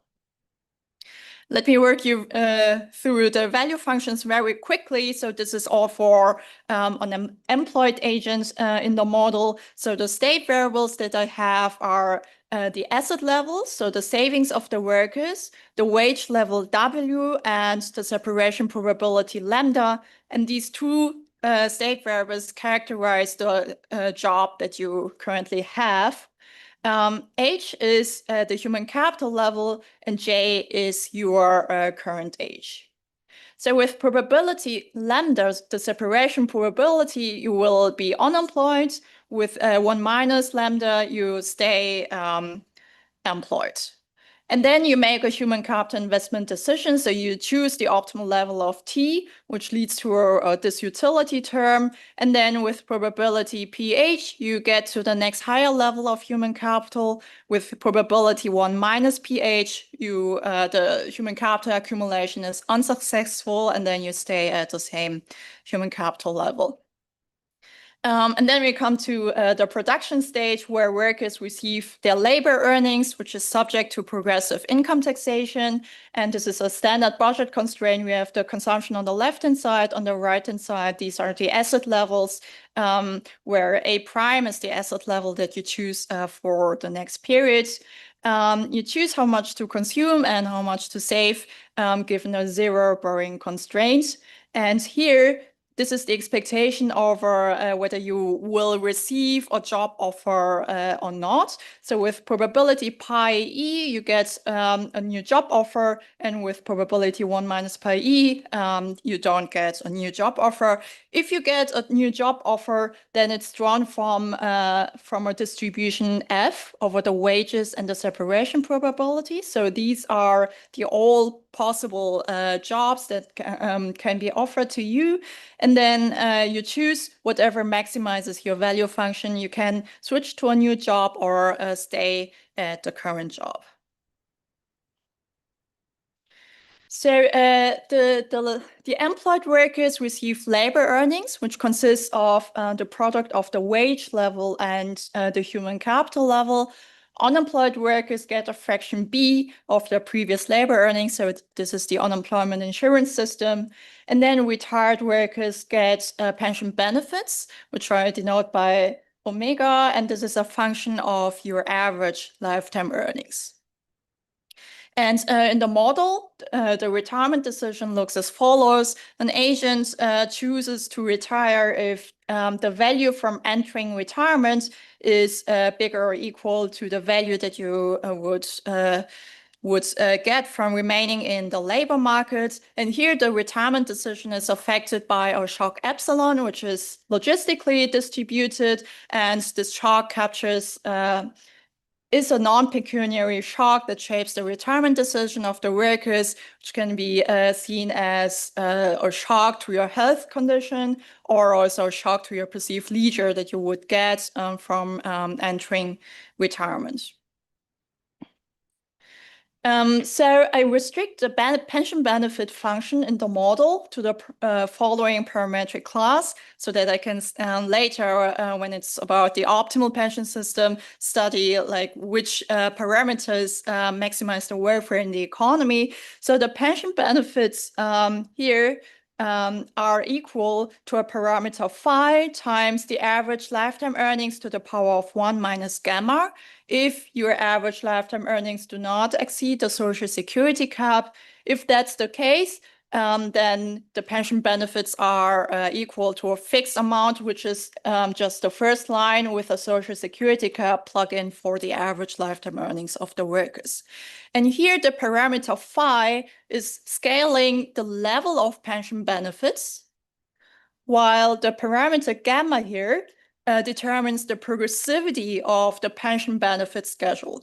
So if, for example, the parameter gamma is equal to 0, then we have that the pension benefits are equal to phi times the average lifetime earnings. So the benefits would linearly increase in the lifetime earnings of the workers up to the Social Security cap. So it wouldn't be progressive at all, at least up to the Social Security cap. And then if gamma is equal to 1, then the pension benefit schedule would be very progressive, because then we have that everyone gets the same amounts of pension benefits. In the model, I assume that the retirement benefits are financed by the payroll taxes and a fixed amount from the government. So here the left-hand side is the total amount of pension benefits paid out to the workers in the economy, where on the right-hand side, this is the total amount of the payroll taxes collected from workers who are employed. And importantly, the Social Security cap also enters here the contribution side of the pension system. So you pay the payroll taxes only up to the Social Security cap. If your earnings are above the cap, then you only pay the taxes up to the Social Security cap. Yeah.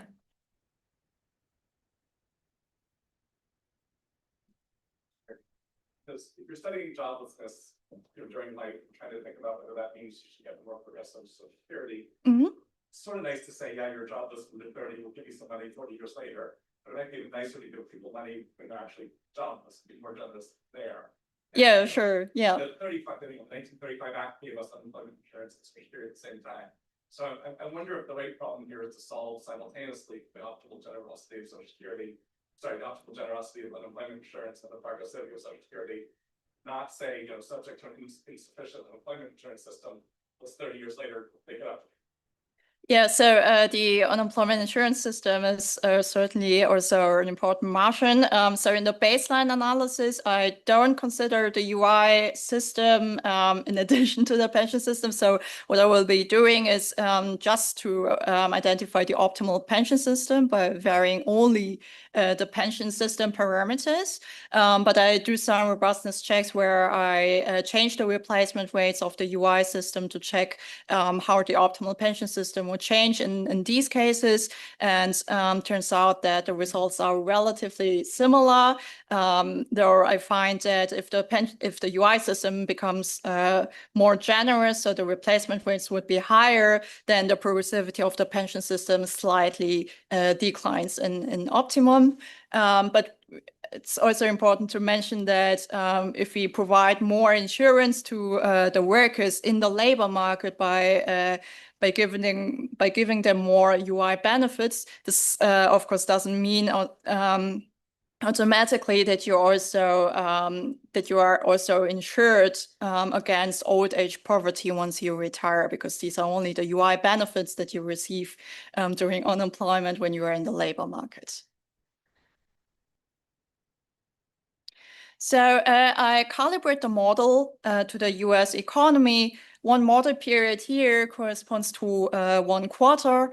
The data sets that I use are the current population survey, and I need the CPS to match the labor market mobility in the model to the data. And then I use the survey of consumer finances and the panel study of income dynamics for earnings, variance of earnings, and for matching the wealth to income ratio in the model to the data. Okay, so let me show you very briefly the calibration results. So here I'm showing the moments from the model in the solid line, and the red dots here display the empirical moments. So for the separation rate and for the job-to-job transition rate, the model is able to match the steep decline and this mobility in the very beginning of the life cycle. The same for the job-to-job transition rate. And then I also calibrate the model to the average job finding rate in the data, and also to the tenure distribution over the life cycle. So here, this is the 75th percentile. In the middle, we have the mean, and in the bottom, this is the median. So we can observe that the tenure distribution gets more dispersed in the age of the workers. And this is an important characteristic produced by the model when we have heterogeneity in employment stability, because if we assume that everyone faces the same average separation rate, and there's no heterogeneity conditional on the workers' ages, then what we get in the model is the following picture, where the tenure distribution is not widening in the age of the workers at all. So without heterogeneity in employment stability, we are really not able to match this feature in the data. And then finally, I also calibrate the model to the first moment of earnings, the second moment of earnings, and also to the wealth to income ratio over the life cycle. Okay, so now the question is like, what's the implication of heterogeneity in employment stability on the earnings and the lifetime earnings of the workers, and why is it important for the optimal pension system? So to show this in the model, I do the following. I take workers at the end of the prime age, and then divide the workers into two groups. The first one is workers with stable employment over the life cycle, and the second group is the unstable employment. So the dots here display workers in the top quartile of the employment stability distribution at age 54, and the red solid line, these are the workers with unstable employment, so who are in the bottom quartile of this distribution at the end of the prime age working life. And what we can observe is that unstable employment depresses all the important economic variables, like the human capital level is much lower for the workers who had unstable career, and also the labor earnings are much lower for these workers. We get the same picture looking at the consumption and the life cycle savings of the workers. The workers who have unstable career over the life cycle tend to have much lower consumption and also savings over the life cycle.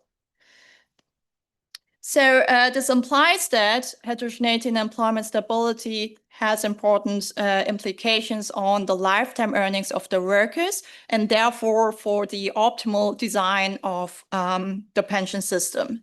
So for the analysis of the optimal pension system, I consider X anti-identical labor market entrants and search for the optimal pension system by varying the two parameters that characterize the pension system. The first one is the progressivity parameter gamma that determines how the benefit schedule looks like. And the second dimension is the social security cap, which enters both the contribution and the benefit side of the pension system. Yeah.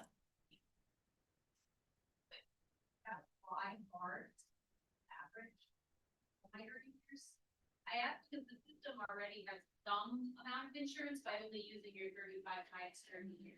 Yeah, so that's also what I try in the model. I take the years, the 35 years with the highest labor earnings of the workers, and then use that to compute the Y bars.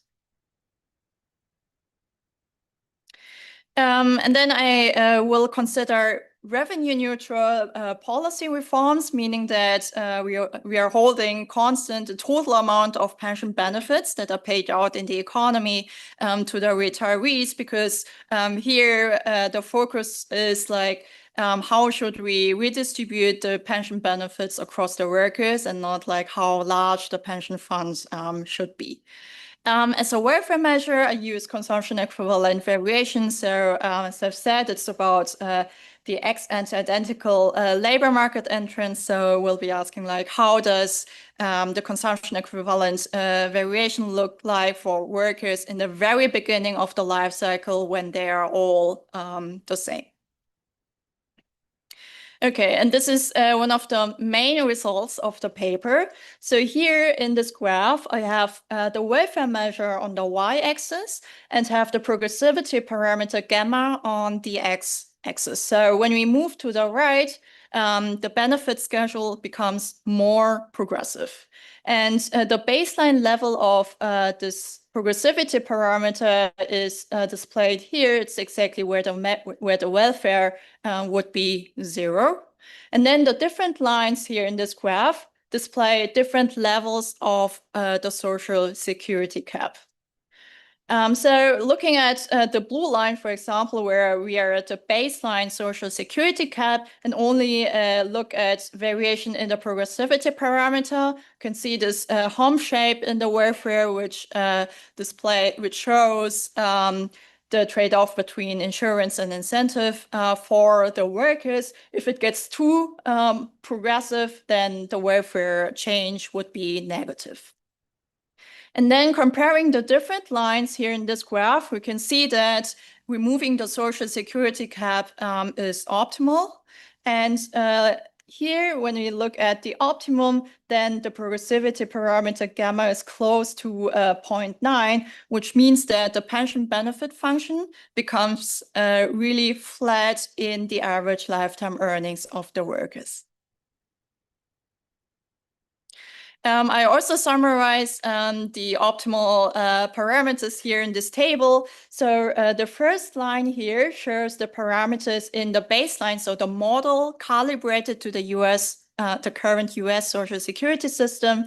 The second line in this table shows the parameters under the optimal policy.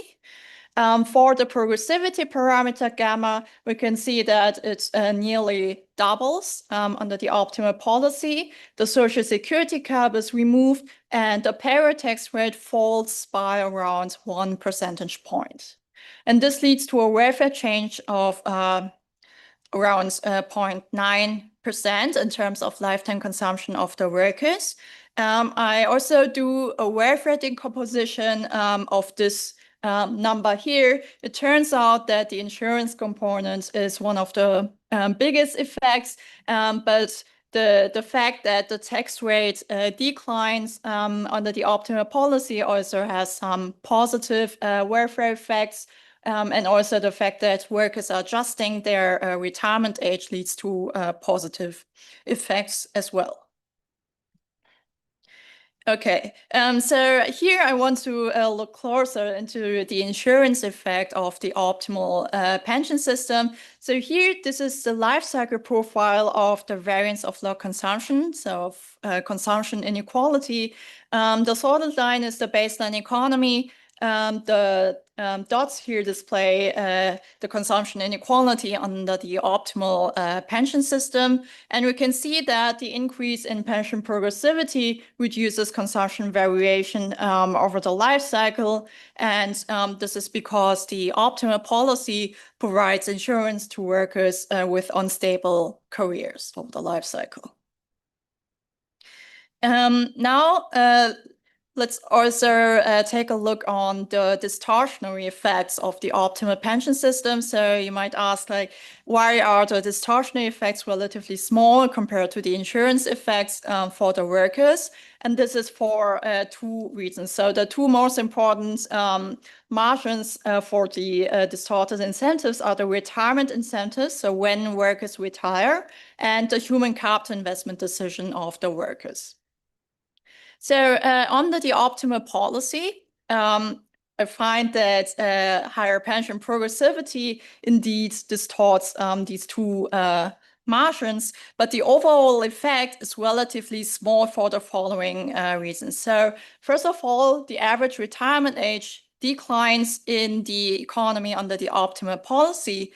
But I find that workers with high human capital, so the productive workers, they decide to retire at a later point in time of the life cycle, because if the pension system becomes more progressive, then these productive workers who have high labor earnings and high lifetime earnings, they see a decline in their overall pension wealth. So they decide to remain in the labor market for a longer times and continue earning the high labor earnings they would earn.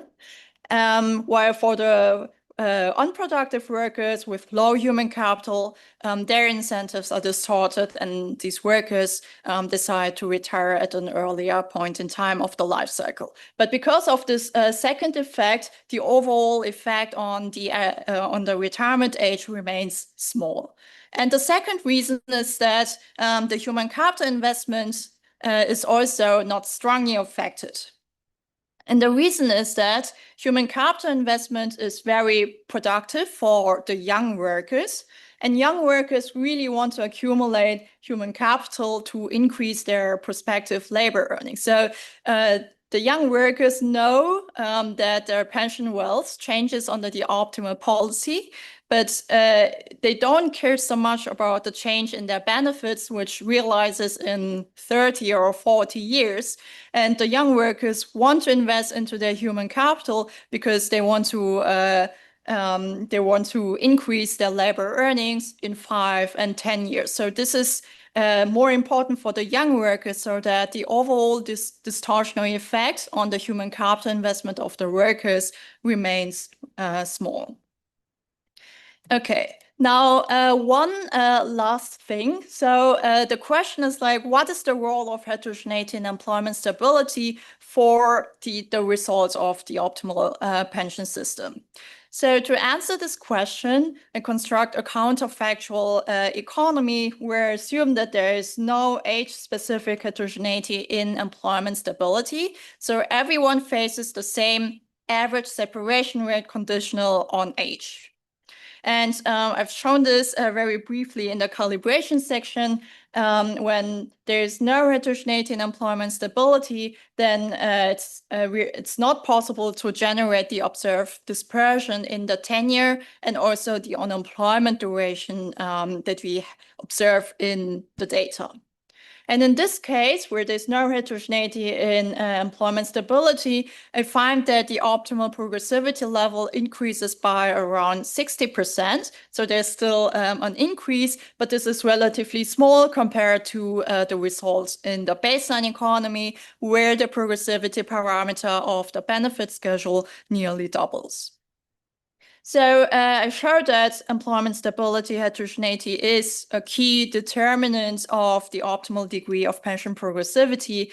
And if we disregard this heterogeneity, then it leads to very different policy results.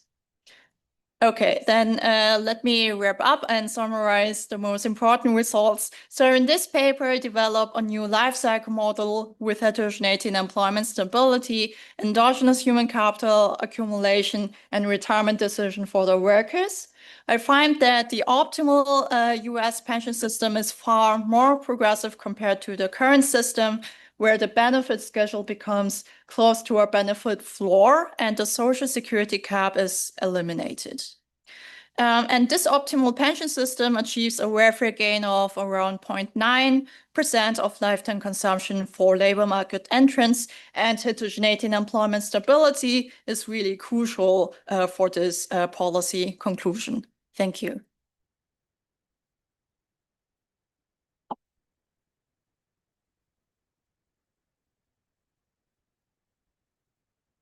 Yeah.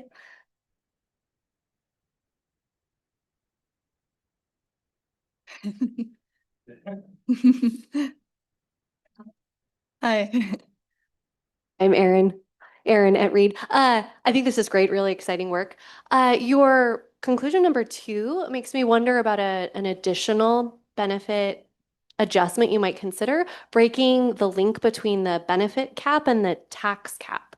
For example, we could tax all earnings, but flatten out the benefit rule. Or I have a paper where we keep, the tax cap where it is, but flatten out the benefit earning rule earlier, and we find that that is good under certain welfare criteria. Have you just looked at breaking that? Because it kind of looks like breaking that link already.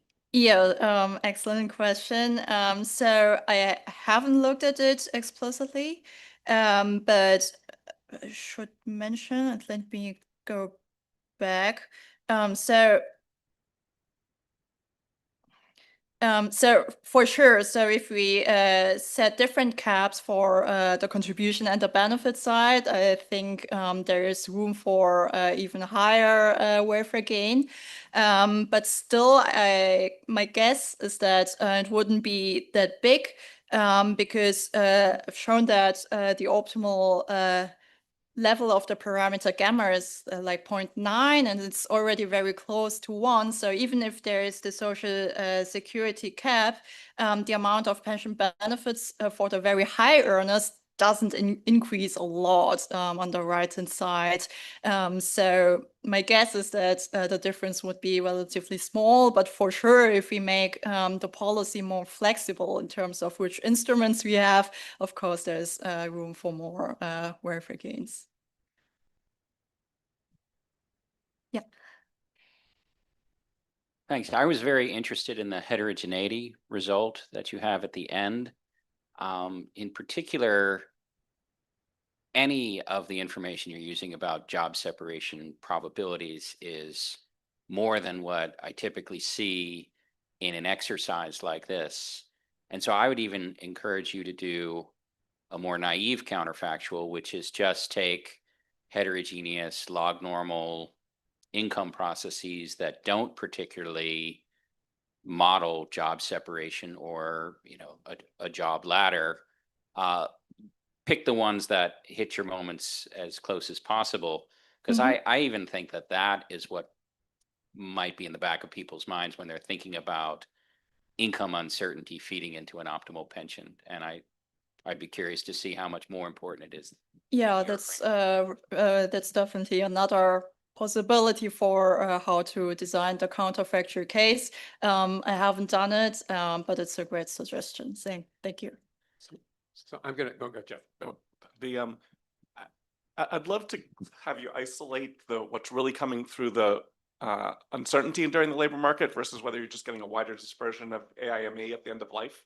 And so, like, is what's happening is because they're having the shocks, we're getting the lifetime income distribution is widening, or is it that for a given lifetime income distribution, it matters a lot whether it's someone making $40,000 every year or whether they're making 80,000 half the time and zero half the time.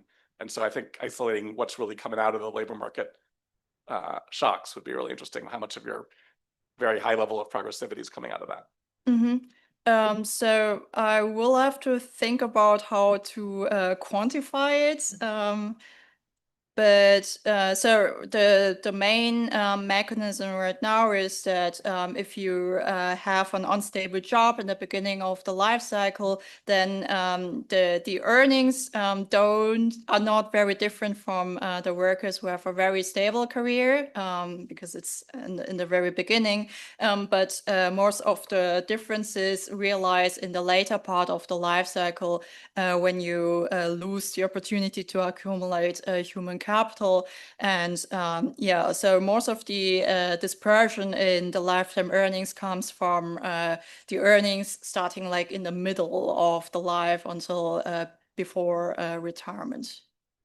So I have a comment that follows very much on this, and I think probably makes your task bigger and harder, unfortunately, right? If you started by saying there's just some churn, but when you're hit with a job change in expected value, you end up with the same future human capital and same wages as where you were before, then this is just your bouncing around, as Jeff was saying and as Andrew was saying. If on the other hand, this says, when this shock hits, you lose some human capital acquisition or you have an unemployment period, right?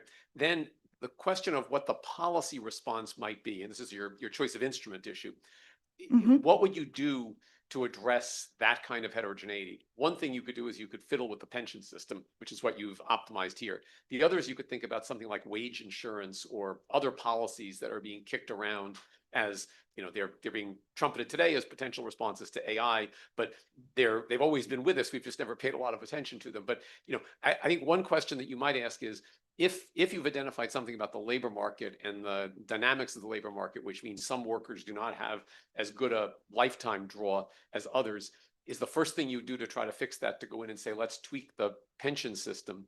Or would you think about something which might intervene more quickly in response to the shocks that these people actually experience? So it's another paper to think about.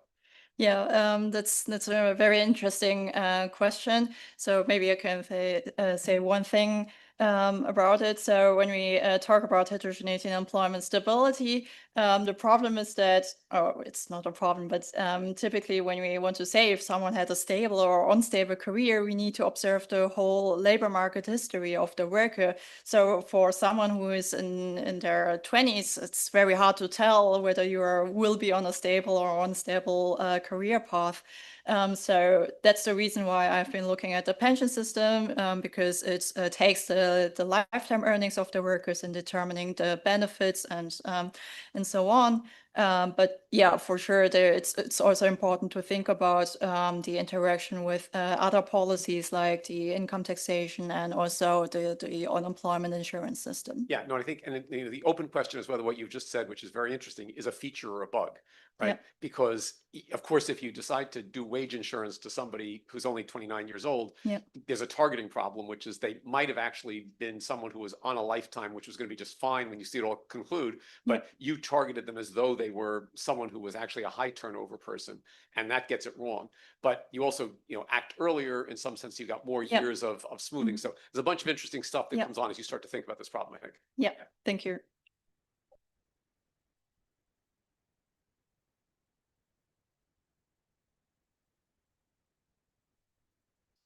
Thank you.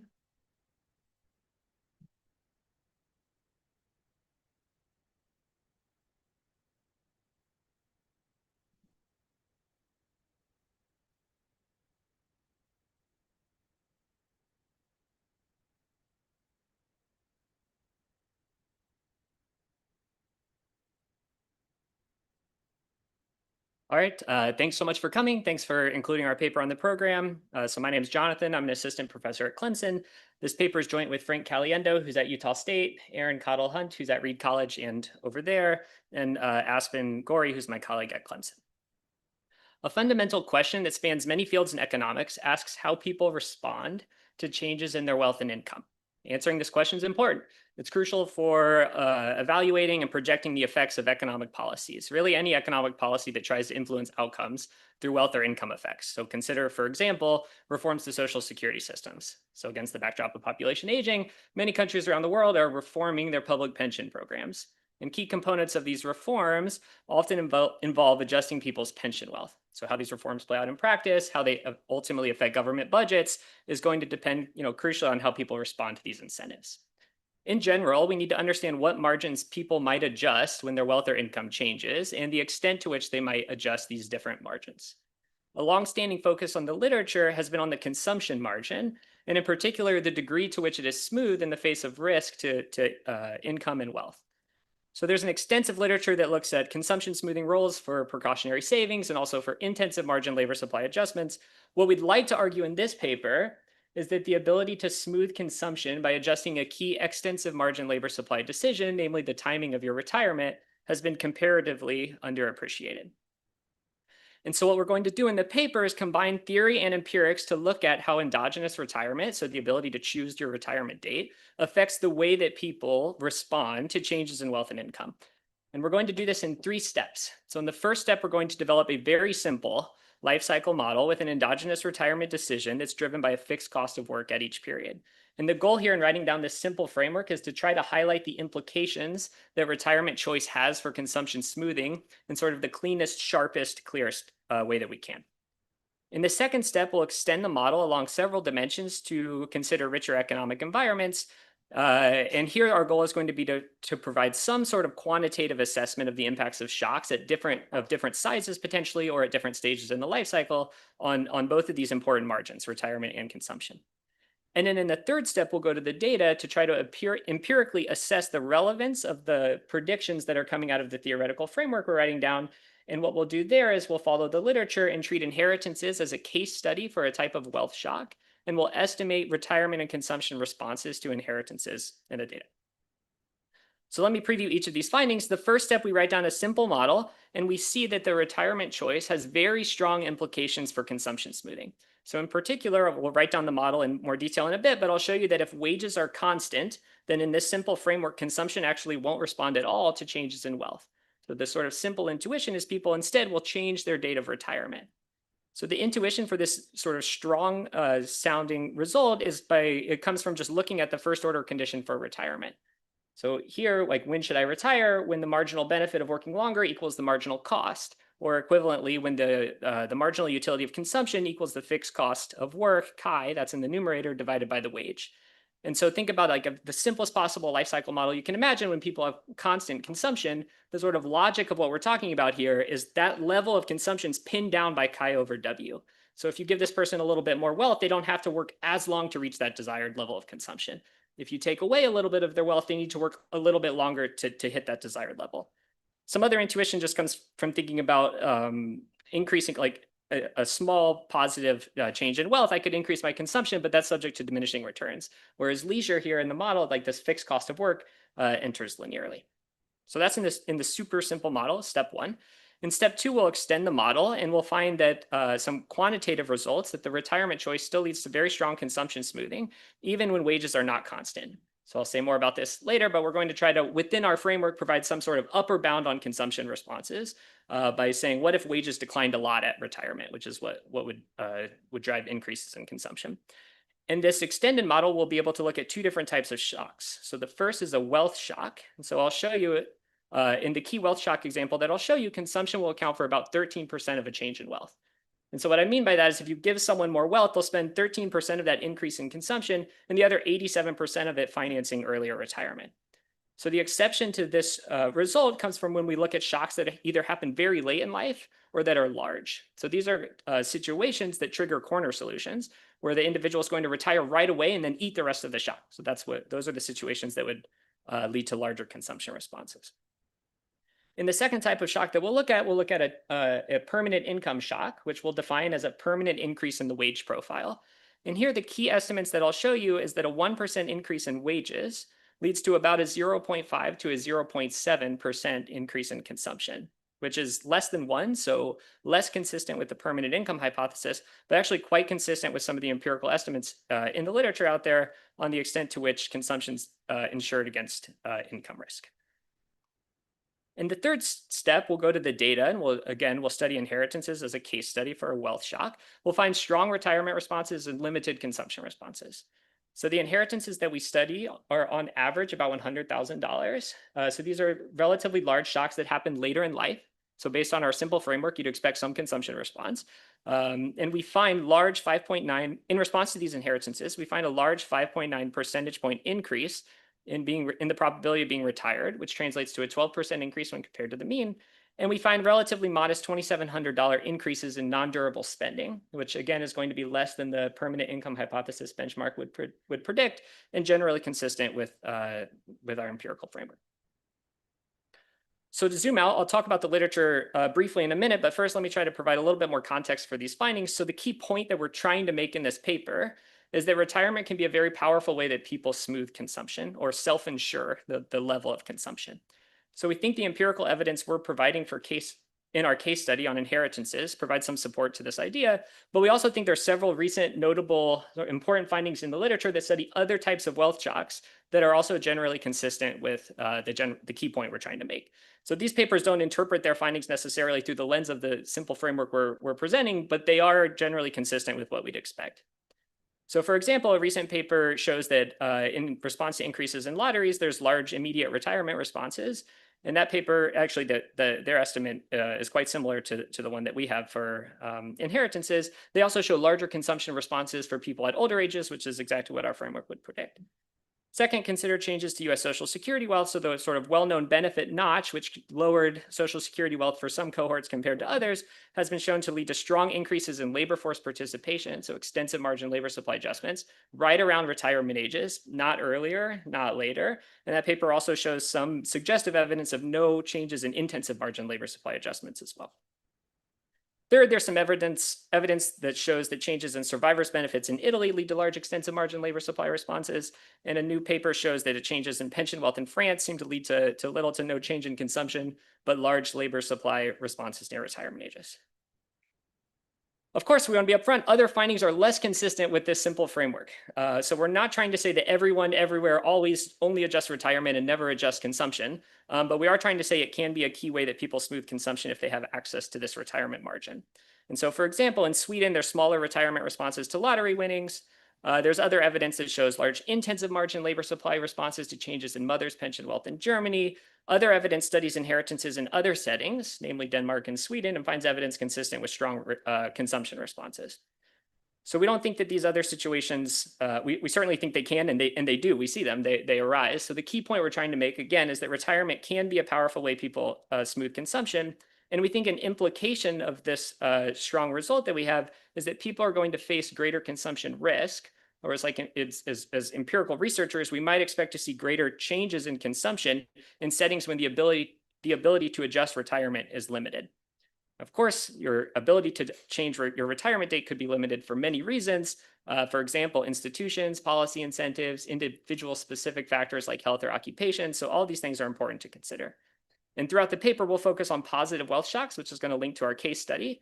But of course, people face negative shocks as well. And some of those shocks might affect, the shock itself might actually affect someone's ability to adjust retirement. So we think that these are important implications that come out of the simple framework we're trying to advance. So let me talk a little bit about the literature. So we think we connect to 4 strands of literature. So 3, one gets its own slide just because of space. So there's a macro literature that emphasizes the importance of the extensive margin of labor supply for measuring elasticities accurately. So we kind of make contact with this literature because we also think we're emphasizing the importance of the extensive margin of labor supply, but for something else, in particular for smoothing consumption.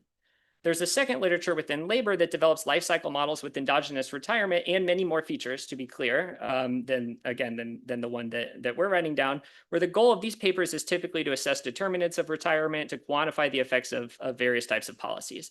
So we're trying to use a simple model, like a stripped down version of these models, intentionally to highlight the implications for consumption smoothing of one key component in those models, which is the ability to choose your retirement date.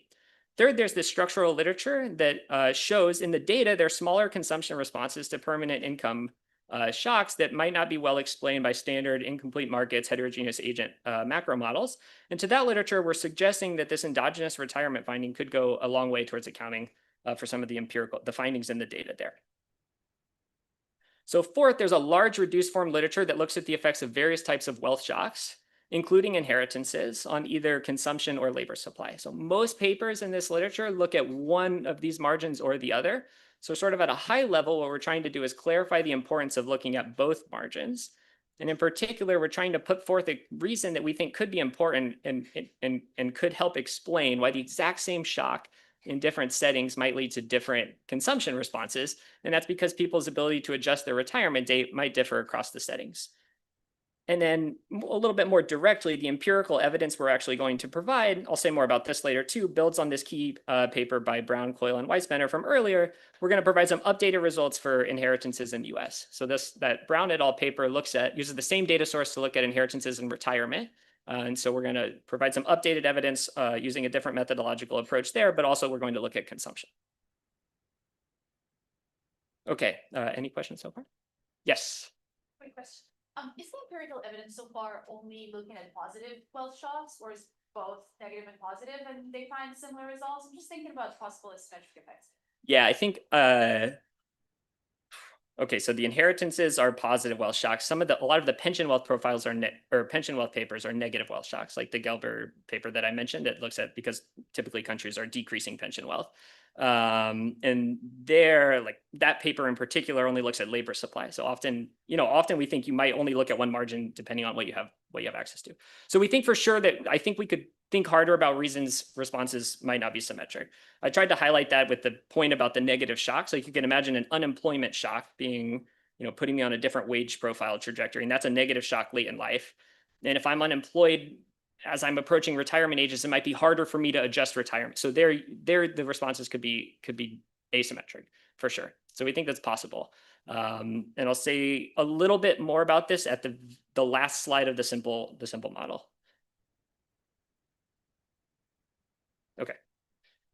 All right, so here's the very simple model. So consider a life cycle model with an individual, like one individual representative agent who starts working at time 0, it chooses when to retire, and then dies with certainty at time capital T. This person is going to choose consumption, labor supply, and the date of retirement to maximize their lifetime utility subject to the lifetime budget constraint. So this is very standard stuff. The lifetime budget constraints, that my consumption over my life has to equal the resources I get from wages, and then B is wealth in our model. And so to highlight the power of retirement, we're going to focus on a special case here in the main part of the paper where we shut down the intensive margin of labor supply, and we just say, consider a person who can either work or not. And when they do work, they experience disutility, a fixed utility cost of working that's equal to chi. So a standard solution to this model, if there's no discounting, we have concave utility, no mortality risk, is going to imply constant consumption. So this person's going to perfectly smooth their consumption over the life cycle. And importantly, the first order condition for retirement is going to be given by this equation here. So again, the person's going to equate the marginal benefit of working more with the marginal cost. The marginal benefit of working more is that I earned wages, and I convert that to utility through the marginal utility of consumption. The marginal cost of working more is this fixed cost of work chi. So the equation, just rearranging terms is the blue equation there that I showed you on slide 2 or 3. Okay, and so that equation will stay at the top here. And this staring at this first order condition sort of gives rise to these strong analytical implications. And so in particular, just to emphasize it again, the optimal level of consumption in this model is going to be pinned down by these parameters, chi, and the wage at the extensive margin. And so if wages are constant, and there's some empirical evidence that suggests that wages might not be declining at all at typical retirement ages, then consumption in the simple framework is going to be invariant to changes in wealth. Otherwise, consumption will adjust, but only to keep this first order condition, only so that this first order condition holds. That is to say, only because the wage at the optimal retirement date will have changed. And so we can conduct some comparative statics to decompose the share of a wealth change that's going to be spent on consumption versus spent on leisure through earlier retirement. And I'll show you some results on that in a second, but first we'll parameterize this very simple model. And so we'll use a constant relative risk aversion utility with a baseline value of sigma equal to 1.5. The key thing for us to parameterize here is the wage profile. And so what we'll do is go to the CPS and take the decline in earnings at older ages and so we'll make kind of an extreme assumption about declines in wages and say, let's suppose all of the earnings decline in the data is driven by wages and not labor supply. And so in that sense, it's going to give us an upper bound for a consumption response, like in our framework. And then we'll calibrate chi, the fixed cost of work, to target an initial retirement age of 65. Okay, so then here are the results from this comparative statics exercise that decomposes a marginal change in wealth to a consumption response into two pieces, a consumption response and a retirement response. So looking at panel A is like the baseline when the individual was originally planning on retiring at 65. If you give this person a little bit more wealth, and in this, it's a marginal change in wealth under full information. So if you give them a little bit more wealth, they'll spend 87% of it retiring earlier, and they'll spend 13% of that change in wealth on increasing consumption. Okay, so here I'm going to touch on this question about asymmetric responses in a bit. So before extending the model, I want to emphasize the basic takeaway at this point is just that we might expect large retirement responses to changes in wealth, but relatively modest consumption responses when people have the ability to adjust their retirement date. So this super simple model is super simple along many different dimensions. One is that retirement's completely flexible. And so we think about this model and the results that come out of it as being relevant for the people who get to choose when they retire. It's kind of emphasized by some papers in the literature. Another way to think about all kinds of other cases without getting too far outside of our simple framework is to think about chi, that fixed cost of work. So we had chi being the fixed cost being fixed, being constant over time. You could also think about it varying, and you could think about it changing in different ways. For example, it could evolve smoothly, in which case the implications are going to look similar to the implications for a change in the wage, because those things are showing up in the same first order condition. You could also think about chi being subject to different types of shocks, like maybe the individual has a poor health shock, and then chi increases substantially, or you could think about chi changing abruptly due to policy incentives that depend on the context. So again, we certainly think these cases are important, but what we're trying to do is to use this very simple model to call more attention to the power that this endogenous retirement decision has in helping individuals smooth consumption. Okay, so in the extended model, we'll look at the impact of unanticipated shocks. So we're going to go to the other extreme, and instead of thinking about a marginal change in wealth under full information, we're going to think about the guy in our model, going through life and then having no information at all and getting hit by a completely unanticipated change to their wealth or their permanent income. So the no anticipation assumption is sort of extreme here, but again, should lend itself towards an upper bound for confidence for consumption response, because this person is not going to be doing any precautionary savings. This extended framework is going to allow us to quantify the effects of shocks of different sizes and at different ages. So that's the key thing here. The basic setup is we'll have a pre-shock problem that looks exactly the same as the simple model. Then the person will be hit with the shock and they'll re-optimize. So we'll have a new level of consumption and a new optimal retirement date after the shock. So I'll show you the results in the next two slides. Let me tell you the takeaways first. So first we'll look at wealth shocks, and the results will be very similar to that quantitative assessment I just showed you using the very simple model. So no matter when the shock happens in life, the person is going to spend roughly 87 or so % of that shock on financing earlier retirement. unless the shock happens late in life or is large, again, which would trigger a corner solution. The person can only retire so much earlier. In this case, they retire immediately and then consume the rest of the shock. And then the extended model allows us to look at a different type of shock as well, permanent income shocks, which again we'll define as a permanent increase in the wage profile. So here the results are more nuanced. So consumption is going to adjust for sure. Again, just think about that first order condition. If my wage profile has changed, then this key term that determines my level of optimal consumption has changed. And so consumption is going to adjust so that that first order condition holds. And then retirement could actually change in either direction to allow the individual to achieve that desired level of consumption. And so the key example I'll show you is going to be a 1% increase in the wage profile. And again, we'll find some consumption responses there that are consistent with the literature on the partial insurance of income risk. All right, so here's the graphs for a change for a shock to wealth. And so the shock size that we're considering is a wealth increase that's equal to 1 year of peak wages. So the left-hand side graph is for consumption, the right-hand side graph is for retirement. Let's start by looking at the dark dotted lines in both graphs. So the dark dotted line on the left-hand side graph shows consumption at the very bottom, the level of consumption that this individual would like pre-shock. And the dark dotted line in the retirement at the top shows their retirement age, their planned retirement age, 65. And so what we can see by looking at the dark solid line, which in both graphs shows post-shock consumption and post-shock retirement, is that consumption does not change very much when the wealth shock hits them throughout their life cycle. So I should have said the x-axis in both of these graphs is the shock, the time at which the shock occurs. So the solid dark lines, a little bit above the dark dotted line, so indicating the small consumption response. Whereas when you look at the retirement graph, we give this person 1 more year of peak wages and they retire almost 1 more year earlier. So again, the exception to this sort of strong result is when the shock occurs very late in life. As we approach retirement age, the person is going to hit a corner solution. And these results and these patterns contrast sharply with those in the model, in the simple version of in the model when we have exogenous retirement instead of endogenous retirement.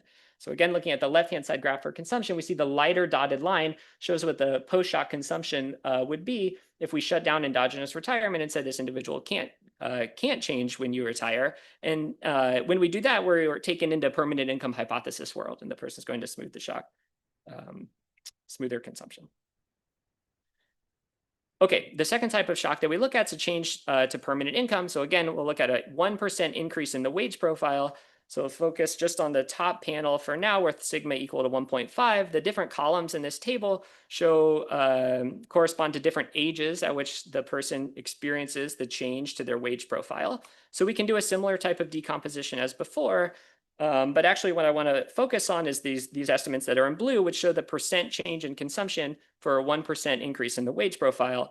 And so here, depending on our value of sigma and depending on the age when the individual experiences the shock, the key estimates range from 0.5 to 0.7, which is actually quite consistent with some of the key estimates from the literature on consumption insurance. Okay, in the last 12 minutes or so, let me talk about the case study. So the case study is that we'll look at inheritances.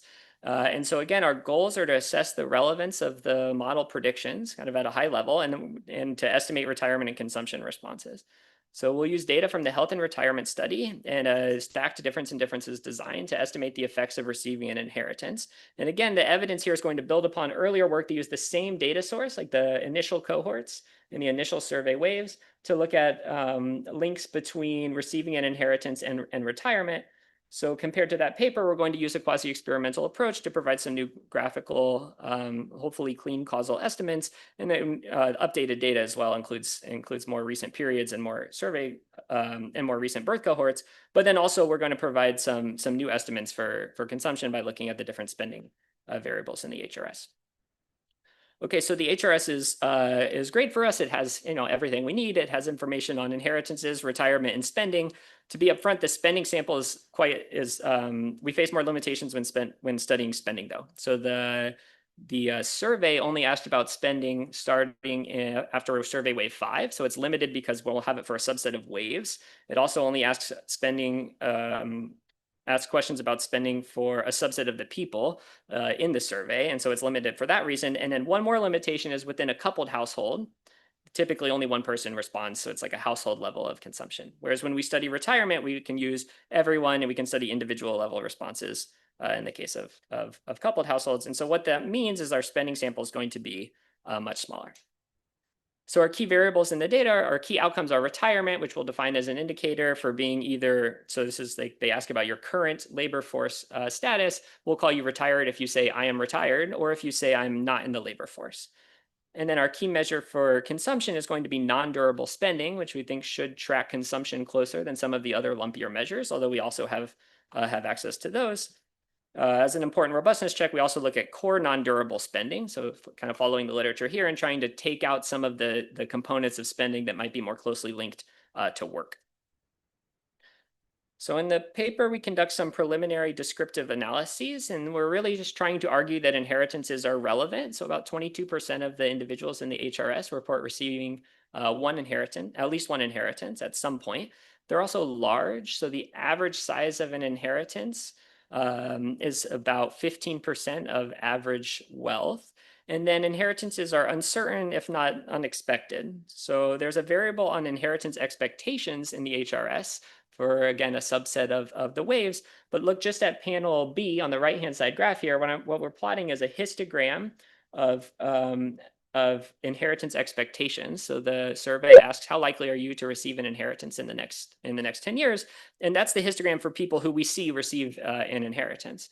And so even among this sample, sort of the mean probability of receiving an inheritance in the future is 38%. About 40% of these people that we observe receiving an inheritance say there's a 0% chance, absolutely no chance that I'll receive an inheritance. Okay, so our identification is strategy is going to be a difference in differences design. So there's two quasi-experimental groups, a treatment group who receives an inheritance, a control group who does not. There's two time periods in the diff and diff, the before and after the receipt of the inheritance. We are in a setting in which the staggered adoption of treatment, meaning that people receive inheritances at different times. So to kind of deal with this, setting, we'll use this stacked difference in differences approach, following this paper in the literature that sort of clarifies how this approach that's been reasonably widely used to kind of clarifies the estimand and sort of provide some guidance on best practice when implementing these stack designs. So in particular, what we're going to do is construct clean analysis samples for each treatment cohort, where here I mean a cohort is like a wave that the people receive an inheritance. And we'll construct clean samples for each treatment cohort, which consists of treatment and control people. And then we'll stack those cohort-specific samples and then estimate simple difference in differences estimating equations using some corrective weights that this paper suggests. Okay, and we'll construct two different stacked samples. So one we'll call the full sample. It's basically we're going to use as much data as we can to study retirement. And then we'll also construct what we'll call the spending sample, which is going to be, we're going to start with the more limited number of individuals in the data who have information on spending. And we'll carry out the same approach to construct a spending sample. So we'll construct these samples in 3 steps. First, we'll define inheritance events as the first time you report receiving an inheritance. And then we'll create trimmed cohort-specific data sets for each of these treatment cohorts. And so the treatment group for like people who get the inheritance and receive an inheritance in wave 8, let's say, is everyone who receives an inheritance in wave 8. And the control group for that mini diff and diff data set is everyone who does not receive an inheritance at any point in our data. And then we will define event time as the time of the survey minus, in this example I said, event, wave 8 as time relative to the inheritance. And the trimming part comes from, we'll balance the sample then in event time. So we'll balance the sample so that we see everyone 4 survey waves before the inheritance through the wave of the reported inheritance and 1 after. I should say that restriction, we also lose quite a bit of individuals in balancing that in the spending sample. So in some robustness checks, we relax it to try to not lose so many people, and the results look very similar. Okay, and then we'll stack those cohorts and arrive at our analysis data sets. So here's one way of visualizing these different data sets. So in the full sample, we see we've got about 200 inheritance events give or take in the survey waves 5 through 15, which are the ones that we can use based on those criteria that I just laid out. And the spending sample is much more limited. So we have a total of 149 inheritance events that we're able to study. And again, those events occur in the later waves by construction because the survey started asking about spending and consumption in the later waves. The estimating equations are completely standard. So in the graphs I'll show you in just a minute, those are estimates that come from a completely standard event study specification where the key coefficient of interest are these delta Ks, which are the coefficients on an indicator for being treated interacted with an indicator for event time. So that's capturing the difference in the outcome for the treatment group who receives an inheritance compared to the control group who does not in event wave K, one in the wave of the reported inheritance relative to the pre-period omitted wave, which is going to be 2 survey waves before the inheritance is reported. The only the only thing that's a little bit different is, again, we'll use these corrective weights as suggested by this Wing et al. Paper. And then to quantify magnitudes in the tables I'll show you in a minute, we will estimate versions of this event study specification that simply pool the 2 post-period waves together. And so we're capturing sort of the overall average response after an inheritance. Okay, so let's look at some graphs. So these graphs here show the evolution of inheritances around the inheritance events. So the left-hand side graph, the outcome's an indicator for receiving an inheritance. And so sort of mechanically, no one receives an inheritance before they do. 100% of the treatment group receives an inheritance in the wave that they say, yes, I've received an inheritance. The takeaway, though, is that from this left-hand side graph is that the inheritances we study mostly represent sort of one-time lump sum shocks. The right-hand side graph shows the event study results for the outcome that's the inheritance amount. And so here's where we see on average, these inheritances that people are receiving are about $100,000. So the data also allow us to look at parental mortality, which is important given the case study that we're looking at.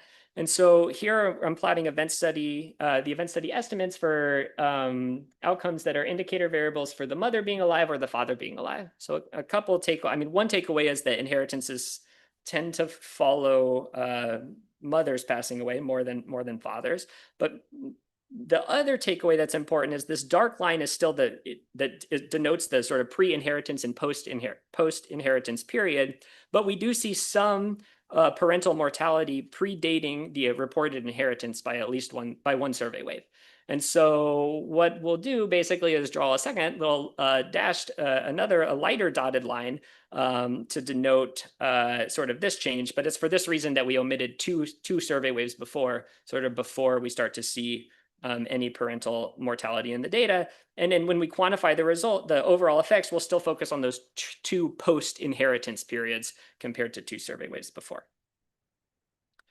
Okay, so here's one of the 2 main event study graphs in the paper. This graph shows the effect of receiving an inheritance on retirement. So encouragingly, we don't see the pre-period trends look reasonably parallel. And perhaps it's interesting to note that it doesn't seem to be much of a change in retirement after when there's some parental mortality, but before the inheritances. And then we see these sharp increases in retirement during the wave of the inheritance and then one survey wave after as well. Yeah. You mentioned mother life, father life. Yes. From mother-in-law, father. Yes. And you have the data.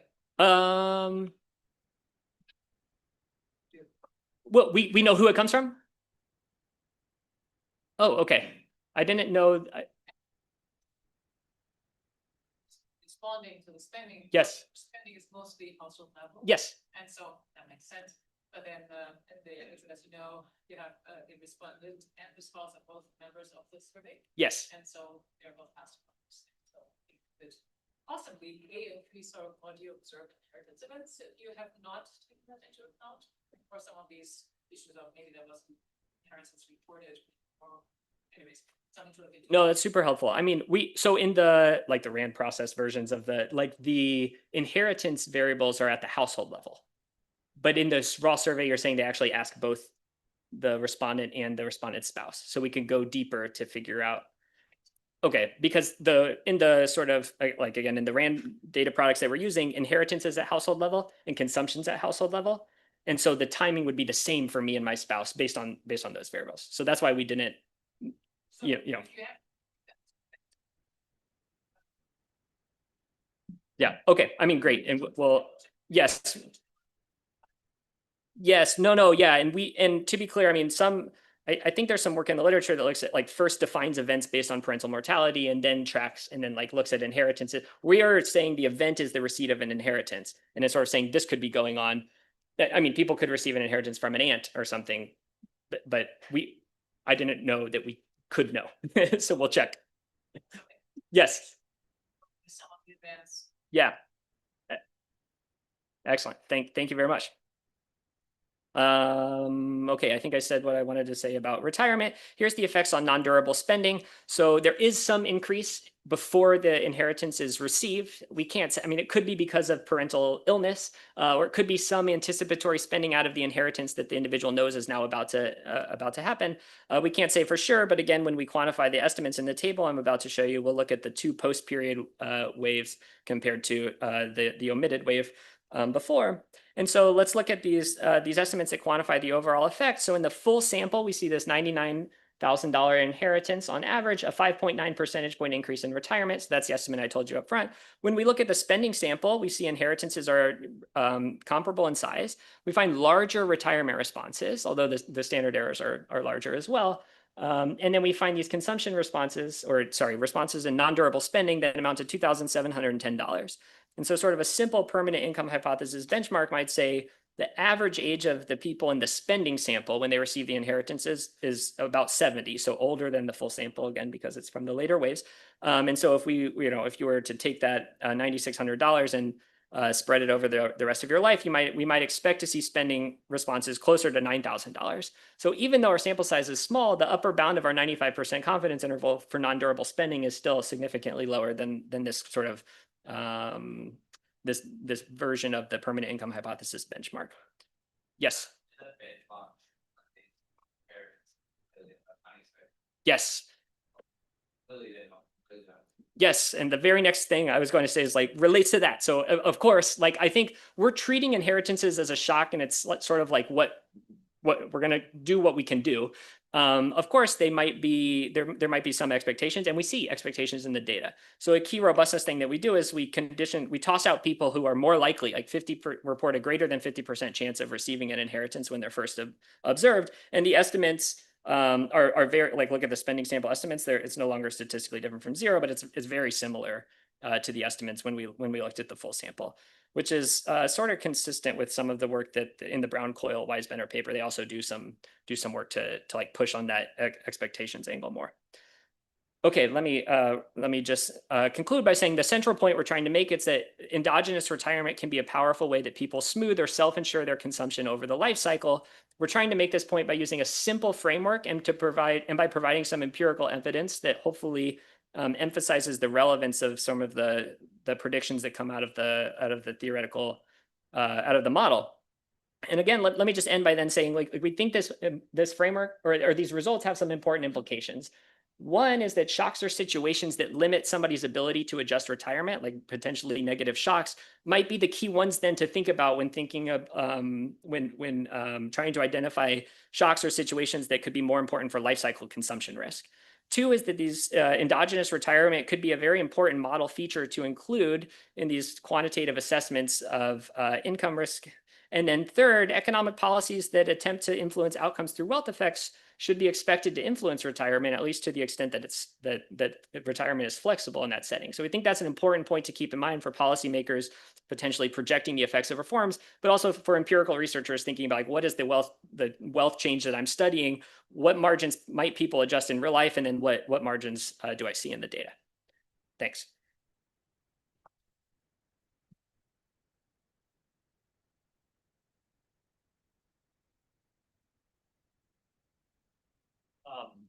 Well, I'm glad to see the CAMs being used. Yes. I'm the inventor of CAMs, and along with Suzanne.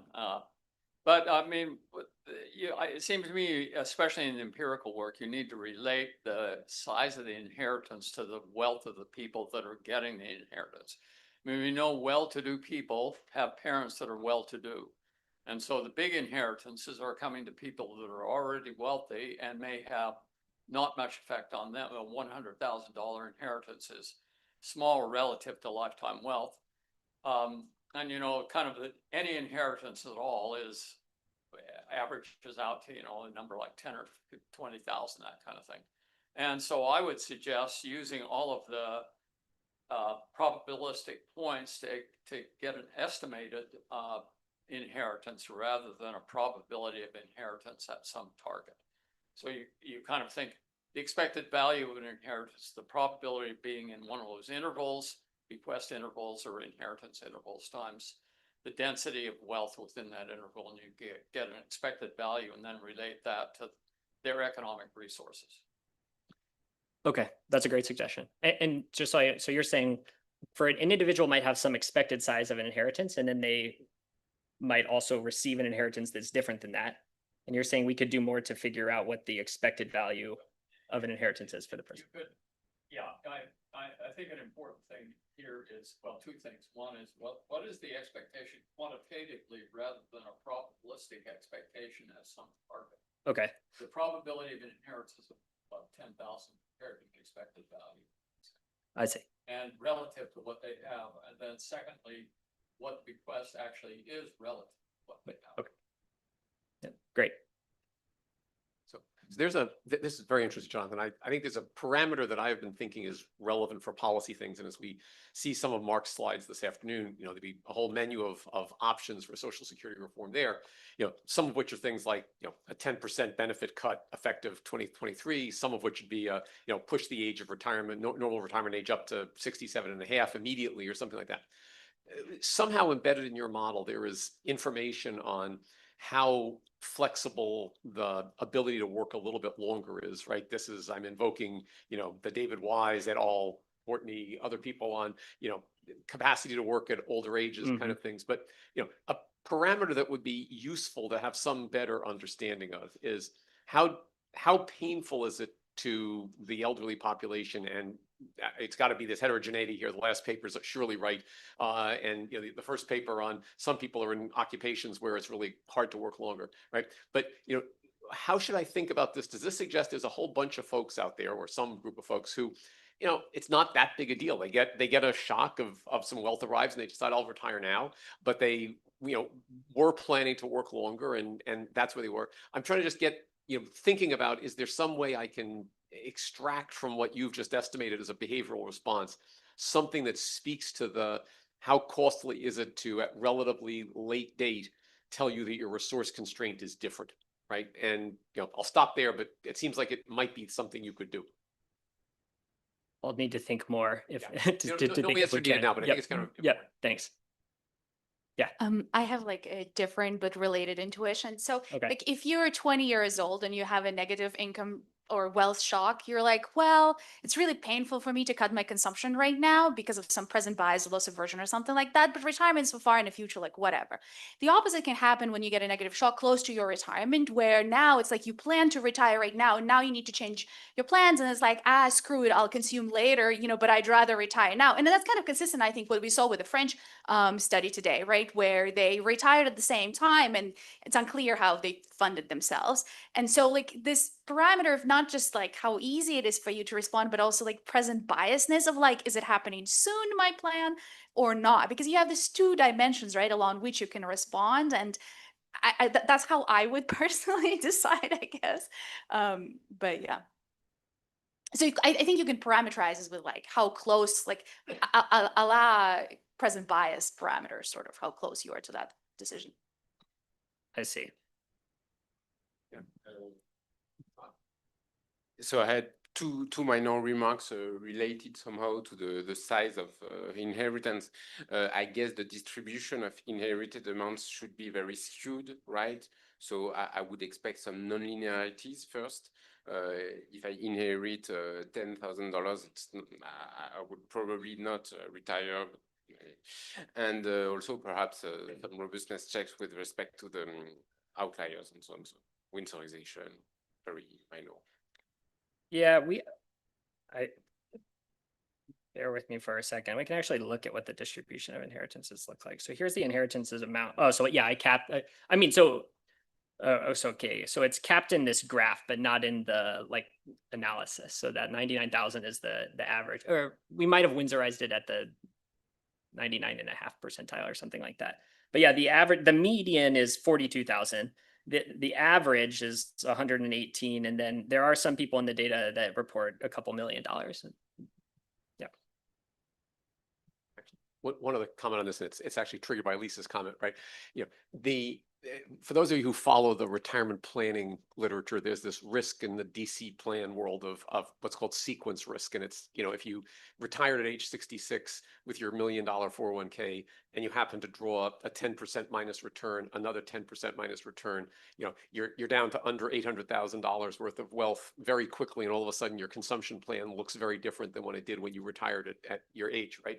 Coming to Mike's point, you know, you've got a lot of people who have $1 million worth of retirement wealth in the HRS, right? And do a 10% uptick in the S&P 500, which is just the last year, right? Those folks all have a $100,000 move or close to in what their lifetime budget constraint is. Mm-hmm. And you know, you're working hard to scour the data to find the inheritances of these folks and then sort out the anticipated nature of this or not, right? The stock market stuff is relatively unexpected, you might argue, and could give you another way of trying to get another wealth shot, which, you know, in the model, it looks very similar. Yep. But in the world, it might be different for many reasons, but at least worth thinking about. Yep, definitely. Thanks. Yeah. Seems like there's lots of cross-sectional variation you could use in how much of this utility work goes out that you get post retirement. So if you're in a work that involves physical labor, it's probably much more costly for you to put off retirement a year. If you have a spouse who's already retired, it might be harder. Yep. That seems like variation you could use, that getting an inheritance should have a much bigger effect on consumption for those people than it does for other people. Yeah, that's right. That's a good, yep, that's a good, that's a good point. I mean, I think like the fixed cost of work thing, like we've thought about it a decent amount, and like one challenge we've faced in the model part of the paper was like how, if we wanted to let this vary, how should we? Like if we wanted to let it vary smoothly. So if anyone knows about like evidence on on what that might look like, that would be helpful. But I like your suggestion of using it for to kind of look at a subsample in the empirical thing. The one issue with the subsamples is like we have 149 inheritance events in the spending sample. And so another key way we've thought about cutting the data is, well, some people are already retired. So like a very direct, a way to link more closely to the model point is like, well, look at those people who retired earlier and then but then we quickly get to like 50 people. And then it's like, I'm a little hesitant to conclude much, but yeah, we'll add that to the list of potential things, sample cuts to look at. Thanks.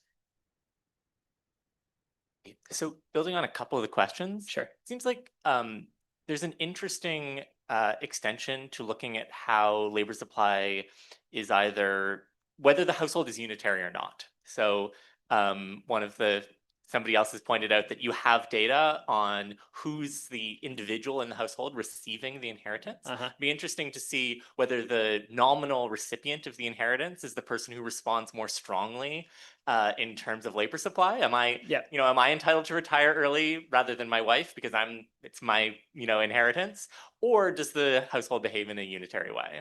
Yep, that's an excellent. So I have some work on joint retirement. That sounds right up my alley, and great suggestion.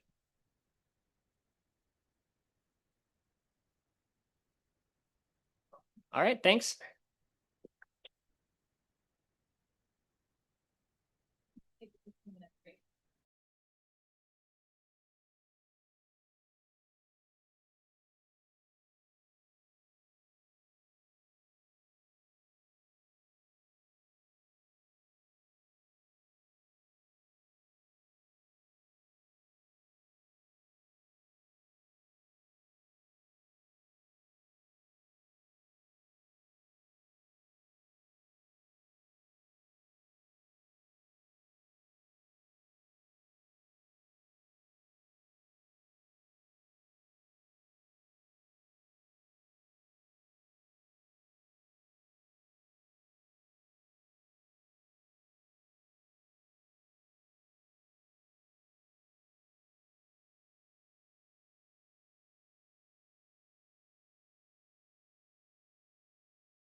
It just kind of sounds really.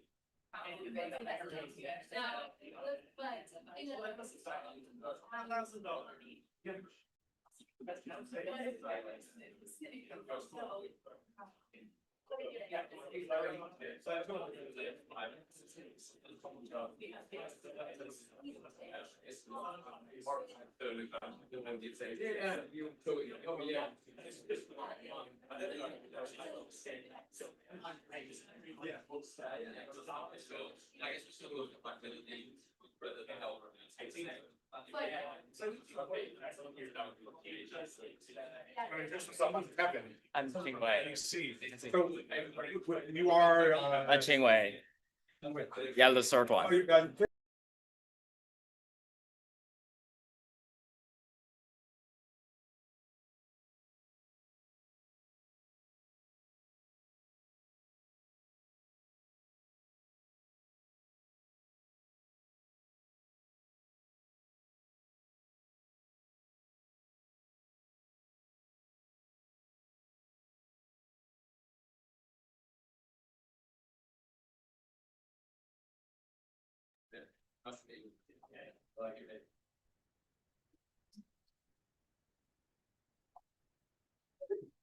Did I start? Okay, so thanks the organizer for putting the paper on the program. My name is Ching Wei, and I just finished my first year of PhD at WashU, and this is also my first conference presentation, so I hope I manage the time as well. So the paper is titled Pension Reform and Asset Allocation, Evidence from Annuity Cuts to Retired Civil Servants in Taiwan. And this is a joint work with Cyrus and Paul. So we all know that pension reform is a central issue in aging society. U.S. Social Security Retirement Trust Fund is projected to be depleted around 2032. But even if we know that a lot of countries going to do some pension reform, we don't know what the policy response will be. So we don't know whether the government will just raise the higher payroll tax, raise the retirement age, or cut the benefits. So we don't know the policy response. Even the household to be forward-looking, it's hard to analyze the impact. So we study the 2017 pension reform for civil servants in Taiwan. It is a huge cut to their pension benefits. The pension benefits are cut by 27.5 to 45 percentage points. And it is unexpected, retroactive, so it's applied to those who already retired and those who already living on pensions. The fact that it is retroactive and the system is defined benefit system makes it an exogenous permanent income shock to retirees. Also, since the reform only impact a specific group of people, we can design a difference approach to identify the causal effect. There are also theoretical motivation. So risky asset investment is a core research question in household finance. There are a lot of predicting factors such as your age, gender, health, or income or wealth.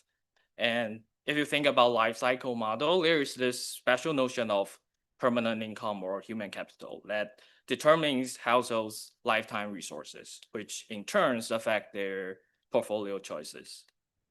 But drawing causal inference on the permanent income, how it affects portfolio choices is challenging, and the reason is twofold.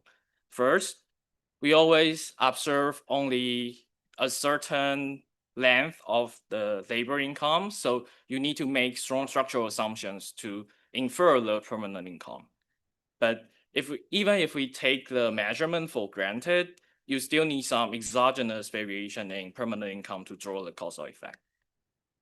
But if you think about life cycle models again, these people are already retired, and the pension income is the major component of their remaining lifetime resources. So if we can find some shock that affect pensions of people who already retired, then we can draw some causal evidence on permanent income reduction on how retirees reallocate their assets. So our research question is as follows. how does a pension reform induce permanent income reduction affect retirees' asset allocation? Here are some preview of results. So comparison with retirees in the private sector, they increase their stock to wealth ratio by around 11%. They increase their stock holdings by around 6.5%.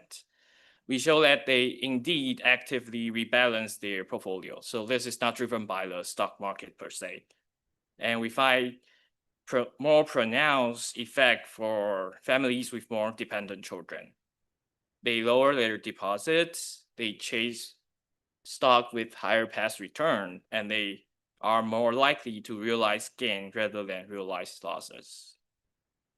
So this apparently runs against the standard portfolio choices model, and we resort to the prospect theory interpretation. So suppose you are given two options. The first is a sure loss of $500, and the second is you are up for a gamble with half probability. You will either lose $1,000 or you lose nothing. Then it is well established that people are loss aversion, and a lot of people would prefer the gamble. And in our analogous setting, there are two options: is whether you lock down the pension loss or you reallocate part of your deposit into stock so that there is some chance for you to break even. So we contribute to three strands of literature. The first is the impact of pension reform and retirement savings. So there are a lot of papers on this, but retroactive pension cuts are uncommon. And most prior studies focus on how to incentivize saving rates, how to increase the contribution rate by employer matching, or how to incentivize late retirement. But we focus on how private risky asset allocation interact with publicly enforced retirement saving. The second is the determinants of stock market participation and risky asset holdings. So our empirical result runs against standard life cycle portfolio choices that your risky asset holding should increase with your permanent income. The third is we provide new empirical evidence of prospect theory. So most of the evidence on prospect theory is established in labs. So in experimental settings, the stakes are smaller. It is hard to induce a real wealth loss, and the sample size are also smaller. So before I move on, is there any questions? Okay. So this is the reform itself. So your pension is calculated by income replacement ratio, which is a function of your tenure. And pre-reform, there are two schemes called A and B, but they are pretty similar. So let's focus on those who have served the government for 35 years. So pre-reform, you will either get 95% of your income after retirement or 90%. So imagine that you are a college graduate and 22 years old, you enter the public service, and after 35 years, you are at your 57. Then if you retire, you only lose 5% of your income, but you are completely free anymore. You don't need to work anymore. So as a result, a lot of people retire in their 50s, and the system is way too generous that it cannot be sustainable. So in 2017, the legislation passed, and the real cuts start from July 2018. So after the cut, there's an intercept cut in July 2018. So your income replacement ratio dropped to 75%. And there's additional 1.5 percentage point decrease each year onward for 10 years. So there's additional 15 percentage point cut till 2029. So by the end of the day, your income replacement ratio will be dropped from 95 or 90 to 60 percentage point. So we use the administrative tax record data. We have asset data on 6 different categories. deposits, bonds, stocks, housing, then car. And we observe all taxable salary. But the tricky part is that the pension system for civil servants, the benefit is super generous. So their pension is not taxable. So we do not observe their pension in tax data. And the other thing is the income data in Taiwan only trace back to 2001, so that we cannot find, we don't have the tenure information. So we don't have tenure information, we don't have pension income information, but still we can observe who worked for the government because the incomes are filed by your employer. We combine it with admin household registration data, which allows us to form kinship. And we combine with external stock market data so that we can do detailed portfolio analysis. So the stock holdings we observe at security level. So we know exactly which ticker you hold and how many shares you hold at an annual frequency. So this is a really large cut to people's pensions. I know you're focused on asset allocation, but you didn't say anything about labor supply responses, especially if these are, you said these are relatively young people who are retiring. So it seems like, yeah, we need to know that to interpret your finding. Yep. So we focus on people who already retired before the reform. But they could go back to work, right? Yeah, we find that they go back at some margin, but the magnitude is small. Okay, I mean, just such a big cut. I would have expected, if you're saying that they're like in their 50s, I would have expected people to. So the average age in our sample is 60, and then we do see some labor supply responses. So they re-enter the labor market, but there are some regulation against it. So prior to the reform, they can go to state-owned enterprise. So it's relatively easy for civil servants to go to state-owned enterprise, but that is rolled out after the reform. And what about spouses and? So we focus on single earner families. I'll get to that. So this is our sample construction. We construct a household year panel from 2013 to 2021. We focus on single earner families because we don't want spousal insurance to be a potential confounder. And we focus on the single earner who retired between 2011 and 2016 so that their retirement decision is not affected by the reform per se. And to control for life cycle, we further limit our sample to husband age between 55 to 70 years old. Sorry, can I interrupt? So when you say you don't want the spouse's earnings to be confounding, I mean, isn't that just an interesting response? I'm not really sure why it's confounding. Yeah, so the main focus of the paper is on asset allocation, but we can, of course, do some other studies on their labor supply. And so like what fraction of affected families are single earner families? So if we focus on those who, the single earner family retired between 2011 and 2016, and those, both of the earner retired between this period, the single earner family is at 75%. Let me less diplomatically make Manasi's point, which is just, and acknowledging that this is the first time you've done one of these presentations. This is a huge change in the benefits of these people relative to all the little things that most of the people around the table have been studying. And I think there's just a huge interest in like what happened. I mean, there wasn't a civil war in Taiwan as a result of but tell us more about what happened to these households. If this were when we have a US government shutdown for a month, there are 6 papers at Summer Institute the next year on the consumption response of the civil servants to not being paid for 4 weeks. You've just taken 20% of people's lifetime resources away from them retroactively. We would just like to know what this did to the households who were affected beyond just how they changed their asset allocation. Okay, so for those who already retired, they buy a lot of stocks. We see some patterns of they re-entering the labor market despite it is discouraged by the government. And for those who not retired yet, I'm working on something like that. So we also observe they increase their stock holdings, and their kids respond by going to grad school more. So there are some human capital adjustment for those who have an expected income shock to invest more in their children. So, yep.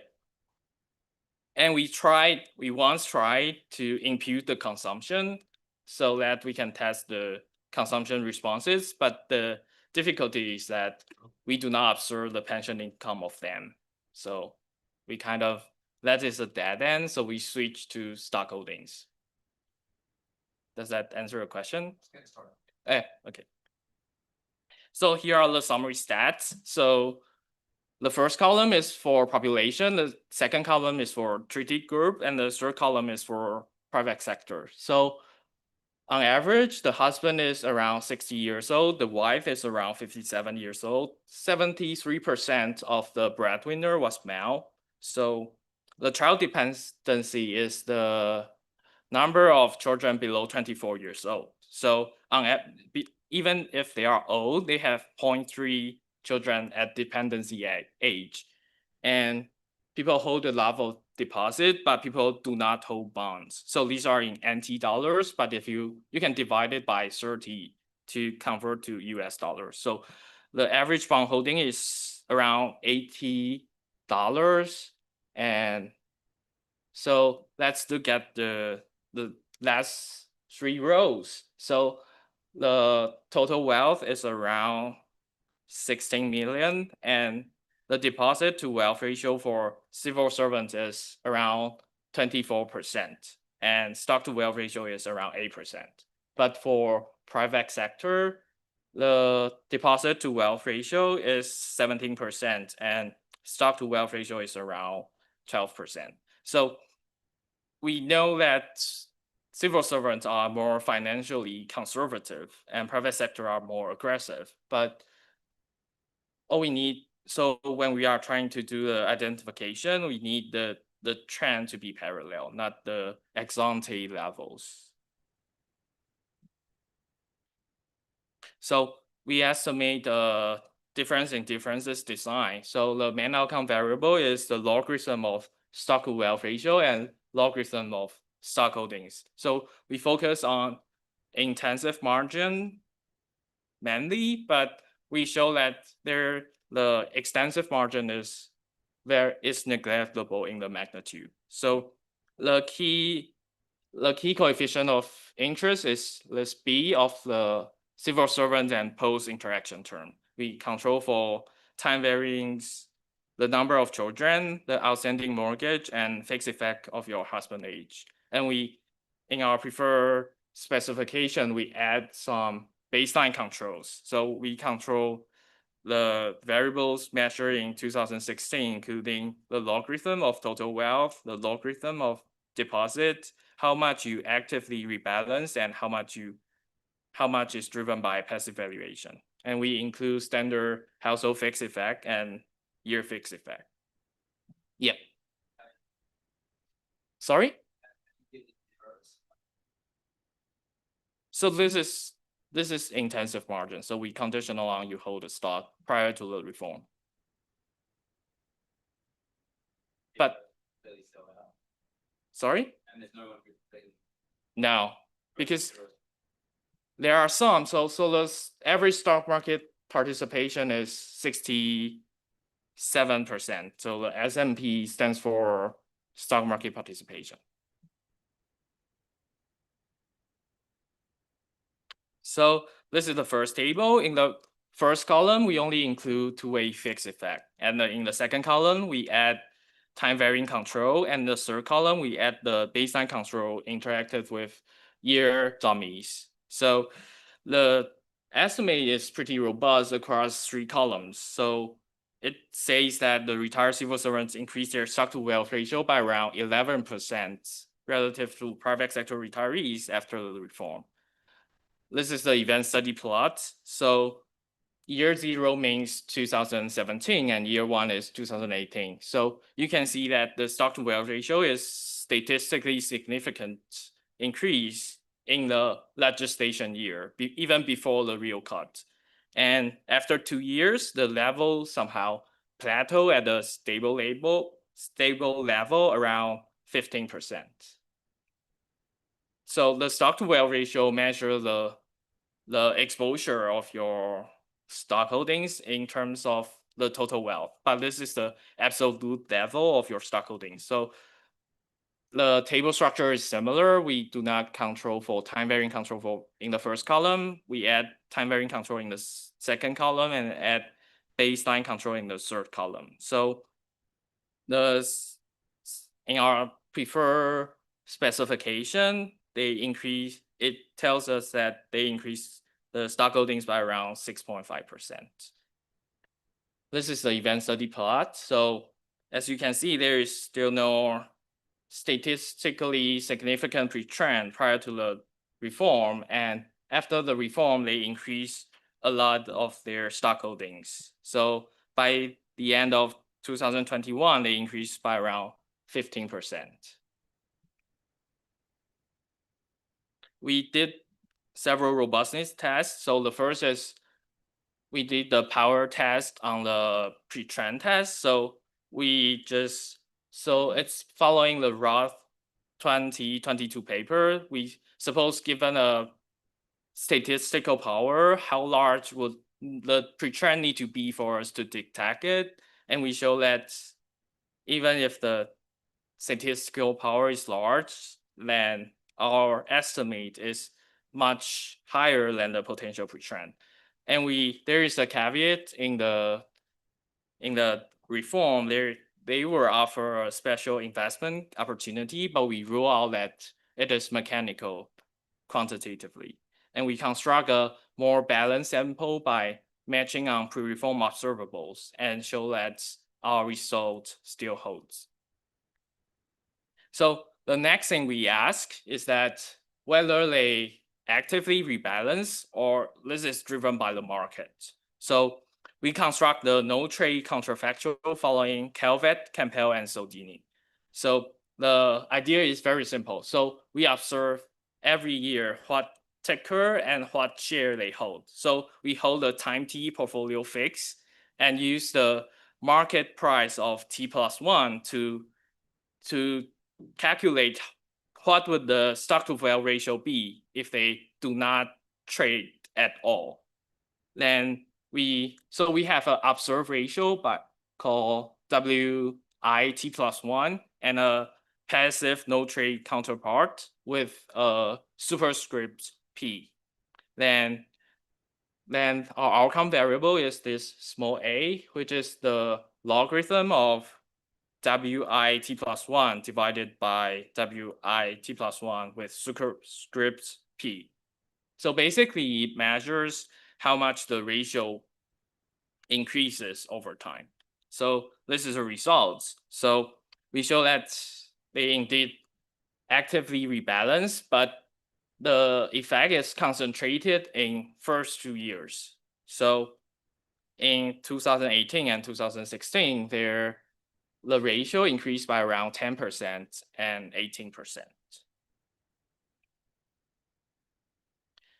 So we show that they buy a lot of stocks and it is actively rebalanced, but the question to ask is whether this is a rational asset allocation adjustment. So the standard framework of these is the Merton model. So suppose you are given 2 assets, one is risk-free, one is risky, and the risky return is the mean return of the risky asset is mu, and the volatility is sigma squared. The gamma is the coefficient of relative risk aversion, and R is the risk-free rate.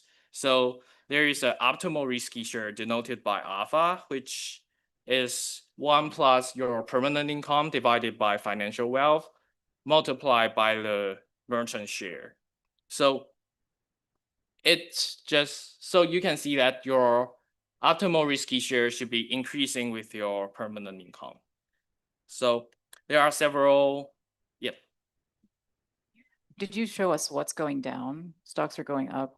Yep, so deposit is going down. I will show that. Yeah. So people extended standard framework to happy persistence, but the comparative statistics do not change. So the standard expected utility model implies that they should decrease their stock to wealth ratio following a huge permanent income shock. So we resort to prospect theory interpretation that people evaluate outcome to a relative to a reference point, and people are risk-seeking in loss domain. So these people have already retired and they have a pre-reform consumption habits, which serve as a salient reference point.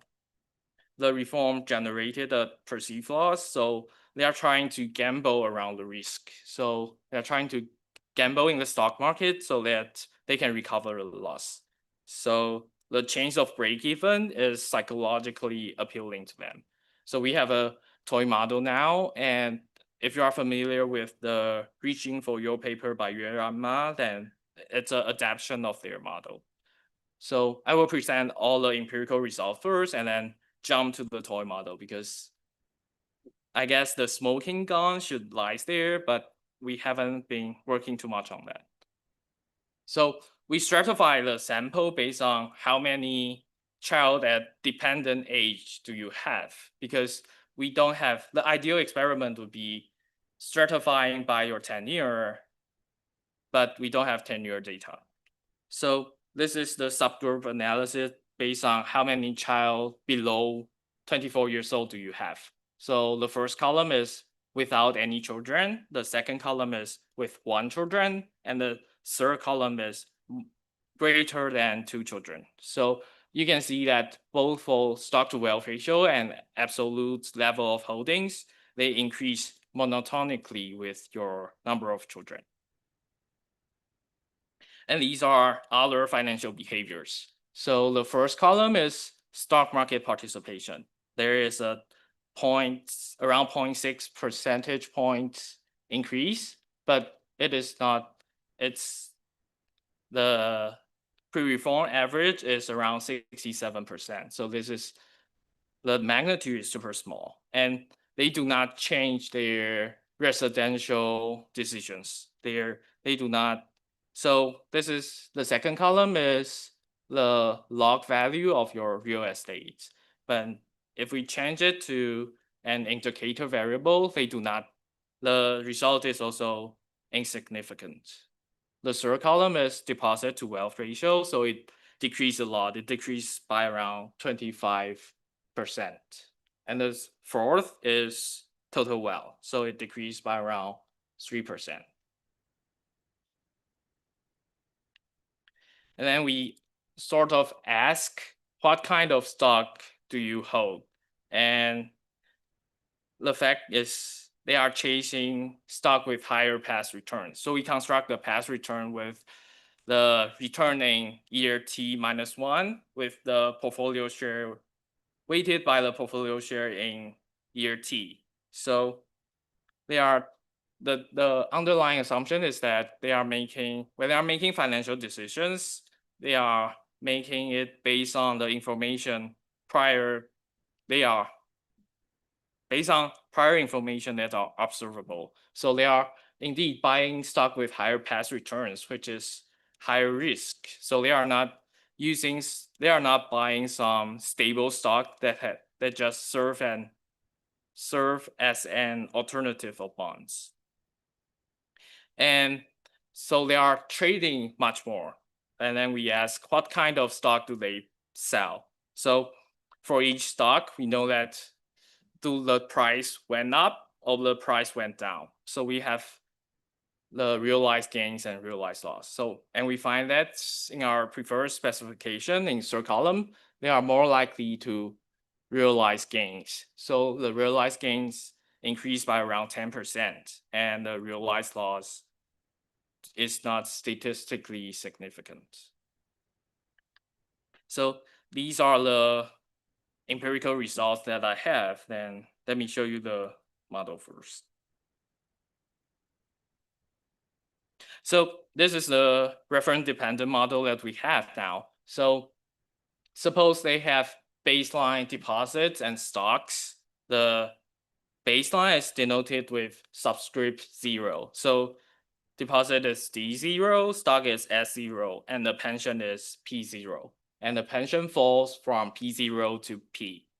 And we abstract from intertemporal saving decisions and life cycle stuff. So it's a static model and you just consume all you have.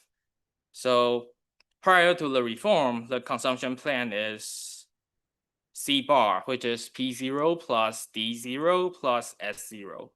And if they keep the marginal savings in deposits, then after reform, the consumption drops to CS. So basically it's P0 drop to P. So it creates a gap, which is P0 minus P. And the decision they have is they can reallocate an amount, $8 from deposit to stocks. And we model the payoff as X, which is the excess payoff of stock relative to deposits. So after the reallocation, the consumption will become CS plus AX. Then the reference dependent utilities as follows. So they evaluate outcome relative to the pre-reform consumption plan. Yeah. Okay. So they evaluate the outcome relative to the pre-reform consumption plan in the gain domain, and in the loss domain, there is a loss aversion coefficient here, and they solve the portfolio choice model. So they try to choose how much they are trying to reallocate to the stock so that it maximizes their expected utility. And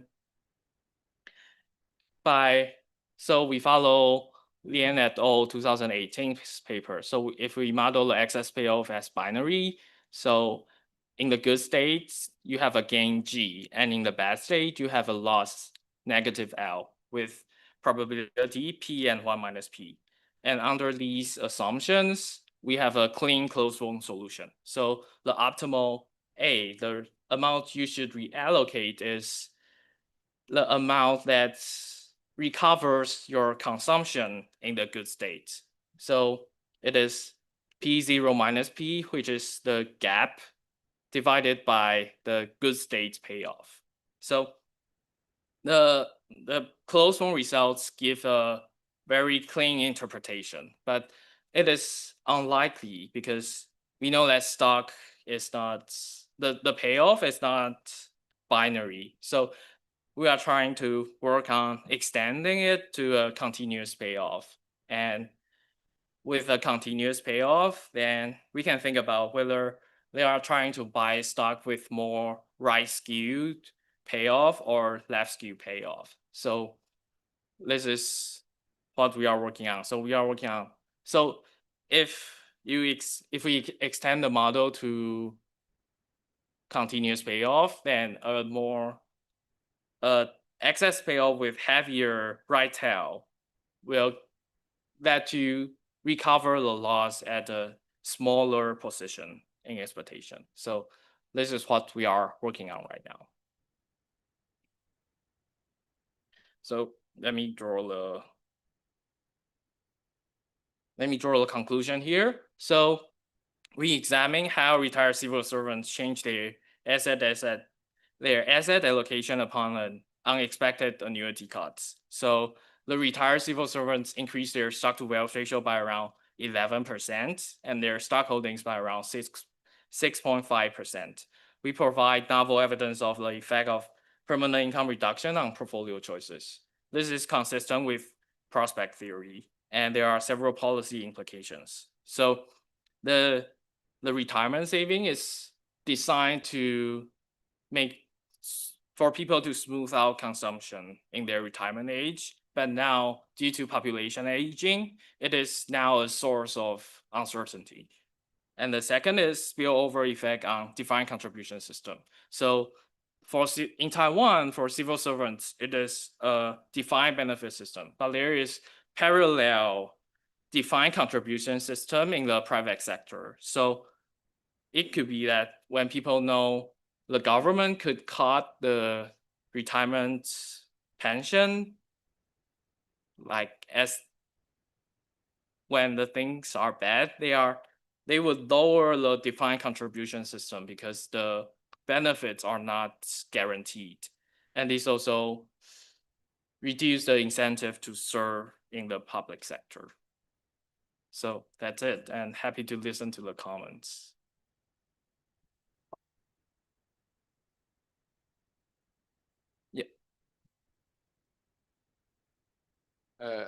I was just thinking that risk aversion, you do not observe this dimension in the data, but it may affect both your treatment and your outcome, right? In the sense that maybe the civil servants are also the more risk averse, so they have the highest gammas. And I was just wondering whether that could affect your empirical analysis, despite the fact that I heard your point about you just need to meet the parallel trend assumption. I understand that, but yeah, I'm not completely sure.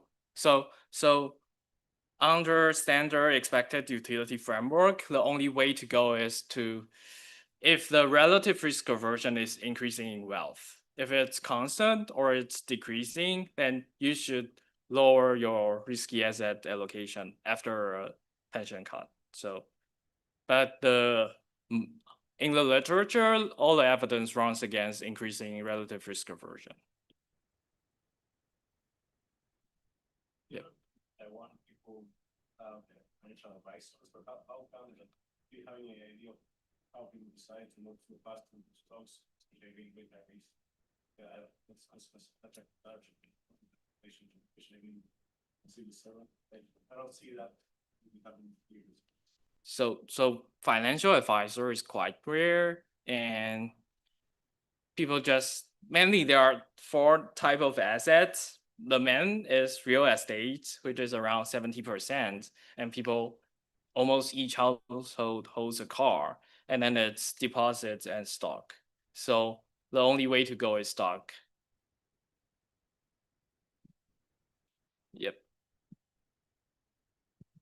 Yeah, could you talk a little more about this reform? So your data was just for men, single earner men, ages 55 to 70. Did you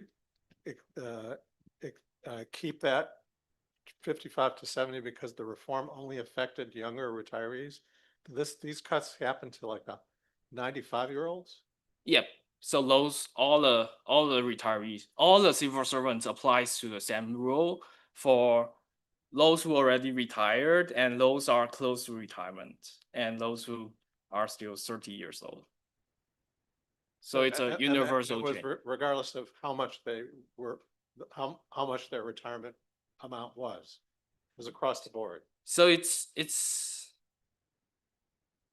a changing replacement ratio. So if your pre-retirement salary is higher than multiplying the constant, your pension is still going to be higher, but it is also a function of your tenure, but we don't observe tenure in our data. But in other words, regardless of whether you were earning 20,000 or 100,000, the cut was the same. Yep. Percentage-wise. In ratio terms, it's the same. Yeah, that really interesting from a behavioral perspective, this like loss aversion kind of pattern. From a welfare perspective, I think though it's a bit unclear whether this is like a good thing or a bad thing, because it kind of depends on the baseline, like whether people are underinvested in stocks to begin with, or like, so potentially this is like actually compensating for the losses from the reform, or it's like accentuating them. So I think understanding kind of which of these two patterns is present would be important, especially as other countries may look to kind of cut pension benefits in the future. Yep. So it's hard to get to welfare implication because we don't observe consumption. So we don't know how much they are lowering their consumption. So yeah, happy to get some suggestion. I think like you have a lot of heterogeneity happening here, right? Because you have a cut in this pension, but like I might have a lot of private wealth or very little private wealth, right? And depending on that, I'm experiencing a dramatic change or not. And I think at some point you show the change in wealth and it was only like 3.5% rather than the 20 or 30% that is implied here. And so I think studying that together with other forms of heterogeneity, like how close are you to, well, age 100 or something like that, will shed more light on like the importance of loss aversion and, all the considerations that people might be having because it's a bigger or smaller shock to them. And you sort of don't exploit that right now. But I think you could learn potentially a lot from differences in behavior depending on how big of a shock or when it happens. Okay. Just a question, I'm sorry if I missed that. Did you tell us, you said you condition on stockholders? Yep. What fraction are stockholders? How many? 67% prior to the reform. Thank you. And does it vary by age group? So we are limiting the sample to a similar age group. So it's 50 to 70 years old. But in general, there are some life cycle aspect of stock market participation.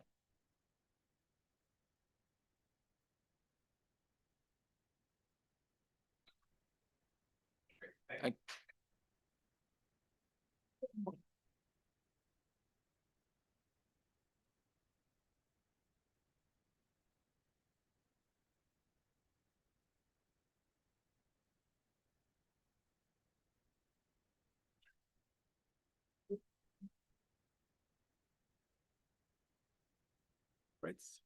You kind of press in the middle for the laser. Okay, perfect. No, sorry, I can squeeze back out. Oh, yeah. Thank you.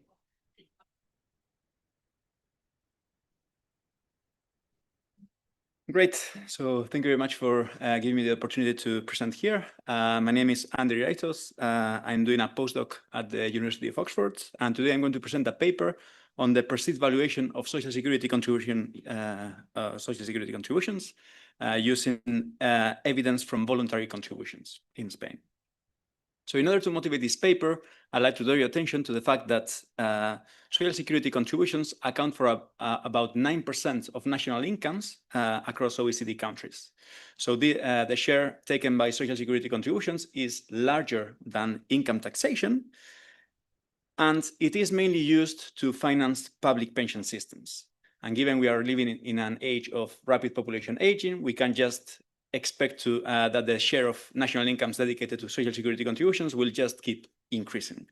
So therefore, in this context, it seems that it is very important to study the behavioral responses to Social Security contribution incentives because they may have very large implications for overall economic efficiency. A particularly feature of most public pension systems, which is very important for efficiency, is that the pension benefits earned by individual retirees are directly based on their own Social Security contribution records in the past. And therefore, this implies that Social Security contributions give returns in the form of future larger pension benefits. And this direct linkage between the current contributions and future benefits implies that Social Security contributions are less distortionary in principle than income taxes. However, the efficiency gains from the linkage of contributions with pension benefits critically depends on how well taxpayers perceive the returns offered by those Social Security contributions. And I like to emphasize that the returns offered by public pension systems are very particular because they tend to be implicit within sometimes quite complex pension formulas. So therefore, even if we have evidence on the perception of incentives in general savings accounts, the responses to incentives that come through the public pension system may be very different. And this is what I try to address in this paper. Specifically, I try to address how can the pension design affect the perceived valuation of Social Security contribution incentives. So in order to tackle this question, I will use the setting offered by the Spanish public pension system. So in Spain, we have a traditional defined benefit pension system, as in many other countries. where the pension benefits are based on the contribution basis made during a limited number of years before retirement, putting a large weight of contribution incentives very late in their careers. And very uniquely in the Spanish case, similarly as in the Finnish case, self-employed workers are allowed explicitly to voluntarily choose their contribution base to Social Security. So therefore, this setting offers me a unique opportunity to study the voluntary contribution responses to the implicit Social Security contributions that are embedded within a public pension system. And the empirical approach for this paper will be to exploit variation generated by pension reforms to identify how pension design affects the perception of Social Security contribution incentives. To give you a preview of the results on the analysis, I start by providing some descriptive evidence based on contributions near retirement, when the incentives are the largest and they are also the most certain, because we don't expect future pension reforms affecting our current incentives. I calculate that the incentives that individuals receive can be extremely large. So I calculate that an additional euro of Social Security contributions today can generate up to 5.2 euros in future discounted benefits in the Spanish case, which is equivalent, if we take to the US matching systems, to something like a matching rate of more than 400%. So this is extremely large and it may provide an arbitrage opportunity. However, I find that contribution behavior near retirement is strikingly small. So 70% of Spanish self-employed workers near retirement receiving those incentives contribute exactly at the minimum, overlooking completely those very large incentives. Then I use a pension reform, changing the prominence of the contribution benefit link. I will provide more details on that later on. And I find that responses are larger when the link is placed at a more prominent point in the Social Security contribution schedule, which implies that pension design can favor better perceiving Social Security contribution incentives. And I finally discuss the results in a conceptual framework, showing that pension design can have large implications for the deadweight loss of Social Security contribution financing. In terms of the contributions to the literature, so I contribute to 4 main strands of literature. The first one on the perception of Social Security contribution incentives in public pension systems. So first of all, it was like there was some implicit beliefs on what they would be on some literature on the 80s. And more recently, there have been survey evidence, all based on the US. There's also papers looking at the labor supply effects of those incentives, because generally people have to pay mandatory Social Security contributions. It also contributes to the literature on saving incentives in general, but I focus more on these very particular saving incentives, and also on behavioral distortions of perception of tax and benefit systems. So to all these literatures, I mainly contribute by providing causal evidence on how pension design can affect the perception of Social Security contribution incentives. Let me now turn to the institutional design. I will give you a very broad overview of the Spanish pension system. So this is a traditional benefits, defined benefit pension system, where pension benefits depend on past contribution records. Public pension spending in Spain accounts for about 11.5% of GDP. And the legal age of retirement used to be 65 in the period of my study. The system is divided between 2 main schemes. The bigger scheme is the general Social Security scheme, which covers most wage earners. And the system in which I will focus specifically will be the Social Security scheme for self-employed workers, which covers about 12 to 13% of individuals. I will describe both the pension benefits and the contribution side of this pension system. So turning to the pension benefit side, I'd like to emphasize that the pension benefits are exactly the same and the calculation are exactly the same for self-employed workers and for the employees. And they are calculated, the pension benefits are calculated as the average of the contribution basis during the last years before retirement, with a penalization for short contribution periods and early retirement, as in many years, and pensions and contributions are updated or indexed by CPI. What I will use in this paper is the 1997 pension reform. So before the 1997 pension reform, only the last 8 years of contributions mattered for pension benefits. And this reform extended the period of contributions for calculating pensions from 8 years to 15 years.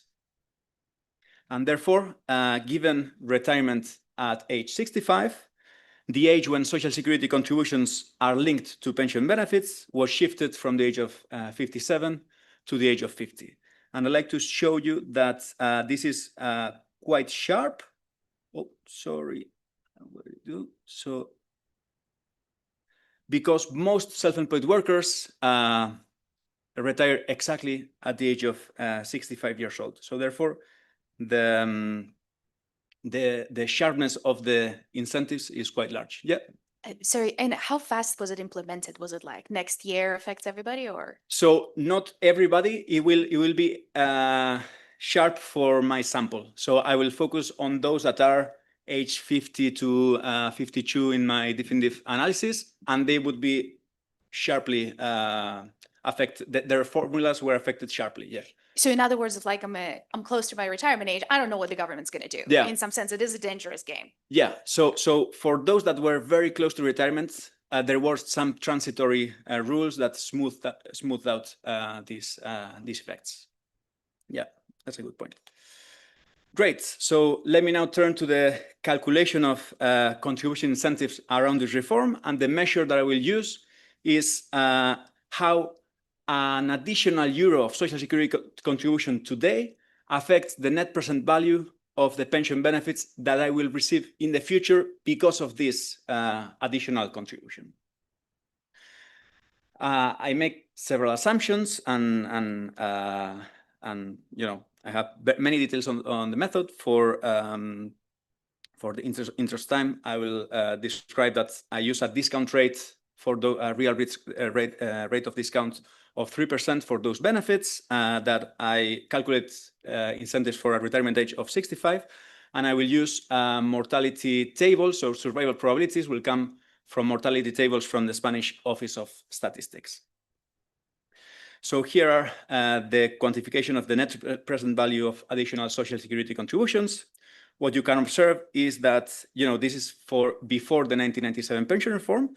So at this point, the linkage age was at the age of 57. So therefore, before the age of 57, you know, there's no incentive to contribute into the public pension system.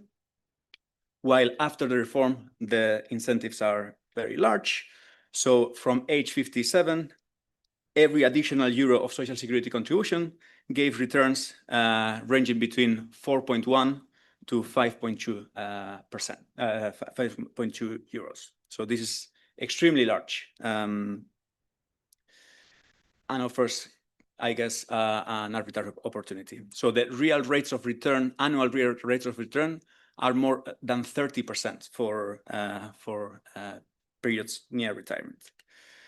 What happened after the reform? So after the reform, the period of calculation of pension benefits was extended from 8 to 15 years, and therefore now the incentive kicked in at the age of 50.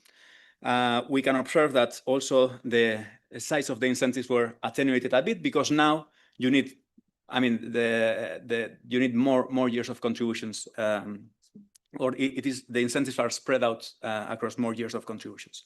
So therefore, in this case, we have from the age of 50 returns going from 2 to 3.5 euros. So still very large, especially near retirement. Let me now turn to the contribution side of the system, which is, I think, the also unique part of the system for self-employed workers. So self-employed workers are allowed to voluntarily choose their contribution base to Social Security. This is completely irrespective of their income, while for wage earners, their contribution base is precisely represented by their labor income. those contributions that self-employed workers should make are bounded by monthly and minimum limits, where Social Security contributions are calculated as the contribution base chosen by self-employed workers times 26.5, which is the Social Security contribution rate. And therefore, this implies that self-employed workers can make contributions between something like 250 euros a month to 1,000 euros a month. So therefore, it is mandatory for self-employed workers to make a minimum level of contribution. So they have to contribute at least 250 euros a month, and they can decide how much they want to go up to 1,000 euros a month. This is quite a simple process. So they need to submit a form. So they can do it through submitting a form to any Social Security office, or they can also do it online. And I'd like to also emphasize a special restriction that the system made to the selection of self-employed workers. So from the age of 50, and this is both before and after the 97 pension reform, the maximum contributions were 500 euros per month from the age of 50, lowering from the general maximum of 1,000 euros a month. However, if self-employed workers at the age of 50 were contributing by an amount over this 500 euros threshold, they were allowed to keep their contributions at that level for the following period, and they could keep them doing so until retirement. So to understand how this is working, right? I mean, when you first show us this, it seems like, why would you concoct a structure like this? But for the employed workers, this is just, you're using an averaging over a few years of wages, essentially. Yeah. But they're contributing all the years before they hit the 7 or the 15-year window. Yeah. So there's no gaming there. It's just that when that's for the self-employed, because you're saying, well, maybe their current income this year may not be representative of what they're thinking their long run income is. They have more fluctuation or whatever. You allow them to do this thing where they can make up a number for their contribution base. Yeah. Do they also have to contribute something before age 50 or 57? Yes. So they have to contribute always if they are self-employed workers. Yeah. At least 250. And it does matter to contribute the periods, because that enters the formula for the penalization for contribution years. So therefore, you should contribute by the minimum, but for most of the years, and the contributed amounts matter from the age of 50. Right. So the optimal thing for a self-employed person, if their budget constraint would allow it, is minimum contribution of the 250 every year until they now get to age 50, and then jumping to what would be the maximum going forward. Yes. Okay. And the government, in some way, tries to, so this is the system. And now there's this other special restriction that doesn't allow the self-employed to do that so clearly. So they wanted to limit the ability of self-employed workers contributing very high amounts, only very close to retirement, to get a high pension. So therefore, they said, okay, the maximum contribution is going to be lower, but you have to increase it before that. So for this paper, for the purpose, so this was the objective of the government. I will show you how, for this paper, it will help me to provide variation for perceived Social Security contribution incentives. So let me explain how this limitation works in general. So here you have plotted the maximum Social Security contributions that self-employed can do, both before and after the age of 50. So before age 50, it was 1,000 per month. After the age of 50, it was 500 per month. So this, the future maximum contributions will depend on the contributions that self-employed workers do at the age of 50. So if their choice was below this 500 euros threshold, the maximum contribution that they could do after the age of 50 is 500 euros a month. However, if they instead chose something like 700 euros at the age of 50 and they kept it every year, they can make additional contributions up to retirement when incentives are the largest. So therefore, this is a very critical, so age 50 is a critical point in the Social Security contribution schedule.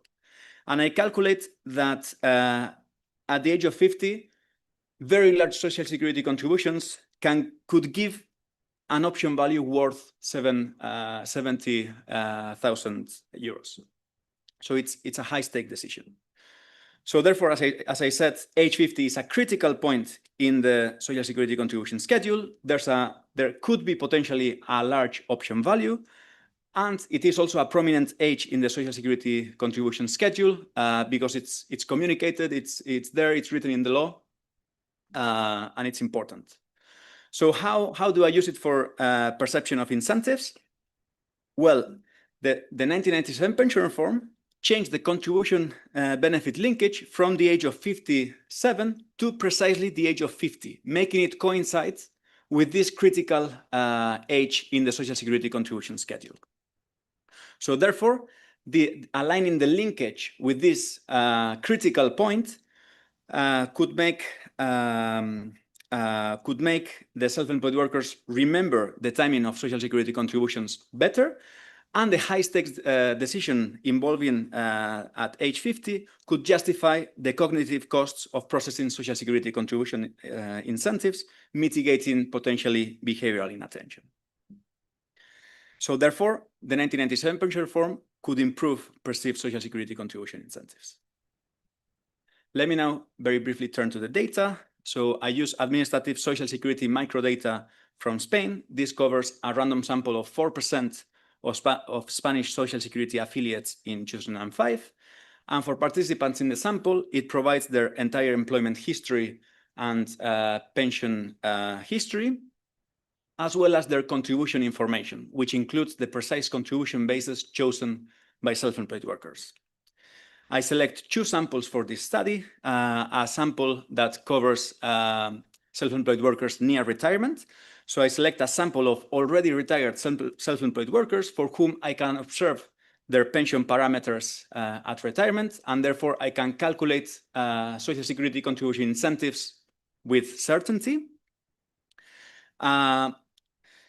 And for those, I use retirees that retire at the statutory retirement age of 65 and who earn pensions above the minimum, so that they face those incentives. If they were earning pensions at the minimum, maybe they were not facing those large incentives.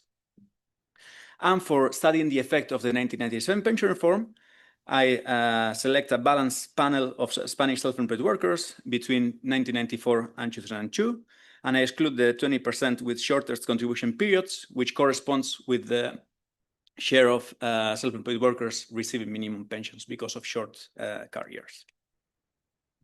So let me now turn to the results. I first provide descriptive evidence on contributions near retirement, and then I turn with the evidence on this 1997 pension reform. So for contributions near retirement, I'd like to say that I will provide evidence on retirees that retired in between 1994 and 1997, so therefore before the 1997 reform, with very large incentives. And there are several reasons to expect high contributions for those aged 60 to 64. First of all, the incentives were extraordinary, as I described before. There is minimal policy uncertainty for those that are already that are very close to retirement. They are usually covered by transitory rules if there were any changes, and so on. Self-employed workers are more likely to be planning for their retirement portfolio than financing their business, so they could be expected to be actually decumulating from their business. And if we take the baseline in the minimum contribution, their pension annuities are very small. So the pension annuities, if they contributed at the minimum, will be something like 800 per month. And I show that they don't really have private pensions. So therefore, there are very good reasons to expect them to retire, and this system provides a plausible arbitrage opportunity. However, when turning to the data, I observed that less than 30% of self-employed workers facing those extraordinary incentives contributing above the minimum. So most of them, 70%, contribute exactly 250, even if they can get extraordinary returns. If I divide it by education level, I observed that, it is correlated with contributions, but highly educated individuals also fail to take advantage of those incentives. And I don't have income for this period, but I have income for certain self-employed workers later on. And I show that it is even low for high-income professionals like lawyers and stuff. So therefore, it seems that extraordinary Social Security contributions are overlooked and arbitrage opportunities not taken, which is suggestive of low perception of contribution incentives in the Spanish setting. Let me now turn to the evidence on the 1997 pension reform and the role of perceived incentives. Here, I compare the contribution behavior both before and after the 1990s. Yeah. Yeah. Thanks. So my question for you is, are there any other like tax-based retirement incentives or something which might, so for example, are there other, in the US, we have, other ways that self-employed can save for retirement? Now, I doubt the returns are as high as this, but Yeah. I'm wondering, are there any other reasons why there might be saving some other form, any other tax that might cause them to? Yeah, so I wouldn't. So I mean, they could invest through private pensions. They don't really do it. What my sense is they have more housing than other individuals, but it's not really tax driven, and it's not really annuities that they have. So they will end up with very low annuities in this setting. Yep. Sir, and have you done the cut by income level? Because I mean, the liquidity might be an issue here. I mean, unless they prepared for it, $1,000 a month can be a lot of money or little money depending on your earnings. So I don't have income for these particular self-employed workers. I do have, so I expect them to be decumulating for retirement. They have very low annuities. I expect they will have the funds to do it.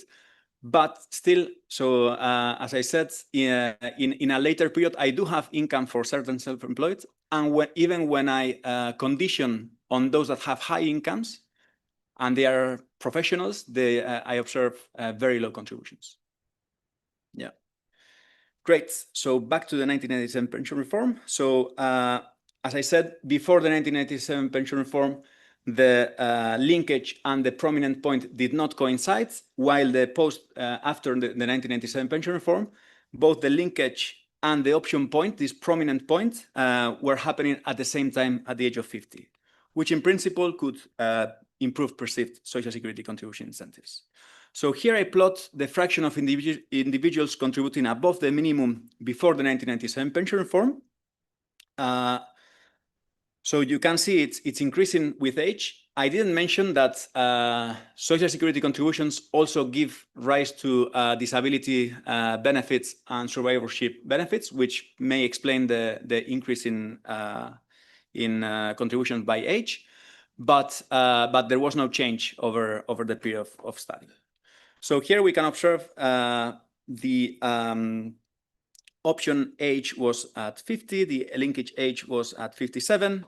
At the linkage age, we observe no sharp response to this critical age for incentives. However, after the 1997 pension reform, we actually observe that there was a very sharp increase in contributions precisely from the age of 50, which is where the new incentives kicked in, and it was joined with aligned with the option age. So therefore, the hypothesis here is that the differential response before and after the reform to this linkage age could be attributed to perceived incentives. So for that, I provide supporting evidence on three conditions. First, we need that alignment with the option point is what drives the response to the linkage age. And in this regard, I already provided evidence that there is no sharp response to the linkage unless it's aligned with the option point. Second, so therefore it's taken. Second, we need that the option point is indeed prominent in the Social Security contribution schedule. And for that, I provide evidence based on a prior reform from 1993, where the age of the option point was shifted from the age of 55 to the age of 50. And I try to see whether they responded to that.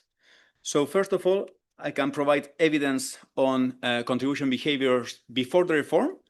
And we can observe that actually before the reform, it is pretty clear that they are responding to the option age at the age of 55, while not to the linkage age. So therefore, it seems that it's prominent enough to trigger responses.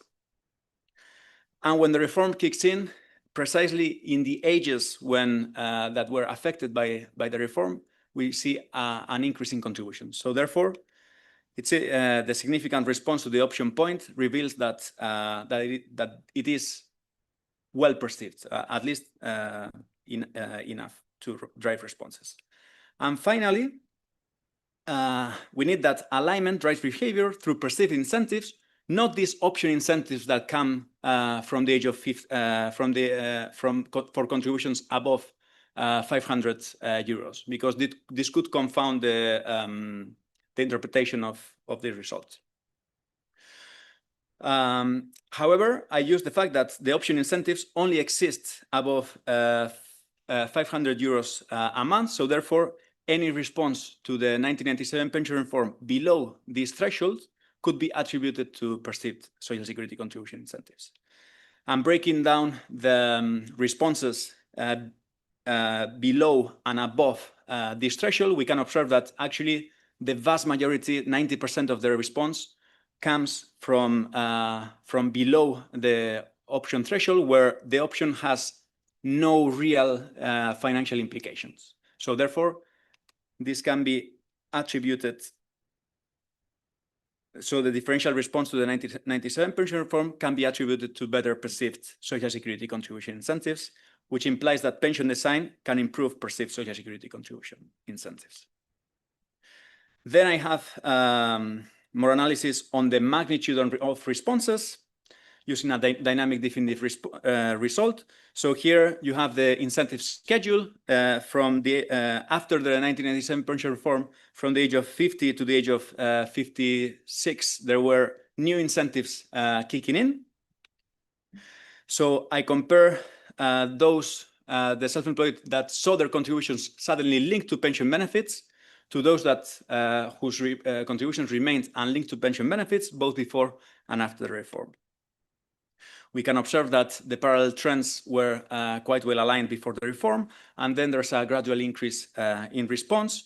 So I estimate that 5 years after the reform, the 1997 pension reform increased the probability of making contributions above the minimum by 10 percentage points.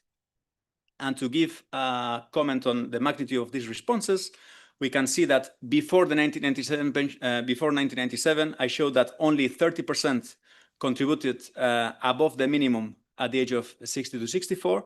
Well, the 1997 pension reform increased contributions by 10 percentage points for those aged 50 to 52 who have much smaller incentives and much more uncertain incentives. So therefore, which may no longer dominate other incentives or other saving options.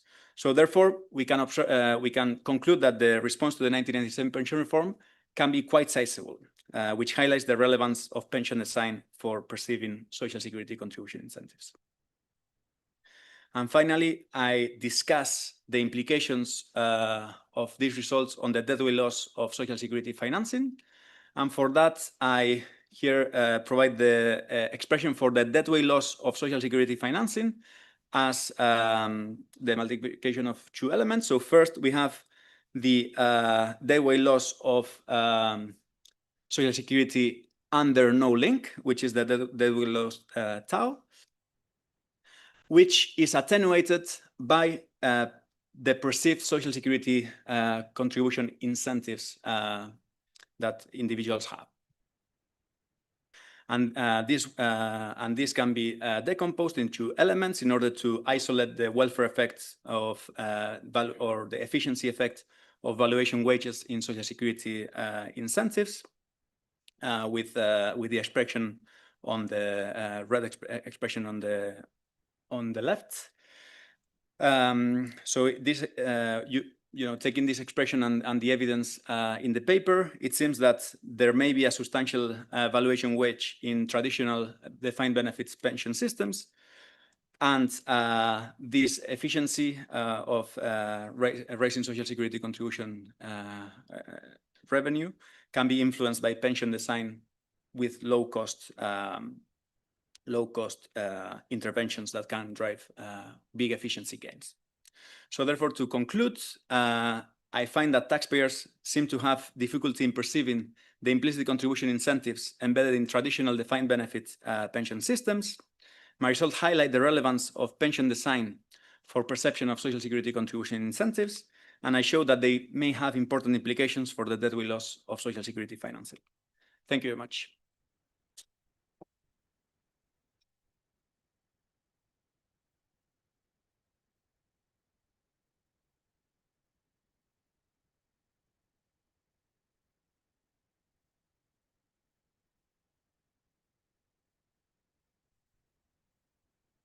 I'm curious if there's anything that you can say about learning over time. About what? Learning over Learning?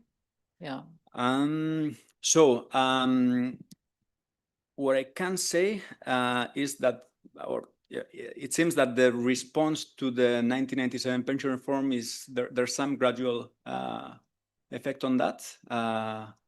So it seems that once it is a bit more salient, there is maybe some learning on that, but otherwise I don't really observe much in my over the period of study and in the data. Yep. It'd be interesting to know the financial situation of these people. What is their liquidity? Could you use data from other surveys to try to match and get some idea how much wealth they have and so on, whether they're able to finance these additional clients? Yeah, so I don't have it in the data, so I don't have it linked to the data, but I looked at surveys, and what I saw is that self-employed workers tend to have more median and mean income, or close to retirement. They tend to have more median and mean wealth than the employees. I can say that, and also it seems that so there is evidence that self-employed workers tend to be generally considered to be more rational or more financially literate, which seems to be strengthen the results maybe for the broader population. Yeah, just a very high level question in terms of design of these systems. So we learned earlier about Finland, which had a different system for company owners, which would, I presume, includes self-employed. And then we have for Spain, and we had, at the very beginning, we had for Social Security in the United States. That initially there was this distinction. My understanding in the United States, that was an administrative problem. But for Finland and for Spain, and I don't know about other European countries, it's not because they don't know what self-employed workers earn, right? But what is the logic of making these different rules for different types of workers? Yeah, so it may be part of the story. So it is common across countries to have lower mandates for self-employed workers for reasons of they have more volatility. People think they may know better what to do. What is unique of this setting is that they are allowed to optimize the incentives of a general public pension system. I think the income logic is not caring about what the self-employed workers are reporting is also part of the story here, because also for income tax in Spain, the professions that are most prone to evasion and avoidance, they have a presumptive income tax system. So they don't pay income tax based on their, actual income, but on, the meters of their establishments and stuff like that. So I think it may be part of the story, which I may not agree with, giving up on that. Well, yeah. Thanks, very fascinating. I like along the lines, I think it would be if there's any household survey that could also allow you to look at the household context and labor market churn maybe of self-employed people, that would be really helpful. And also, maybe I missed that, but if the phenomenon is still existent today, and if it is, you could run an additional survey directly eliciting potential reasons for why that is, like as we mentioned, liquidity constraints, financial literacy, and so on and so forth, to give a little bit more insight into the mechanisms. So the system, the voluntarity of the system is still in place. Now, so there was a further reform more recently that extended the period much more. So therefore, the incentives are not so huge. Still, they are pretty large, close to retirement.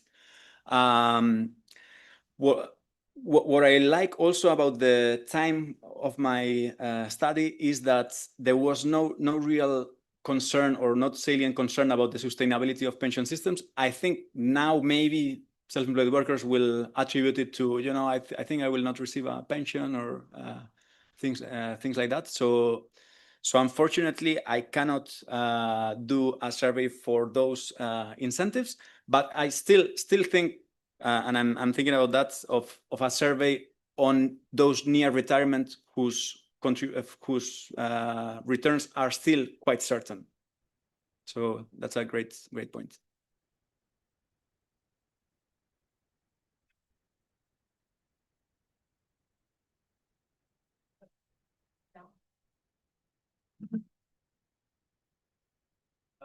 Do you know anything about the longevity of? Is there any evidence for selection? So as we saw it in the paper for Finland today, there wasn't that much in Finland. I'm also starting a project on this, and I see completely flat in terms of adverse selection. So hopefully there will be more to say soon. Is there a pattern in which self-employed workers sell their business at the time of retirement? Maybe those years right before, time. I don't have information on that, but I should probably look at that. Yeah. I would think the share data has contributions to retirement accounts, and they know whether people are self-employed, so that gives you data from around 2000. Yeah. So I don't think it covers how much they contribute to Social Security in Spain, but it does provide. So this is one of the data sources that I used in order to know whether they have wealth, whether they have enough income, and so on. So